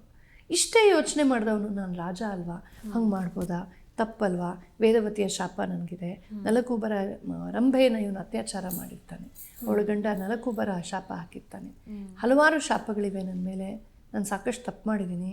ಜೊತೆಗೆ ಸೀತೆ ರಾಮನ ಪತ್ನಿ, ಇಕ್ಷ್ವಾಕು ವಂಶದ ಸೊಸೆ, ರಾಮ ಅಸಾಮಾನ್ಯ ಅಸಾಧಾರಣ ಪರಾಕ್ರಮಶಾಲಿ, ಹಿಂಗೆಲ್ಲ ಮಾಡಬಾರ್ದು ನಾನು, ಎಲ್ಲ ಚೆನ್ನಾಗಿದೆ, ಆಲ್ ಇಸ್ ಫೈನ್, ಸುಮ್ಮನೆ ಇದ್ಬಿಡೋಣ. ಒಂದು ಸ್ವಲ್ಪ ಯೋಚನೆ ಮಾಡಿದಿದ್ರೆ ಅವನ ತಪ್ಪು ಮಾಡ್ತಿರ್ಲಿಲ್ಲ. ಈ ಶೂರ್ಪಣಖ ಸುಮ್ಮನೆ ಹುಟ್ಟಿಸ್ಬಿಟ್ಲು, ಇನ್ಸ್ಟಿಗೇಟ್ ಮಾಡಿಬಿಟ್ಲು ಕಾಮವನ್ನು. ಹೋದ ಸೀತೆ ನೋಡ್ದ, ಹೌದು ಚೆನ್ನಾಗಿದ್ದಾಳೆ, ಬೇಕು, ಚೆನ್ನಾಗಿರೋ ವಸ್ತುವೆಲ್ಲ ನನಗೇ ಬೇಕು, ಅದು ಬೇರೆಯವ್ರದ್ದಾಗಲಿ ಧರ್ಮವಾಗಲಿ ಅಧರ್ಮವಾಗಲಿ ಐ ಡೋಂಟ್ ಕೇರ್. ಇದು ರಾವಣ ಮಾಡಿದ ತಪ್ಪು. ತನ್ನ ಪರಿವಾರದವರ ಯಾರ ಮಾತು ಕೇಳಬಾರ್ದು ಅವ್ರ ಮಾತು ಕೇಳ್ದ, ಕೇಳಬೇಕಾದವ್ರ ಮಾತು ಕೇಳಿದ. ಸೊ ಹೇಗೆ ಅವನ ಪರಿವಾರವೂ ನಾಶವಾಗಿ, ಅವನ ಕಣ್ಮುಂದೆ ತನ್ನ ಮಕ್ಕಳೆಲ್ಲ ನಾಶವಾಗಿ, ಅವನ ಅತ್ಯಂತ ಪ್ರಿಯವಾದ ಅಕ್ಷಕುಮಾರ ನಾಶವಾದ, ಮೇಘನಾದ ನಾಶವಾದ, ಎಲ್ಲ ಮಕ್ಕಳು ನಾಶವಾಗ್ತಾರೆ. ಪೊಗರಿಳಿಯತ್ತೆ, ಅವನ ಸೈನಿಕರು ನಾಶವಾಗ್ತಾರೆ, ಲಂಕಾ ನಗರ ದಹನವಾಗತ್ತೆ, ಎಷ್ಟು ಪ್ರಾಣ ನಷ್ಟ, ಎಷ್ಟು ದ್ರವ್ಯ ನಾಶ, ಎಷ್ಟು ಅವನ ಅಹಂಕಾರಕ್ಕೆ ಪೆಟ್ಟು ಬಿತ್ತು, ಕೊನೆಗೆ ಅವನು ಸತ್ತ, ಪರ್ಮನೆಂಟಾಗಿ ವಿಲೈನಾಗಿ ಹೋದ. ಇದಿಷ್ಟಕ್ಕೂ ಕಾರಣ ಏನು ಅಂದರೆ ಅವನ ರಾಂಗ್ ಡೆಸಿಷನ್ಸು. ಇದೆಲ್ಲ ರಾಮಾಯಣದಲ್ಲಿ ನಮಗೆ ಸಿಕ್ಕುವ ಅದ್ಭುತವಾದ ಪಾಠಗಳು. ಹಾಗಾಗಿ ಪರಿವಾರದಲ್ಲೂ ಹೇಗಿರಬೇಕು. ಮತ್ತು ರಾಮ ಏಕಪತ್ನಿ ವ್ರತ ನನಗನ್ಸೋದು ಬಹುಶಃ ದಶರಥನ ಪಾಡು ನೋಡಿಬಿಟ್ಟು ಇಷ್ಟೊಂದು ಹೆಂಡ್ತಿರು ಬೇಡವೇ ಬೇಡ ಅಂತ, ಒಂದೇ ಹೆಂಡ್ತಿ ಸಾಕು ಅಂತ ಮೊದಲೇ ಡಿಸೈಡ್ ಮಾಡಿದ್ದೇನೋ ರಾಮ. ಜೊತೆಗೆ ಸೀತೆ ಅಂತ ಹೆಂಡ್ತಿ ಸಿಕ್ಕಮೇಲೆ ಇನ್ಯಾರು ಬೇಕು, ಶಿ ಇಸ್ ಸೋ ಪರ್ಫೆಕ್ಟ್, ಸಾಕು ಅಂತ. ರಾಮನ ಸೌಮ್ಯತೆ, ರಾಮನ ಅವನ ಪರ್ಸ್ನಲ್ ಡಿಸಿಷನ್ಸು ತುಂಬ ಚೆನ್ನಾಗಿವೆ. ಆದರೆ ಅವನ ಪರ್ಸ್ನಲ್ ಡಿಸಿಷನ್ಸ್ನ ಪಕ್ಕಕ್ಕಿಟ್ಟು ಯಾವತ್ತೂ ರಾಜನಾಗಿ ಹೆಚ್ಚಾಗಿ ಯೋಚನೆ ಮಾಡ್ತಾನೆ, ಸಮಷ್ಟಿ ಹಿತವನ್ನೇ ನೋಡ್ತಾನೆ. ಹಾಗಾಗಿ ಪರಿವಾರದಲ್ಲಿ ಹೆಂಡತಿ ಮಕ್ಕಳನ್ನ ನೋಡ್ಕೊಳ್ಳೋದು, ಹಿರಿಯರು ನೋಡ್ಕೊಳ್ಳೋದು ಮುಖ್ಯ. ರಾಜಪರಿವಾರದಲ್ಲಿ ರಾಜ್ಯವೇ ಮುಖ್ಯ. ರಾಜಪರಿವಾರಕ್ಕೆ ಅವರಿರುವ ಅಷ್ಟು ಆಸ್ತಿ ಪಾಸ್ತಿ ಅಧಿಕಾರ, they are only the managers. ಇದು ನಮ್ಮ ಸನಾತನ ಧರ್ಮದಲ್ಲಿ ಬರುವ ಒಂದು ಸ್ಟೇಟ್ ಕ್ರಾಫ್ಟ್, ರಾಜಧರ್ಮದ ಬಹಳ ಮುಖ್ಯವಾದ ಪಲ್ಲವಿ. ಇದನ್ನೇ ಅರ್ಥಶಾಸ್ತ್ರದಲ್ಲೂ ಹೇಳ್ತಾನೆ ಚಾಣಕ್ಯ, ರಾಜನಿಗೆ ಪ್ರಜಾಸುಖೇ ಸುಖಂ ರಾಜ್ಞ. ಸೊ ಪ್ರಜಾಸುಖದಲ್ಲೇ ರಾಜನ ಸುಖ, ತನ್ನ ಸುಖ ಅಂತ ಇಲ್ಲ. ದರ್ ಇಸ್ ನೋ ಪ್ರೈವೇಟ್ ಸುಖ ಫಾರ್ ಎ ರಾಜ. ಎಲ್ರಿಗೂ ಯಾವ್ದು ಸರಿನೋ ಅದೇ ಅವನಿಗೆ ಸರಿ ಅಂತ. ಈ ಥರದ ಒಂದು ಅದ್ಭುತ ಆದರ್ಶಗಳನ್ನು ನಾವು ನೋಡ್ತೀವಿ. ಮತ್ತು ದಾಂಪತ್ಯದ ಬಗ್ಗೆ ನೋಡ್ತೀವಿ, ಅದು ಸುಮಾರು ವಿವರವಾಗಿ ಹೇಳ್ಬೋದಾಗಿದೆ ಅಂಥದ್ದು. ದಾಂಪತ್ಯದಲ್ಲಿ ಇವನು ಮಾಡಿದ ತಪ್ಪು, ದಶರಥ ಮಾಡಿದ ತಪ್ಪು, ಭೇದ ಭಾವ ಮಾಡಿದ್ದು, ಇದೆಲ್ಲ ನೋಡಿದಾಗ ನಮಗೆ ಒಂಥರ ನೆಗೆಟಿವ್ ಆ್ಯಂಡ್ ಪಾಸಿಟಿವ್ ಲೆಸನ್ಸ್ ಎರಡೂ ನಮಗೆ ರಾಮಾಯಣದಲ್ಲಿ ಸಿಗುತ್ತೆ. ಹೆಂಗಿರಬೇಕು, ಹೆಂಗಿರಬಾರ್ದು. ಅದಕ್ಕೆ ಅವರು ದಾರ್ಶನಿಕ ಕವಿ ಅಂತ ಹೇಳ್ತಾರೆ ವಾಲ್ಮೀಕಿ. ರಾಜಧರ್ಮವನ್ನಷ್ಟೇ ಹೇಳಲ್ಲ, ತಾತ್ವಿಕ ವಿಚಾರಗಳನ್ನಷ್ಟೇ ಹೇಳಲ್ಲ, ರಾಮ ಜೀವನವನ್ನಷ್ಟೇ ಹೇಳೋದಿಲ್ಲ. ತನ್ನ ನಿಮಿತ್ತವಾಗಿ ನಮಗೆ ಪಾರಿವಾರಿಕ ಮೌಲ್ಯಗಳು, ಆದರ್ಶ ರಾಜ ಹೆಂಗಿರಬೇಕು, ಆದರ್ಶ ಗಂಡ ಹೆಂಗಿರಬೇಕು, ಆದರ್ಶ ಪತ್ನಿ ಹೇಗಿರಬೇಕು, ಇದೆಲ್ಲವನ್ನು ಅವರು ಹೇಳ್ತಾ ಹೋಗ್ತಾರೆ. ನೀವು ಆ ಪಾರಿವಾರಿಕ ಮೌಲ್ಯವನ್ನು ಎಕ್ಸ್ಪ್ಲೇನ್ ಮಾಡ್ತಾ ಹೋದಾಗ ನಿಜವಾಗ್ಲೂ ಕೂಡ ನನಗೆ ಆ ಚಿತ್ರಣ ಒಂದು ಬಾರಿ ಕಣ್ಣು ಮುಂದೆ ಬಂದಾಗ ಇದು ಭಾಳ ಅದ್ಭುತವಾಗಿ ತಿಳಿಸ್ಕೊಟ್ರಿ ಅಕ್ಕ. ಧನ್ಯವಾದಗಳು. ಧನ್ಯವಾದ ಅಕ್ಕ. ನನಗೆ ಇನ್ನೊಂದು ಕುತೂಹಲದ ವಿಚಾರ ಅಂತ ಹೇಳಿದ್ರೆ ಸೀತಾರಾಮ ಕಲ್ಯಾಣ. ಸೀತಾರಾಮ ಕಲ್ಯಾಣದ ವಿಚಾರ ತಿಳ್ಕೊಳ್ಬೇಕು ಅಂತ ಬಹಳ ಆಸೆ. ಅವತ್ತು ಸೀತೆ ಹೇಗೆ ಕಾಣ್ತಾ ಇದ್ಲು, ರಾಮ ಹೇಗಿದ್ದ, ಅದನ್ನು ನೀವು ಹೇಳೋದಾದ್ರೆ. ಬಹಳ ಸಹಜವಾದ ಕುತೂಹಲವೇ ಎಲ್ಲರಿಗೂ, ಅದರಲ್ಲೂ ಹೆಣ್ಮಕ್ಳಿಗೆ ತುಂಬ ವಿಶೇಷ ಅನಿಸುತ್ತೆ. ಇದು ನಿನ್ನ ಪ್ರಶ್ನೆ, ಅನಸೂಯಾದೇವಿಯ ಪ್ರಶ್ನೆ. ವನವಾಸಕ್ಕೆ ಹೋದಾಗ ಸೀತಾರಾಮರು ತುಂಬ ಹಣ್ಣು ಮುದುಕಿಯಾದಂತಹ ಋಷಿಕೆ ನಮ್ಮ ಅನಸೂಯಾದೇವಿ ನವಯುವತಿಯಾದ ಸೀತೆಯನ್ನು ಕೇಳ್ತಾಳೆ, ನಿನ್ನ ಮದುವೆ ಕತೆ ಹೇಳು ನನಗೆ ಅಂತ. ಸೀತೆ ತನ್ನ ವೃತ್ತಾಂತವನ್ನೆಲ್ಲ, ರಾಮ ಹೇಗೆ ಮಾಡ್ದ ಅಂತ. ಈಗ ರಾಮ ಹೇಗೆ ಸೀತೆಯನ್ನು ಮರೆಸೋದಕ್ಕೆ ಅರ್ಹರ ಆದ ಅಂತ ನಮಗೆಲ್ಲ ಗೊತ್ತೇ ಇದೆ. ಸೀತೆ ಚಿಕ್ಕ ಮಗು ಬಾಲಿಕೆಯಾಗಿದ್ದಾಗ ಅವಳು ಆಟ ಆಡ್ತಾ ಇರುವಾಗ ಅವಳ ಬಾಲು, ಅವಳ ಚೆಂಡು ಹೋಗಿ ಒಂದು ಈ ಶಿವಧನಸ್ಸಿರುವಂಥ ದೊಡ್ಡ ಟ್ರಾಲಿ ಅದ್ರ ಕೆಳಗೆ ಸೇರ್ಕೊಂಡ್ಬಿಡುತ್ತೆ. ಆ ಟ್ರಾಲಿ ಯಾವುದಿದೆ, ಶಿವಧನಸ್ಸನ್ನು ಹಿಡಿದಿರೋ ರಥ, ಅದನ್ನ ಎಳ್ಕೊಂಬರಕ್ಕೆ 10,000 ಸೈನಿಕರು ಬೇಕು, ಅದಷ್ಟು ಭಾರದ್ದು. ಅಂಥದ್ದನ್ನ ಸೀತೆ ಪುಟ್ಟ ಹುಡುಗಿ ಹಿಂಗೆ ತಳ್ಳಿಬಿಟ್ಟು ಚೆಂಡನ್ನು ತೆಗೆದುಕೊಂಡ್ಬಂದ್ಬಿಡ್ತಾಳೆ. ಓ, ಇವಳು ಅಸಾಧಾರಣೆ ಅಂತ ಗೊತ್ತಾಗತ್ತೆ ಜನಕರಿಗೆ. ಹಾಗಾಗಿ ಅವನು ಹೇಳ್ತಾನೆ, ಇಂಥ ವಿಶಿಷ್ಟವಾದ ಬಾಲಿಕೆಯನ್ನು ವರಿಸ್ಬೇಕಾದ್ರೆ ಈ ಶಿವಧನಸ್ಸನ್ನು ಎತ್ತಿ ಅದಕ್ಕೆ ಹೆಡೆ ಏರಿಸ್ಬೇಕು ಅಂತ. ಅದು ಯಾರಿಗೂ ಮಾಡೋಕ್ಕೆ ಆಗೋದಿಲ್ಲ. ತುಂಬ ಜನ ಬರ್ತಾರೆ ಹೋಗ್ತಾರೆ, ಅಯ್ಯೋ ಎಂಥ ಮಾತಾಯಿತು, ಈಗ ಸೀತೆಗೆ ಮದುವೆನೇ ಆಗ್ತಿಲ್ವಲ್ಲ ಅಂತ ದುಃಖ ಆಗತ್ತೆ ಅವನಿಗೆ. ಅಷ್ಟರಲ್ಲಿ ರಾಮ ಬರ್ತಾನೆ, ವಿಶ್ವಾಮಿತ್ರರ ಅಣತಿಯಂತೆ. ಅದನ್ನು ಎತ್ತಿ ಎಡೆಸಿ ಕಟ್ಟೋದು ಪ್ರಯತ್ನದಲ್ಲಿ ಅದು ಮುರಿದೇ ಬಿಡುತ್ತೆ. ರಾಮನ ಭುಜಬಲ ಎಂಥದ್ದು ಅಂತ. ಸೊ ಈಗ ಸೀತಾರಾಮರ ವಿವಾಹ ನಿಶ್ಚಯವಾಗುತ್ತೆ. ದಶರಥನಿಗೆ ಆಮಂತ್ರಣ ಹೋಗುತ್ತೆ. ದಶರಥನ ಖುಷಿಯೋ ಖುಷಿ. ತಾಟಕಾದಿಗಳ ಸಂಹಾರ ಮಾಡಕ್ಕೆ ಹೋಗಿದ್ದು ರಾಮ, ಅಲ್ಲಿಂದ ಹಾಗೆ ದೊಡ್ಡ ಲಾಂಗ್ ಟೂರ್ ಥರ ವಿಶ್ವಾಮಿತ್ರ ಜೊತೆ ಹೋಗಿದ್ದು. ಮಿಥಿಲಾನಗರಕ್ಕೆ ಹೋಗಿದ್ರು ಅಂತ ಬಹುಶಃ ಗೊತ್ತಾಗಿತ್ತು ಗೂಢಚಾರಿಗಳ ಮೂಲಕ. ಈ ಥರ ರಾಮನ ಒಂದು ಭಾಗ್ಯಲಕ್ಷ್ಮಿಯೊಂದಿಗೆ ವಾಪಸ್ ಬರ್ತಿದ್ದಾನೆ ಅಂತ ತಿಳಿದು ತುಂಬ ಸಂತೋಷವಾಗುತ್ತೆ. ದಶರಥಾದಿಗಳು ಎಲ್ಲ ಅರಮನೆಯ ಮುಖ್ಯಸ್ಥರು, ಪರಿವಾರದವರು, ರಾಜಪರಿವಾರದವರೆಲ್ಲ ಬರ್ತಾರೆ, ಮಿಥಿಲೆಗೆ ಬಂದು ಹಿಡಿತಾರೆ. ಅವ್ರಿಗೆಲ್ಲ ಯೋಗ್ಯವಾದ ಸತ್ಕಾರ ನಡೆಯುತ್ತೆ. ಮಿಥಿಲಾ ನಗರದ ಜನರಿಗೆ ಹಿಗ್ಗೋ ಸಂಭ್ರಮವೋ ಸಂಭ್ರಮ, ತಮ್ಮ ರಾಜಕುಮಾರಿ ಸೀತೆಯ ಮದುವೆ ಆಗ್ತಾ ಇದೆ ಅಂತ. ಆ ವರ್ಣನೆಗಳು ತುಂಬ ಸೊಗಸಾಗಿದೆ. ಇಡೀ ಊರು ಹೇಗೆ ಸನ್ನದ್ಧವಾಗಿತ್ತು, ಎಲ್ಲ ಮನೆಗಳ ಮೇಲೆ ಧ್ವಜಗಳನ್ನು ಹಾಯಿಸ್ತಾ ಇದ್ರು. ಇವತ್ತು ದೇವಸ್ಥಾನಗಳ ಮೇಲೆ, ಮನೆಗಳ ಮೇಲೆ ಎಲ್ಲ ಕಡೆ ಹಿಂದೆ ಧ್ವಜ ಹಾಯಿಸ್ತಾ ಇದ್ದಿದ್ದು ಗೊತ್ತಾಗುತ್ತೆ. ನಮ್ಮ ಪ್ರಾಚೀನವಾದ ರಾಮಾಯಣ ಮಹಾಭಾರತಗಳಲ್ಲಿ, ಪುರಾಣಗಳಲ್ಲಿ, ಅಭಿಜಾತ ಸಾಹಿತ್ಯ ಕಾವ್ಯಾದಿಗಳಲ್ಲೂ ನೋಡ್ತೀವಿ, ಗುಪ್ತರ ಕಾಲದ ಸಾಹಿತ್ಯದಲ್ಲೂ ನೋಡ್ತೀವಿ. ಇವಾಗ ಬಹುಶಃ ಈ ಆಕ್ರಮಣಕಾರೆಲ್ಲ ಬಂದ ಮೇಲೆ ಅವ್ರಿಗೆ ನಮ್ಮಲ್ಲಿ ಏನನ್ನು ಕಂಡ್ರೂ ಸಹರಿಸೋಕ್ಕಾಗಲ್ವಲ್ಲ. ಹಾಗಾಗಿ ಏನೋ ಸುರಕ್ಷೆಯ ದೃಷ್ಟಿಯಿಂದ ಅವ್ರನ್ನ ಟ್ರಿಗರ್ ಮಾಡೋದು ಬೇಡ ಅಂತಲೂ ಅದು ಕಡಿಮೆ ಆಗ್ತಾ ಬಂದಿದೆ. ಇವತ್ತಿಗೂ ಉತ್ತರ ಭಾರತದ ಮಂದಿರಗಳಲ್ಲಿ ಮೇಲೆ ತುಂಬ ದೊಡ್ಡ ಧ್ವಜವನ್ನು ಹಾಯಿಸ್ತಾ ಇರ್ತಾರೆ. ಬಣ್ಣ ಬಣ್ಣದ ಧ್ವಜಗಳ ಮೇಲೆ ಬಹಳ ಪ್ರಶಸ್ತವಾದ ಸ್ವಸ್ತಿಕ, ಕಲಶ ಮುಂತಾದ ಚಿಹ್ನೆಗಳನ್ನು ಬರೆದು ಬೇರೆ ಬೇರೆ ದೇವತೆಗಳ ಚಿಹ್ನೆಗಳನ್ನು ಹಾಕಿ ಹಾಯಿಸುವಂಥದ್ದು ಉಂಟು ನಮ್ಮಲ್ಲಿ. ಹಾಗೆ ಮಿಥಿಲಾ ನಗರದ ಮನೆಯ ಮೇಲೆ, ಸೌದೆಗಳ ಮೇಲೆ ಎಲ್ಲ ಕಡೆ ಈ ಒಂದು ಧ್ವಜವನ್ನು, ಪತಾಕೆಗಳನ್ನು ಹಾಯಿಸಿದ್ದು, ಜನರೆಲ್ಲ ಸಂಭ್ರಮದಿಂದ ಸಜ್ಜಾದದ್ದು. ಎಲ್ಲೆಲ್ಲೂ ಗೀತ, ನೃತ್ಯ, ವಾದ್ಯ, ವಿನೋದಗಳು, ಮೆರವಣಿಗೆಗಳು, ಎಲ್ಲ ಕಡೆ ಸೀತಾರಾಮರ ವಿವಾಹದ್ದೇ ಒಂದು ಸಂಭ್ರಮ ಆಗ್ತಾ ಇತ್ತು. ಹೀಗೆ ಎಲ್ಲ ರಾಜಮನೆತನದವ್ರು ಬಂದಿದ್ದಾರೆ, ಋಷಿಗಳೆಲ್ಲ ಬಂದಿದ್ದಾರೆ, ಮೂಲೆ ಮೂಲೆಗಳಿಂದ ಕಲಶಗಳನ್ನು, ಒಳ್ಳೆ ಪವಿತ್ರ ಜಲಗಳನ್ನು ತಂದಿದ್ದಾರೆ, ಮಂಗಳ ದ್ರವ್ಯಗಳೆಲ್ಲ ಜೋಡಿಸಿದ್ದಾರೆ, ವಿವಾಹ ಮಂಟಪ ಸಿದ್ಧವಾಗಿದೆ, ಅದಕ್ಕೆಲ್ಲ ಸುಂದರವಾದ ಅಲಂಕಾರಗಳು, ಹೂವಿನ ಮಾಲೆಗಳು, ತೋರಣಗಳು ನಿರ್ಮಾಣವಾಗಿವೆ. ಆ ವೇದಿಕೆಯ ತುಂಬ ಆ ವಿವಾಹ ವಿಧಿಗಳಿಗೆ ಬೇಕಾದಂತಹ ಎಲ್ಲ ಮಂಗಳ ದ್ರವ್ಯಗಳು, ಅರ್ಶಿನ, ಕುಂಕುಮ, ಹೂವು, ಅಕ್ಷತೆ ಮತ್ತು ಪವಿತ್ರವಾದ ಕೆಲವು ದರ್ಭೆ ಮುಂತಾದ ಪವಿತ್ರವಾದ ಪತ್ರಗಳು, ಅದೆಲ್ಲ ನಂಗೆ ಬಾಯಲಿಲ್ಲ. ಸುಮಾರು ವರ್ಣನೆ ಬರುತ್ತೆ, ಸುಮಾರು ವಸ್ತುಗಳ ವರ್ಣನೆ ಬರುತ್ತೆ. ಅದನ್ನೆಲ್ಲ ಬಳಸ್ತಾ ಇದ್ರು. ವೈದಿಕ ಕರ್ಮ ಅಲ್ವಾ ಅದು, ವಿವಾಹ ಅನ್ನೋದು ಒಂದು ವೈದಿಕ ಷೋಡಶ ಸಂಸ್ಕಾರಗಳಲ್ಲೊಂದು. ಅದೆಲ್ಲ ದ್ರವ್ಯಗಳನ್ನಲ್ಲಿ ಸುಂದರವಾಗಿ ಜೋಡಿಸಿಟ್ಟಿದ್ದು. ಮತ್ತು ಆ ತಟ್ಟೆಗಳನ್ನು, ಹೂವು ಎಲ್ಲ ಇಟ್ಕೊಂಡು ಆ ಸಖಿಯರು, ಸೀತೆಯ ಸಖಿಯರೇ ಅಷ್ಟು ಚೆನ್ನಾಗಿ ಶೃಂಗಾರ ಮಾಡಿಕೊಂಡು ಅಲ್ಲಿಂದಿಲ್ಲಿ ಸಂತೋಷವಾಗಿ ವಿಹರಿಸ್ತಾರೆ. ಎಲ್ಲರೂ ಬ್ಯುಸಿ ಅಲ್ವಾ, ಸಡನ್ನಾಗಿ ಮೆಗಾ ಮ್ಯಾರೇಜ್ ಫಿಕ್ಸ್ ಆಗೋಗಿದೆ. ಸೊ ಅಷ್ಟೇ ದಿನಗಳಲ್ಲಿ ಇಷ್ಟು ವ್ಯವಸ್ಥೆ ಆಗಬೇಕು. ಅವರೆಲ್ಲರ ಸಡಗರ, ಸಂಭ್ರಮ, ಸಂತೋಷದ ವರ್ಣನೆ ಬರುತ್ತೆ. ಇನ್ನು ವಿವಾಹ ವೇದಿಕೆಗೆ ಸಾಲಂಕೃತನಾಗಿ ರಾಮ ಬರ್ತಾನೆ. ಸರ್ವಾಲಂಕಾರ ಭೂಷಿತನಾಗಿ ಸುಂದರವಾದ ಪೀತಾಂಬರವನ್ನು ಧರಿಸಿ, ರಾಜಯೋಗ್ಯವಾದ ಆಭರಣಗಳನ್ನು ಧರಿಸಿ, ಮೊದಲೇ ಸುಂದರಾಂಗ, ಯುವಕ, ನವಯುವನ ಯೂತ್ಫುಲ್, ಹ್ಯಾಂಡ್ಸಮ್ ಎಲ್ಲವೂ ಇತ್ತು ರಾಮನಲ್ಲಿ. ರಾಮನ ವೈಶಿಷ್ಟ್ಯ ಅಂದರೆ ಅವನು ಸದ್ಗುಣಗಳ ಗಣಿ, ಪರಾಕ್ರಮಿ, ತುಂಬ ತ್ಯಾಗಿ, ತುಂಬ ಉದಾರಿ, ತುಂಬ ಬುದ್ಧಿವಂತ, ಇದೆಲ್ಲದರ ಜೊತೆಗೆ ಪರಮ ಸುಂದರನೂ ಆಗಿದ್ದ. ಈ ರೂಪ ಮತ್ತು ಈ ಗುಣಗಳೆಲ್ಲ ಸೇರೋದು ಕಷ್ಟ. ರೂಪ ಇದ್ದವ್ರಿಗೆಲ್ಲ ಗುಣಗಳಿರುತ್ತೆ ಅಂತ ಹೇಳೋಕ್ಕಾಗಲ್ಲ. ಗುಣವಂತರೆಲ್ಲ ನೋಡೋಕ್ಕೂ ಅಷ್ಟು ಸ್ಫುರದ ರೂಪಿಗಳಾಗಿರ್ತಾರೆ ಅಂತ ಹೇಳೋಕ್ಕಾಗಲ್ಲ. ಆದರೆ ರಾಮ ಒಂದು special blend of everything. Complete man ಅಂದರೆ ಅವನೇ. ಯಾವುದೋ ಶೂಟಿಂಗ್ಸ್ ಹಾಕ್ಕೊಂಡ್ರೆ ಕಂಪ್ಲೀಟ್ ಮ್ಯಾನ್ ಆಗಲ್ಲ, ರಾಮನ್ ನೋಡಬೇಕು, ಕಂಪ್ಲೀಟ್ ಮ್ಯಾನ್. ಅಂಥ ರಾಮ ಒಳ್ಳೆ ನವಯೌವನದಲ್ಲಿದ್ದಾನೆ. ಆ ನವಯೌವನದಲ್ಲಿ ಇರುವಂಥ ರಾಮ ಸಹಜ ಸುಂದರ. ನಾವು ವಾಲ್ಮೀಕಿ ರಾಮಾಯಣದ ವರ್ಣನೆ ಎಲ್ಲ ನೋಡಿದ್ರೆ ಅವನು 6-7 ಅಡಿ ಆ ಥರ ಎತ್ತರ. ಬಹುಶಃ ನಾವೆಲ್ಲ ಈಗ ಸ್ಲೋಲಿ ಮನುಷ್ಯ ಕುಲ ನಮ್ಮ ಹೈಟನ್ನು ಕಳ್ಕೊಳ್ತಾ ಇದ್ದೀವಿ ಅಂತ ಕೆಲವು ಸೈನ್ಸ್ ವರದಿಗಳು ಹೇಳುತ್ತವೆ. ಅಂದರೆ ನಾವು ಕಾಡು ಮನುಷ್ಯರಾಗಿದ್ದಾಗ, ಬೇಟೆಗೀಟೆ ಆಡುವಾಗ ನಮ್ಮ ಆಕಾರ, ನಮ್ಮ ಹೈಟು, ನಮ್ಮ ಕಣ್ರಪ್ಪೆ ಎಲ್ಲ ಜಾಸ್ತಿ ಇತ್ತು, ಮೈಯಲ್ಲಿ ರೋಮಗಳಿದ್ವು. ಅದೆಲ್ಲ ಕಡಿಮೆ ಆಗಿ ಈಗ AC ಚೇಂಬರ್ಗೆ ಇಳಿತಾ ಇದ್ದೀವಲ್ವ. ಯಾವುದನ್ನು use it or lose it, ದೇಹದಲ್ಲಿ ಬಳಸದೇ ಇರೋ ಅವಯವಗಳು ಕಡಿಮೆ ಆಗ್ತಾ ಹೋಗುತ್ತೆ. ಹಾಗೆ ಮನುಷ್ಯನ ಹೈಟು ನಿಧಾನವಾಗಿ, ತೀರಾ 1-2 ಪೀಳಿಗೆಯಲ್ಲೆಲ್ಲ ನಿಧಾನವಾಗಿ ಕುಗ್ಗುತ್ತಾ ಇದೆ ಅಂತ.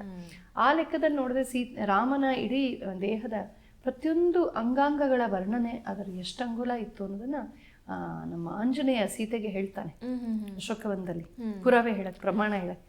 ಅದರ ಪ್ರಕಾರ ಹೋದ್ರೆ ರಾಮ 6.5-7 ಅಡಿ 7 ಆ ಥರ ಏನೋ ಇರಬೇಕು ಅದು. ಸೊ ಅಷ್ಟು ಸುಂದರ ಅಂಗ, ಅಜಾನುಬಾಹು. ಜಾನು ಅಂದರೆ ಮಂಡಿ ಆಚೆ ಹೆಂಗೆ ಕೈ ಇತ್ತು ಒಂದು ಅಷ್ಟುದ್ದ ಇತ್ತು, ನೀಳವಾದ ಬಾಹುಗಳು. ಸಾಮಾನ್ಯವಾಗಿ ಅಷ್ಟು ನೀಳ ಯಾರಿಗೂ ಇರೋದಿಲ್ಲ, ಅಪರೂಪಕ್ಕಿರುತ್ತೆ. ನಾನು ನೋಡಿದ್ದೇನೆ ಒಂದಿಬ್ಬರನ್ನ. ಅಪರೂಪಕ್ಕೆ ಕೆಲವರಿಗೆ ಈ ಕೈ ಭುಜ ಅನ್ನೋದು ಇಲ್ಲಿ ಮಂಡಿಯಿಂದ ಉದ್ದಕ್ಕೂ ಬಂದಿರುತ್ತೆ. ಆಜಾನುಬಾಹು ಅಂತ. ಆಜಾನುಬಾಹು ಇದ ಮಹೋರಸ್ಕ, ದೊಡ್ಡ ವಿಶಾಲವಾದ ಎದೆ, ಚೆನ್ನಾಗಿ ವ್ಯಾಯಾಮ ಮಾಡಿ ಪಳಗಿದಂಥ ಒಳ್ಳೆಯ ಕ್ಷಾತ್ರ ತೇಜಸ್ಸಿನಿಂದ ಕೂಡಿದಂಥ ದೇಹ ಅದು.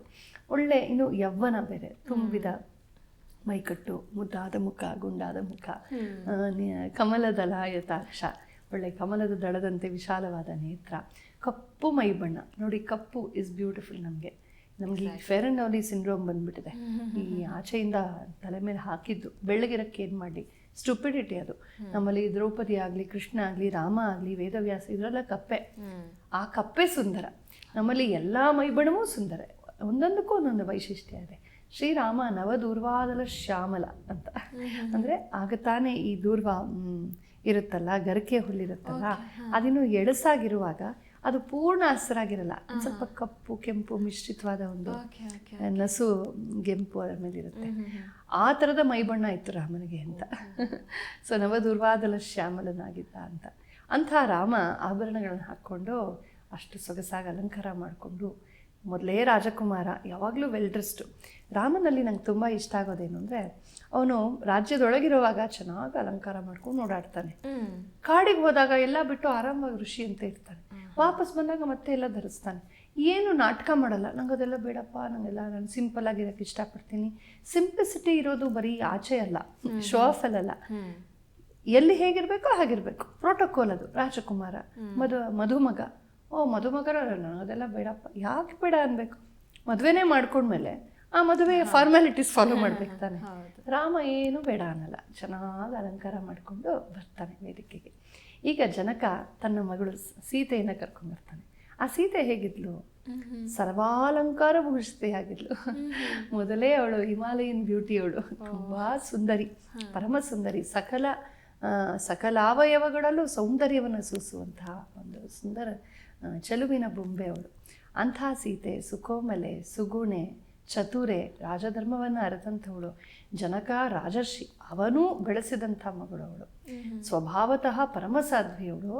ಅಂಥದ್ರಲ್ಲಿ ಜನಕರಂತಹ ರಾಜರ್ಷಿಯ ಒಂದು ಮಗಳಾಗಿ ಬೆಳೆದಂಥವಳು, ರಾಜಕುಮಾರಿಯಾಗಿ ಎಲ್ಲವನ್ನೂ ಅರಿತಂಥ ಚತುರೆ ಅವಳು, ಮತ್ತು ಶ್ರೀರಾಮನನ್ನು ಮದುವೆ ಆಗೋದಕ್ಕೆ ಬಂದಂಥವಳು. ಅವಳನ್ನು ಕರ್ಕೊಂಬರ್ತಾನೆ. ಬಹುಶಃ ಎಲ್ಲರ ಕಣ್ಣೂ ಅವಳ ಮೇಲೆ ಇತ್ತು. ರಾಮನ ನೋಡೋದ ಸೀತೆಯನ್ನು ನೋಡೋದ ಅಂತ ಬಹುಶಃ ಎಲ್ಲರಿಗೂ ತುಂಬ ಒದ್ದಾಟ ಆಗಿರಬೇಕು ಅಂತ ನನಗನ್ನಿಸುತ್ತೆ. ಆ ಸೀತೆಯನ್ನು ಪರಮ ಪ್ರೇಮದಿಂದ ಆ ವಿವಾಹದ ವೇದಿಕೆಗೆ ಕರ್ಕೊಂಬರ್ತಾನೆ ಜನಕ ಮಹಾರಾಜ. ಅಲ್ಲಿ ರಾಮನಿಗೆ ಕೊಟ್ಟು ಸೀತೆಯನ್ನು ವಿವಾಹ ಮಾಡುವಾಗ ಒಂದು ಮಾತು ಹೇಳ್ತಾನೆ. ಇವಳು ನಿನ್ನನ್ನು ನೆರಳಿನಂತೆ ಅನುಸರಿಸ್ತಾಳೆ. ನಮ್ಮ ಸುತ ಸೀತಾ, ನನ್ನ ಮಗಳು ಸೀತಾ, ಇವಳು ನೆರಳಿನಂತೆ ನಿನ್ನ ಜೊತೆ ಇರ್ತಾಳೆ, ಸದಾ ನಿನ್ನೊಂದಿಗೆ ಇರ್ತಾಳೆ. ರಾಮ ಪರಮ ಸಾಧ್ವಿ, ಇವಳು ಸುಗುಣವತಿ, ನನ್ನ ಮಗಳು, ದ ಬೆಸ್ಟ್ ಅಂತ ತುಂಬ ಸ್ವಾಭಿಮಾನದಿಂದ ಹೇಳ್ತಾನೆ ಜನಕ. ಇಂಥ ಸೀತೆಯನ್ನು ನಿನ್ಗೆ ಕೊಡ್ತಾ ಇದ್ದೀನಿ ಅಂತ. ಆಮೇಲೆ ಆ ಋಷಿ ಮುನಿಗಳೆಲ್ಲ ಇರ್ತಾರೆ, ಪೂರ್ವ ಜನರೆಲ್ಲ ಇರ್ತಾರೆ, ಪರಿವಾರ ಜನರೆಲ್ಲ ಇರ್ತಾರೆ, ರಾಜವಂಶದವರು, ಆಗಂತುಕರು, ಅಭ್ಯಾಗತರು, ಅತಿಥಿಗಳು ಎಲ್ಲರೂ ನೆರೆದಿರ್ತಾರೆ. ಅವರೆಲ್ಲರ ಸಮ್ಮುಖದಲ್ಲಿ ಸಕಲ ವೈದಿಕ ಮಂತ್ರಗಳೊಂದಿಗೆ, ಆಯಾ ಗೀತ ನೃತ್ಯಗಳೊಂದಿಗೆ. ನೋಡಿ, ನಮ್ಮಲ್ಲಿ ಜಾನಪದ ಮತ್ತು ವೈದಿಕ ಎರಡು ಬೆರೆತುಕೊಂಡೇ ಬಂದಿದೆ. ಇದಕ್ಕಿದು ವಿರೋಧವಲ್ಲ. ವೈದಿಕ ಏನು ಅಂದರೆ ಒಂಥರ ಮಂತ್ರಗಳು ಇತ್ಯಾದಿ, ಅದು ಒಂದು ಫೋಕಸ್ಡ್ ಆಗಿರುತ್ತೆ. ಜಾನಪದ ನಮ್ಮ ನಿಜವಾದ ರಿಯಲ್ ಎಕ್ಸ್ಪ್ರೆಷನ್, ನಮ್ಮ ಮುಗ್ಧ ಸುಂದರವಾದ ಭಾವನೆಗಳಿಗೆ ಅವಕಾಶ ಸಿಕ್ಕೋದು ಜಾನಪದದಲ್ಲಿ. ಊಟ ಇರ್ಬೋದು, ಊಟೋಪಚಾರಗಳು, ವೇಷಭೂಷಗಳು, ಗೀತ ನೃತ್ಯಗಳು, ವಿನೋದಗಳು, ಸಂತೋಷ ಪಡೋದು, ಇದೆಲ್ಲ ಸೇರಿದಾಗ ಆ ವೈದಿಕ ಮಂತ್ರಗಳು ಕೋರಲ್ಲಿರುತ್ತೆ. ಅದರ ಸುತ್ತು ಇದು ಸೇರಿ ವಿವಾಹ ಒಂದು ಸಂಭ್ರಮಾಚರಣೆ ಆಗುತ್ತೆ. ಬರೀ ವೈದಿಕ ಮಂತ್ರಗಳನ್ನ ಅಷ್ಟೇ ಹೇಳಿ ಸಿಂಪಲಾಗಿ ಮಾಡೋಗಿದ್ರೆ ಅರ್ಧ ಗಂಟೆಗೆ ವಿವಾಹ ಮುಗಿಸ್ಬೋದು. ಬಡವರು ನಾವು, ನಮ್ಗೆ ಟೈಮ್ ಇಲ್ಲ, ಅನುಕೂಲ ಇಲ್ಲ, ಇಂಟ್ರೆಸ್ಟ್ ಇಲ್ಲ ಅಂದರೆ ಅರ್ಧ ಗಂಟೆಲಿ ವಿವಾಹ ಮುಗಿಸ್ಬೋದು. ಆದರೆ ನಾವು ಹಂಗಲ್ಲ ಭಾರತೀಯರು. 3 ದಿನದ ವಿವಾಹ ಮಾಡ್ತೀವಿ, ದೇವ್ರ ಸಮಾರಾಧನೆ ಮಾಡ್ತೀವಿ. ಅಂದರೆ ಪಿತೃಗಳನ್ನು ಎಲ್ಲ ನೆನೆಸ್ಕೊಂಡು ನಾಂದಿ ಎಲ್ಲ ಮಾಡಿ, ಕುಲದೇವ್ರ ಪೂಜೆ ಮಾಡಿ ಎಲ್ಲ ಮಾಡ್ತೀವಿ. ಆಮೇಲೆ ಕೆಲವರು ತುಳಸಿ ವಿವಾಹ ಮಾಡ್ತಾರೆ ಮದುವೆ ಮುಂಚೆ. ಇದೆಲ್ಲ ಅವರವರ ಕ್ಷೇತ್ರ ಸಂಪ್ರದಾಯಗಳು. ಆಮೇಲೆ ವರಪೂಜೆ ಅಂತ ವರದ ಕಡೆಯವ್ರು ಬಂದವರಿಗೆಲ್ಲ ವೆಲ್ಕಮ್ ಮಾಡಿ, ಗೀತ ನೃತ್ಯಗಳಿಂದ ಅವ್ರು ಆಧರಿಸಿ ಊಟ ಹಾಕಿ ಎಲ್ಲ ಮಾಡ್ತೀವಿ. ಆಮೇಲೆ ಈ ಕಾಶಿ ಯಾತ್ರೆ ಇದೆಲ್ಲ ಸೇರ್ಕೊಳ್ತಾ ಬಂದವು. ಮುಖ್ಯವಾದ ವಿವಾಹ ಮಂತ್ರಗಳಲ್ಲಿ ಇರೋದು ಪಾಣಿಗ್ರಹಣ ಮತ್ತು ಪರಸ್ಪರ ನೋಡುವಂಥದ್ದು, ಲಾಜಹೋಮ, ಅಶ್ವಾರೋಹಣ ಅಷ್ಟೇ. ಸಪ್ತಪದಿ. ಇನ್ನು ಹಾರ ಬದಲಾಯಿಸೋದು, ಮಾಂಗಲ್ಯ ಕಟ್ಟೋದು, ಆಮೇಲೆ ಈ ಕಡೆ ಕುಡಿಸೋದು, ಆ ಕಡೆ ಕುಡಿಸೋದು, ಆರತಕ್ಷತೆ ಮಾಡೋದು, ಮಂಗಳಾರತಿ ಮಾಡೋದು, ಅವ್ರಿಗೆ ಪದೇ ಮದುವೆ ಹುಡುಗಿನ ಕರ್ಕೊಂಡೋಗಿ ಡ್ರೆಸ್ ಚೇಂಜ್ ಮಾಡಿಸಿ ಕರ್ಕೊಂಬರೋದು, ಅದೆಲ್ಲ ಹಾಕೊಂಡು ಮೆರೀಬೇಕಾರೆ ಮದುವೆ ದಿನ ಊಟದಲ್ಲಿ ಏನು ಬರಬೇಕು, ಚಿರೋಟಿ ಬರಬೇಕಾ, ಪೇಣಿ ಬರಬೇಕಾ, ಆ ಸಂಭ್ರಮ ಸಂತೋಷ. ಕೆಲವರು ಊಟಕ್ಕಾಗಿ ಇನ್ನೊಂದು ಸೀರೆ ತೊಗೊಂಡಿರ್ತಾರೆ ಊಟದ ವೇಳೆಗೆ ಅಂತ. ಮತ್ತೆ ಸಾಯಂಕಾಲ ಮತ್ತೆ ಆರತಕ್ಷತೆ, ಮತ್ತೆ ಜನ ಸೇರೋದು, ಮತ್ತೇನೋ ಹರಿಕತೆ, ಮತ್ತೆ ಭಜನೆ, ಮತ್ತೆ ಸಂಗೀತ ಕಾರ್ಯಕ್ರಮ, ನೃತ್ಯ ಕಾರ್ಯಕ್ರಮ. ಈಗ ಮೆಹಂದಿ ಸೆರೆಮನಿ ಅಂತ, ಅದಕ್ಕೊಂದು ಮೊದಲೇ ಇದು ಹಾಕುವಾಗ, ಮೆಹಂದಿ ಹಾಕೊಳ್ಳುವಾಗ ಅವರೆಲ್ಲ ಹಾಡ್ತಾ ಇರ್ತಾರೆ, ವಿವಾಹದ ಸಂಪ್ರದಾಯ ಗೀತೆಗಳನ್ನು ಹಾಡ್ತಾರೆ. ಇದಾದ್ಮೇಲೆ ಮತ್ತೆ ಬೀಗರ ಔತಣ ಅಂತ, ಬೀಗರಿಗೆ ಇವ್ರು ಮದುವೆ ಮಾಡಿಕೊಟ್ಟಿರ್ತಾರೆ ಪಾಪ, ಇಷ್ಟು ಖರ್ಚು ಮಾಡಿ, ನಾವು ನಿಮಗೆ ಊಟ ಹಾಕ್ತೀವಿ ಅಂತ ಅವ್ರ ಕಡೆಯವರು ಮಾಡಬೇಕು. ಇದೆಲ್ಲ ನೋಡಿದಾಗ ಇದೆಲ್ಲ ಜಾನಪದೀಯವಾದ ಅಂಶಗಳು. ಇದೆಲ್ಲ ಸೇರ್ಕೊಂಡು ಇವಾಗಲ್ಲ, ವೇದ ಕಾಲದಿಂದಲೂ ಬಂದಿದೆ. ಸೊ ಇಲ್ಲಿ ವೈದಿಕ ಜಾನಪದ ಅಂತ ನಾವು ಒಂದು ಸೆಪ್ರೇಟ್ ಮಾಡಬಾರ್ದು. ಆ ಸೆಪ್ರೇಷನನ್ನು ನಾವು ಬ್ರಿಟಿಷರ್ಸ್ ಶುರು ಮಾಡಿದ್ರು. ಆಮೇಲೆ ವಾಮಪಂಥೀಯರು ಮುಂದುವರಿಸಿದ್ರು. ಅದು ಬೇರೆ, ಇದು ಬೇರೆ, ಇದು ಬೇರೆ, ಅದು ಬೇರೆ. ಯಾವುದೂ ಬೇರೆ ಅಲ್ಲ, ಎಲ್ಲ ಒಂದೇ ಅರಣ್ಯದಲ್ಲಿ ಹುಟ್ಟಿದಂಥವು. ಒಂದಕ್ಕೊಂದು ಎಲ್ಲೋ ಒಂದು ಮರದಲ್ಲಿ ಒಂದು ವೀಳ್ಯದ ಬಳ್ಳಿ ಇರುತ್ತೆ, ಆ ಎಲೆಗೆ ಮತ್ತೆಲ್ಲೋ ಬೆಳೆದಂಥ ಯಾವುದೋ ಮರದ ಮೇಲೆ ಬೆಳೆದಂಥ ಅಡಿಕೆ, ಇನ್ನೆಲ್ಲೋ ಸಿಕ್ಕೋ ಸುಣ್ಣ, ಅದನ್ನೆಲ್ಲ ಸೇರಿಸ್ಬಿಟ್ಟು, ಇನ್ನೆಲ್ಲೋ ಸಿಕ್ಕೋ ಗುಲ್ಕನ್ನು, ಅದನ್ನೆಲ್ಲ ಸೇರಿಸ್ಬಿಟ್ಟು ಅದಕ್ಕೆ ಏನೇನೋ ಮಸಾಲೆ, ಒಂದೊಂದು ಮಸಾಲೆ ಒಂದೊಂದು ಕಡೆ ಸಿಕ್ಕತ್ತೆ, ಅದಷ್ಟು ಹಾಕಿ ಮಡ್ಚ್ಬಿಟ್ಟು ಅದಕ್ಕೊಂದು ಲವಂಗ ಸಿಕ್ಸಿ ತಿಂತೀವಿ. ಎಷ್ಟು ದ್ರವ್ಯಗಳಿವೆ ಅದರಲ್ಲಿ. ಅದಷ್ಟು ಸೇರಿ ಪಾನ್ ತಿನ್ನುವ ಸ್ವಾರಸ್ಯವನ್ನು ನಮಗೆ ಕೊಡ್ತು. ಹಾಗೆಯೇ ವೈದಿಕ, ಜಾನಪದ, ಆಗಮ, ಅವರವರ ಕುಲಾಚಾರ, ಅವರವರ ಆಯ್ಕೆ, ಅವರವರ ಒಂದು ಕಲಾಭಿಜ್ಞತೆ, ಅವರವರ ಆರ್ಥಿಕವಾದ ಅನುಕೂಲ್ಯ, ಇದೆಲ್ಲ ಸೇರಿ ಇಂಥ ಒಂದು ಸಂಭ್ರಮದ ಸೋಷಿಯಲ್ ಇವೆಂಟ್ಸ್ ಆಗುತ್ತೆ. ಹಾಗೆ ನಮ್ಮ ಸೀತೆಯ ಮದುವೆ ಅಷ್ಟೇ ತುಂಬ ಸಂಭ್ರಮದಿಂದ ಆಗುತ್ತೆ. ರಾಮಾಯಣದಲ್ಲೇ ತುಂಬ ಚೆನ್ನಾಗಿದೆ ವರ್ಣನೆ. ಅಂತಹ ಸೀತೆಯನ್ನು ಸಕಲಾಭರಣಗಳೊಂದಿಗೆ, ಹಲವಾರು ಐಶ್ವರ್ಯದ ಹಲವಾರು ಪದಾರ್ಥಗಳೊಂದಿಗೆ, ಹಲವಾರು ದಾಸದಾಸಿಯರೊಂದಿಗೆ, ರಥ ಗಜ ಅವುಗಳೊಂದಿಗೆ ಅವಳು ರಾಜಕುಮಾರಿ ಅಲ್ವೇ, ಅವಳಿಗೆ ಕಳಿಸುವ ಕಾಣಿಕೆ. ಈಗ ಮುಮ್ತಾಜ್ ಮದುವೆ ಆದರೆ ಅವರಪ್ಪ ಎಷ್ಟೊಂದು ಕಾಣಿಕೆ ಕೊಡ್ತಾರೆ. ಹಾಗೆ ಸೀತೆ ರಾಜಕುಮಾರಿನ ಎಷ್ಟು ಕೊಟ್ಟಿರ್ಬೋದು ಅವನು ಜನಕ, ಅದಷ್ಟನ್ನು ಕೊಟ್ಟು ಸೀತೆಯನ್ನು ಹಾಗೆ ಕಳಿಸ್ಕೊಡ್ತಾನೆ ರಾಮನೊಂದಿಗೆ.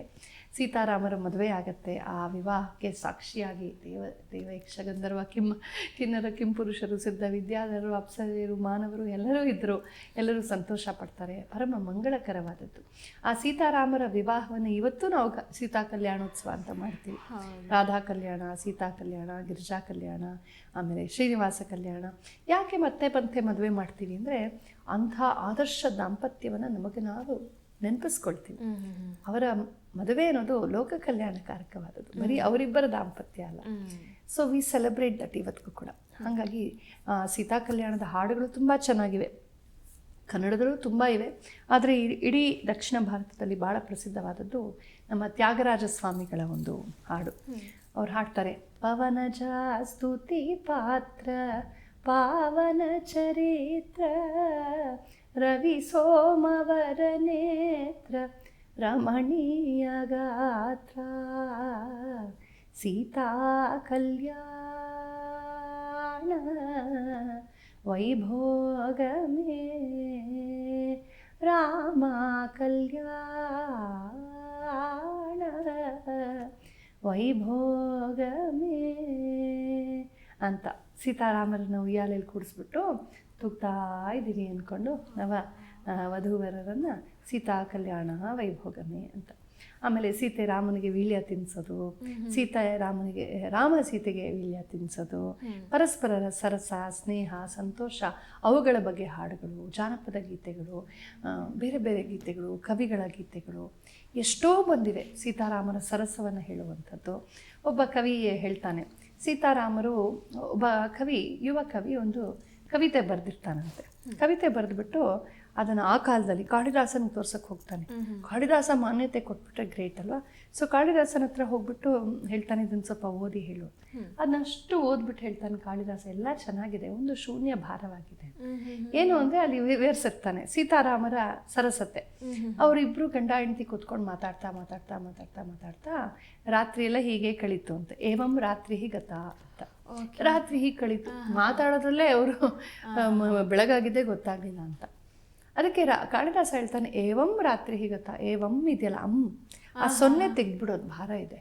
ಆವಾಗ ರಾತ್ರಿಯೇ ಗತ, ರಾತ್ರಿಯೇ ಕಳೆದೋಯ್ತು ಅಂತ ಆಗುತ್ತೆ, ಎಂಫಸಿಸ್ ಬರುತ್ತೆ. ಈ ಥರದ ತುಂಬ ವರ್ಣನೆಗಳು ಬರುತ್ತೆ. ಆಮೇಲೆ ಸೀತಾರಾಮರು ಅಯೋಧ್ಯೆಗೆ ಬರ್ತಾರೆ, ಅದ್ದೂರಿಯಾದ ಸ್ವಾಗತ ಉಂಟಾಗುತ್ತೆ ಜನರಿಗೆ, ಅಷ್ಟು ಸಂತೋಷ. ಲಕ್ಷ್ಮೀ ಸಮೇತವಾಗಿ ಬಂದಲ್ಲ. ಅದೇ ತ್ಯಾಗರಾಜರು ಹಾಡ್ತಾರೆ, ಅಂತಹ ಸೀತೆಯನ್ನು ಅಂಥ ರಾಮನಿಗೆ ದಾರಿ ಎರೆದು ಕೊಟ್ಟಂಥ ಅಂಥ ಜನಕ ಅದೇನು ತಪಸ್ ಮಾಡಿದ್ನು ಅಂತ.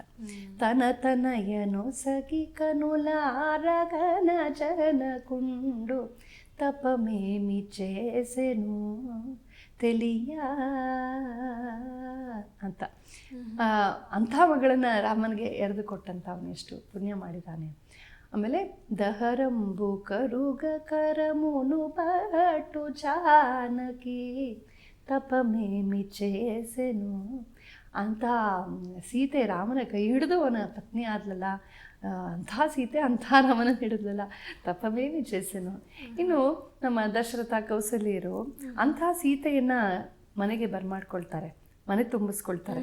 ನಾವೆಲ್ಲ ಸಾಮಾನ್ಯವಾಗಿ ಸೊಸೆಯನ್ನು ಮನೆ ತುಂಬಿಸ್ಕೊಳ್ಳುವಾಗ ಭಾಗ್ಯದ ಲಕ್ಷ್ಮೀ ವರಮ್ಮ ಅಂತ ಹಾಡ್ತೀವಿ, ಬಾಲ್ಗ ಊದಿಸ್ತೀವಿ, ಹಾಡ್ತೀವಿ. ಅಲ್ಲಿ ಸಾಕ್ಷಾತ್ ಲಕ್ಷ್ಮಿಯೇ ಬರ್ತಾ ಇದ್ದಾಳಲ್ಲ ಸೀತೆ, ಎಷ್ಟು ಖುಷಿಯಾಗಿದ್ದಿರಬೇಕು ಅಂತ. ಇಂಥ ಅಂಶಗಳನ್ನು ನಾವು ತುಂಬ ಸ್ವಾರಸ್ಯಕರವಾಗಿ ಸೀತಾರಾಮರಲ್ಲಿ ನೋಡ್ತೀವಿ. ವಾಲ್ಮೀಕಿ ರಾಮಾಯಣದಲ್ಲಿ ಎಲ್ಲವೂ ಇದೆ ಅಂತಲ್ಲ, ಆದರೆ ಉತ್ತರೋತ್ತರವಾಗಿ ಬಂದಂಥ ಕಾವ್ಯಗಳಲ್ಲಿ, ಜಾನಪದ ಪರಂಪರೆಗಳಲ್ಲಿ, ಯಕ್ಷಗಾನದಲ್ಲಿ, ಗೀತೆಗಳಲ್ಲಿ, ನೃತ್ಯಗಳಲ್ಲಿ, ಭಜನೆಗಳಲ್ಲಿ ಸೀತಾರಾಮರ ಕಲ್ಯಾಣ, ಸೀತಾರಾಮರ ಸ್ನೇಹ, ಸೀತಾರಾಮರ ಪ್ರೀತಿ, ಅವರಿಬ್ಬರ ಒಂದು ಸರಸವಾದ ಸಂಭಾಷಣೆ, ಸಲ್ಲಾಪಗಳು ಎಷ್ಟು ಸೇರಿವೆ ಅಂತಂದರೆ ಅವರಿಬ್ಬರ ಪ್ರೇಮ ಅಷ್ಟು ಅತಿಶಯವಾದದ್ದು ಅಂತ. ಸೊ ಇಂಥದ್ದನ್ನು ಭಾವಿಸೋದಕ್ಕೆ ಚೆನ್ನ. ಏನೇನೋ ಭಾವಿಸ್ಕೊಂಡು ಚೀಪ್ ರೇಟ್ ಭೋಗಕ್ಕೆ ಹೋಗೋ ಬದಲು ಇದು ಪರಮ ಸಭ್ಯ ಸುಂದರವಾದಂಥ ಒಂದು ಪ್ರೇಮದ ಕಥೆ ಆಗಿದೆ. ಇಂತಹ ಪ್ರೇಮದ ಕಥೆಯನ್ನು ಸೀತಾರಾಮರ ವಿವಾಹ ಮತ್ತು ಉತ್ತರವಾಗಿ ಅವರ ಪ್ರೀತಿ, ಅವರ ನಂಟು ಗಂಟು, ಮತ್ತು ಅದು ಬರೀ ರೊಮ್ಯಾನ್ಸಲ್ಲೇ ಉಳಿಲಿಲ್ಲ, ರಾಜಧರ್ಮದಲ್ಲೂ ಅವಳು ಸಹಕಾರ ಕೊಟ್ಲಲ್ಲ. ತನಗೂ ರಾಮನಿಗೂ ಎಂಥ ಅನ್ಯಾಯವಾಯಿತು, ಸೀತಾರಾಮರ ದಾಂಪತ್ಯವನ್ನೇ ವಿಯೋಗಕ್ಕೆ ಇಳಿಸ್ಬಿಟ್ರಲ್ಲ ಜನ, ಅದನ್ನೂ ಕ್ಷಮಿಸಿ ಅದೇ ಜನರಿಗಾಗಿ ಅವಳು ನಿಂತ್ಲಲ್ಲ. ಪ್ರಜೆಗಳ ಮೇಲೆ ಕೋಪ ಮಾಡ್ಕೋಬೇಡ ರಾಮ, ಕ್ಷಮಿಸು, ಮಕ್ಕಳಂತೆ ನೋಡಿಕೋ ಅಂತ ಹೇಳ್ತಾಳೆ ಅವಳು ಹೊರಡುವಾಗ, ಭೂಮಿ ಪ್ರವೇಶ ಮಾಡುವಾಗ. ಆ ನೆಲೆಯ ಕ್ಷಮೆ ಅಲ್ಲೂ ರಾಮನಿಗೆ ಸಹಕಾರ ಕೊಡ್ತಾಳೆ. ಸುಖವಾಗಿ ಕೈ ಹಿಡ್ಕೊಂಡು ಮಾಲ್ಗೆ ತಿರ್ಗೋದು ಸುಲಭ, ಕಷ್ಟ ಬಂದಾಗ ಇದಕ್ಕಿದ್ದಾಗ ಗಂಡನ ಕೆಲಸ ಹೊಟ್ಟೋಯ್ತು, ಗಂಡನಿಗೇನೋ ತೊಂದರೆ ಆಗೋಯ್ತು, ಏನೋ ಕೈ ಕಾಲು ಊನ ಆಗೋಯ್ತು, ಆಕ್ಸಿಡೆಂಟ್ ಆಗೋಯ್ತು, ಮತ್ತೇನೋ ಆಗೋಯ್ತು, ಆವಾಗ ಹೆಂಡತಿಯ ನಿಜವಾದ ಪ್ರೀತಿ ಅಥವಾ ಗಂಡನ ನಿಜವಾದ ಪ್ರೀತಿ ಗೊತ್ತಾಗುತ್ತೆ ಅಲ್ವಾ. ಆವಾಗ ಅವನು ಹೇಗೆ ಆತನೋ ಆಕೆನೋ ಪರಸ್ಪರ. ಸೀತೆ ಕಷ್ಟದಲ್ಲಿ ಹೇಗೆ ನಿಂತಲು ರಾಮನ ಜೊತೆ, ತುಂಬ ಕಷ್ಟಕರವಾದ ರಾಜಧರ್ಮದ ಪ್ರಶ್ನೆಗಳಿಗೆ ಉತ್ತರ ಹುಡುಕುವಾಗ ರಾಮ ತುಂಬ ಕಠಿಣವಾದ ನಿರ್ಣಯ ತೆಗೆದುಕೋಬೇಕಾದ್ರೆ ಲೋಕರಿಂದ ತಪ್ಪಲಿಲ್ಲ ನೋಡಿ ರಾಮನಿಗೆ. ಹೆಂಡತಿ ಬಿಟ್ಟವನು ನಿಂದೆ ತಪ್ಪಲಿಲ್ಲ, ಆದರೆ ಅವ್ನು ರಾಜಧರ್ಮ ಬಿಟ್ಟಿದ್ರೆ ಆ ನಿಂದೆ ಬರ್ತಿತ್ತು. ರಾಜಧರ್ಮ ಹೆಂಡತಿಗೋಸ್ಕರ ರಾಜಧರ್ಮನೇ ಬಿಟ್ಬಿಟ್ಟ. ಸೊ ಅವ್ನು ಹೆಂಗಿದ್ರು ಅವನಿಗೆ ನಿಂದೆ ತಪ್ತಾ ಇರಲಿಲ್ಲ. ಆ ಸಂದರ್ಭದಲ್ಲಿ ರಾಮನ ಜೊತೆಗೆ ಹೆಗಲಿಗೆ ಕೊಟ್ಲಲ್ಲ, ಅಂತಹ ಸೀತೆ ತುಂಬ ವಿಶೇಷ. ಹಾಗಾಗಿ ಅವರಿಬ್ಬರು ಎಷ್ಟೇ ವಿಯೋಗದಲ್ಲಿದ್ದರೂ ನಮಗೆ ಸೀತಾರಾಮರೇ. ದಾಂಪತ್ಯಕ್ಕೆ ಆದರ್ಶನೇ ಸೀತಾರಾಮರು. ಹಾಗಾಗಿ ಹೆಸರೇ ಸೀತಾರಾಮ ಅಂತ ಇಟ್ಕೊಂಡ್ಬಿಡ್ತೀವಿ ನಾವೆಲ್ಲ. ಸೀತಾರಾಮ, ಜಾನಕಿನಾಥ ಅಂತ ಈ ಥರ ಹೆಸರುಗಳಲ್ಲಿ ಸೀತೆಯ ಹೆಸರು ಅನ್ಯೋನ್ಯವಾಗಿ ರಾಮನ ಜೊತೆ ಸೇರಿರುತ್ತೆ. ನೀನು ಕೇಳಿದ ಒಳ್ಳೇದಾಯಿತು. ಸೀತಾರಾಮರ ಕಲ್ಯಾಣದ ಪರಮ ಪ್ರಶಸ್ತವಾದ ಸಂದರ್ಭದ ಒಂದು ಚಿಕ್ಕ ಧ್ಯಾನವೇ ಆಯಿತು. ತುಂಬ ಧನ್ಯವಾದಗಳು ಅಕ್ಕ. ನಿಜವಾಗ್ಲೂ ನೀವು ಸೀತೆಯನ್ನು ವರ್ಣನೆ ಮಾಡಿದ ರೀತಿ, ರಾಮನನ್ನು ವರ್ಣನೆ ಮಾಡಿದ ರೀತಿ, ಅದೇ ಹಾಡುಗಳ ಮೂಲಕ ನೀವು ವರ್ಣನೆ ಮಾಡಿದ್ದು ನಿಜವಾಗ್ಲೂ ನನಗೆ ಒಂದು ರೀತಿಯಾಗಿ ಸೀತಾರಾಮ ಕಲ್ಯಾಣದಲ್ಲಿ ಪಾಲ್ಗೊಂಡಷ್ಟು ಖುಷಿ ಆಯಿತು. ನಿಮ್ಮ ವಿಶ್ಲೇಷಣೆಗೆ ಧನ್ಯವಾದಗಳು ಅಕ್ಕ. ಧನ್ಯವಾದ. ಟಿವಿ ವಿಕ್ರಮ, ದೇಶ ನಿಮ್ಮ ಕೈಯಲ್ಲಿ. ಈ ಕಾರ್ಯಕ್ರಮ ನಿಮಗೆ ಇಷ್ಟ ಆಗಿದ್ದಲ್ಲಿ ಲೈಕ್, ಶೇರ್ ಹಾಗೂ ಕಮೆಂಟ್ ಮಾಡಿ. ಟಿವಿ ವಿಕ್ರಮದ ಕಾರ್ಯಕ್ರಮಗಳನ್ನು ನಿರಂತರವಾಗಿ ವೀಕ್ಷಿಸಲು ಸಬ್ಸ್ಕ್ರೈಬ್ ಮಾಡಿ, ಬೆಲ್ ಐಕನ್ ಒತ್ತಿ.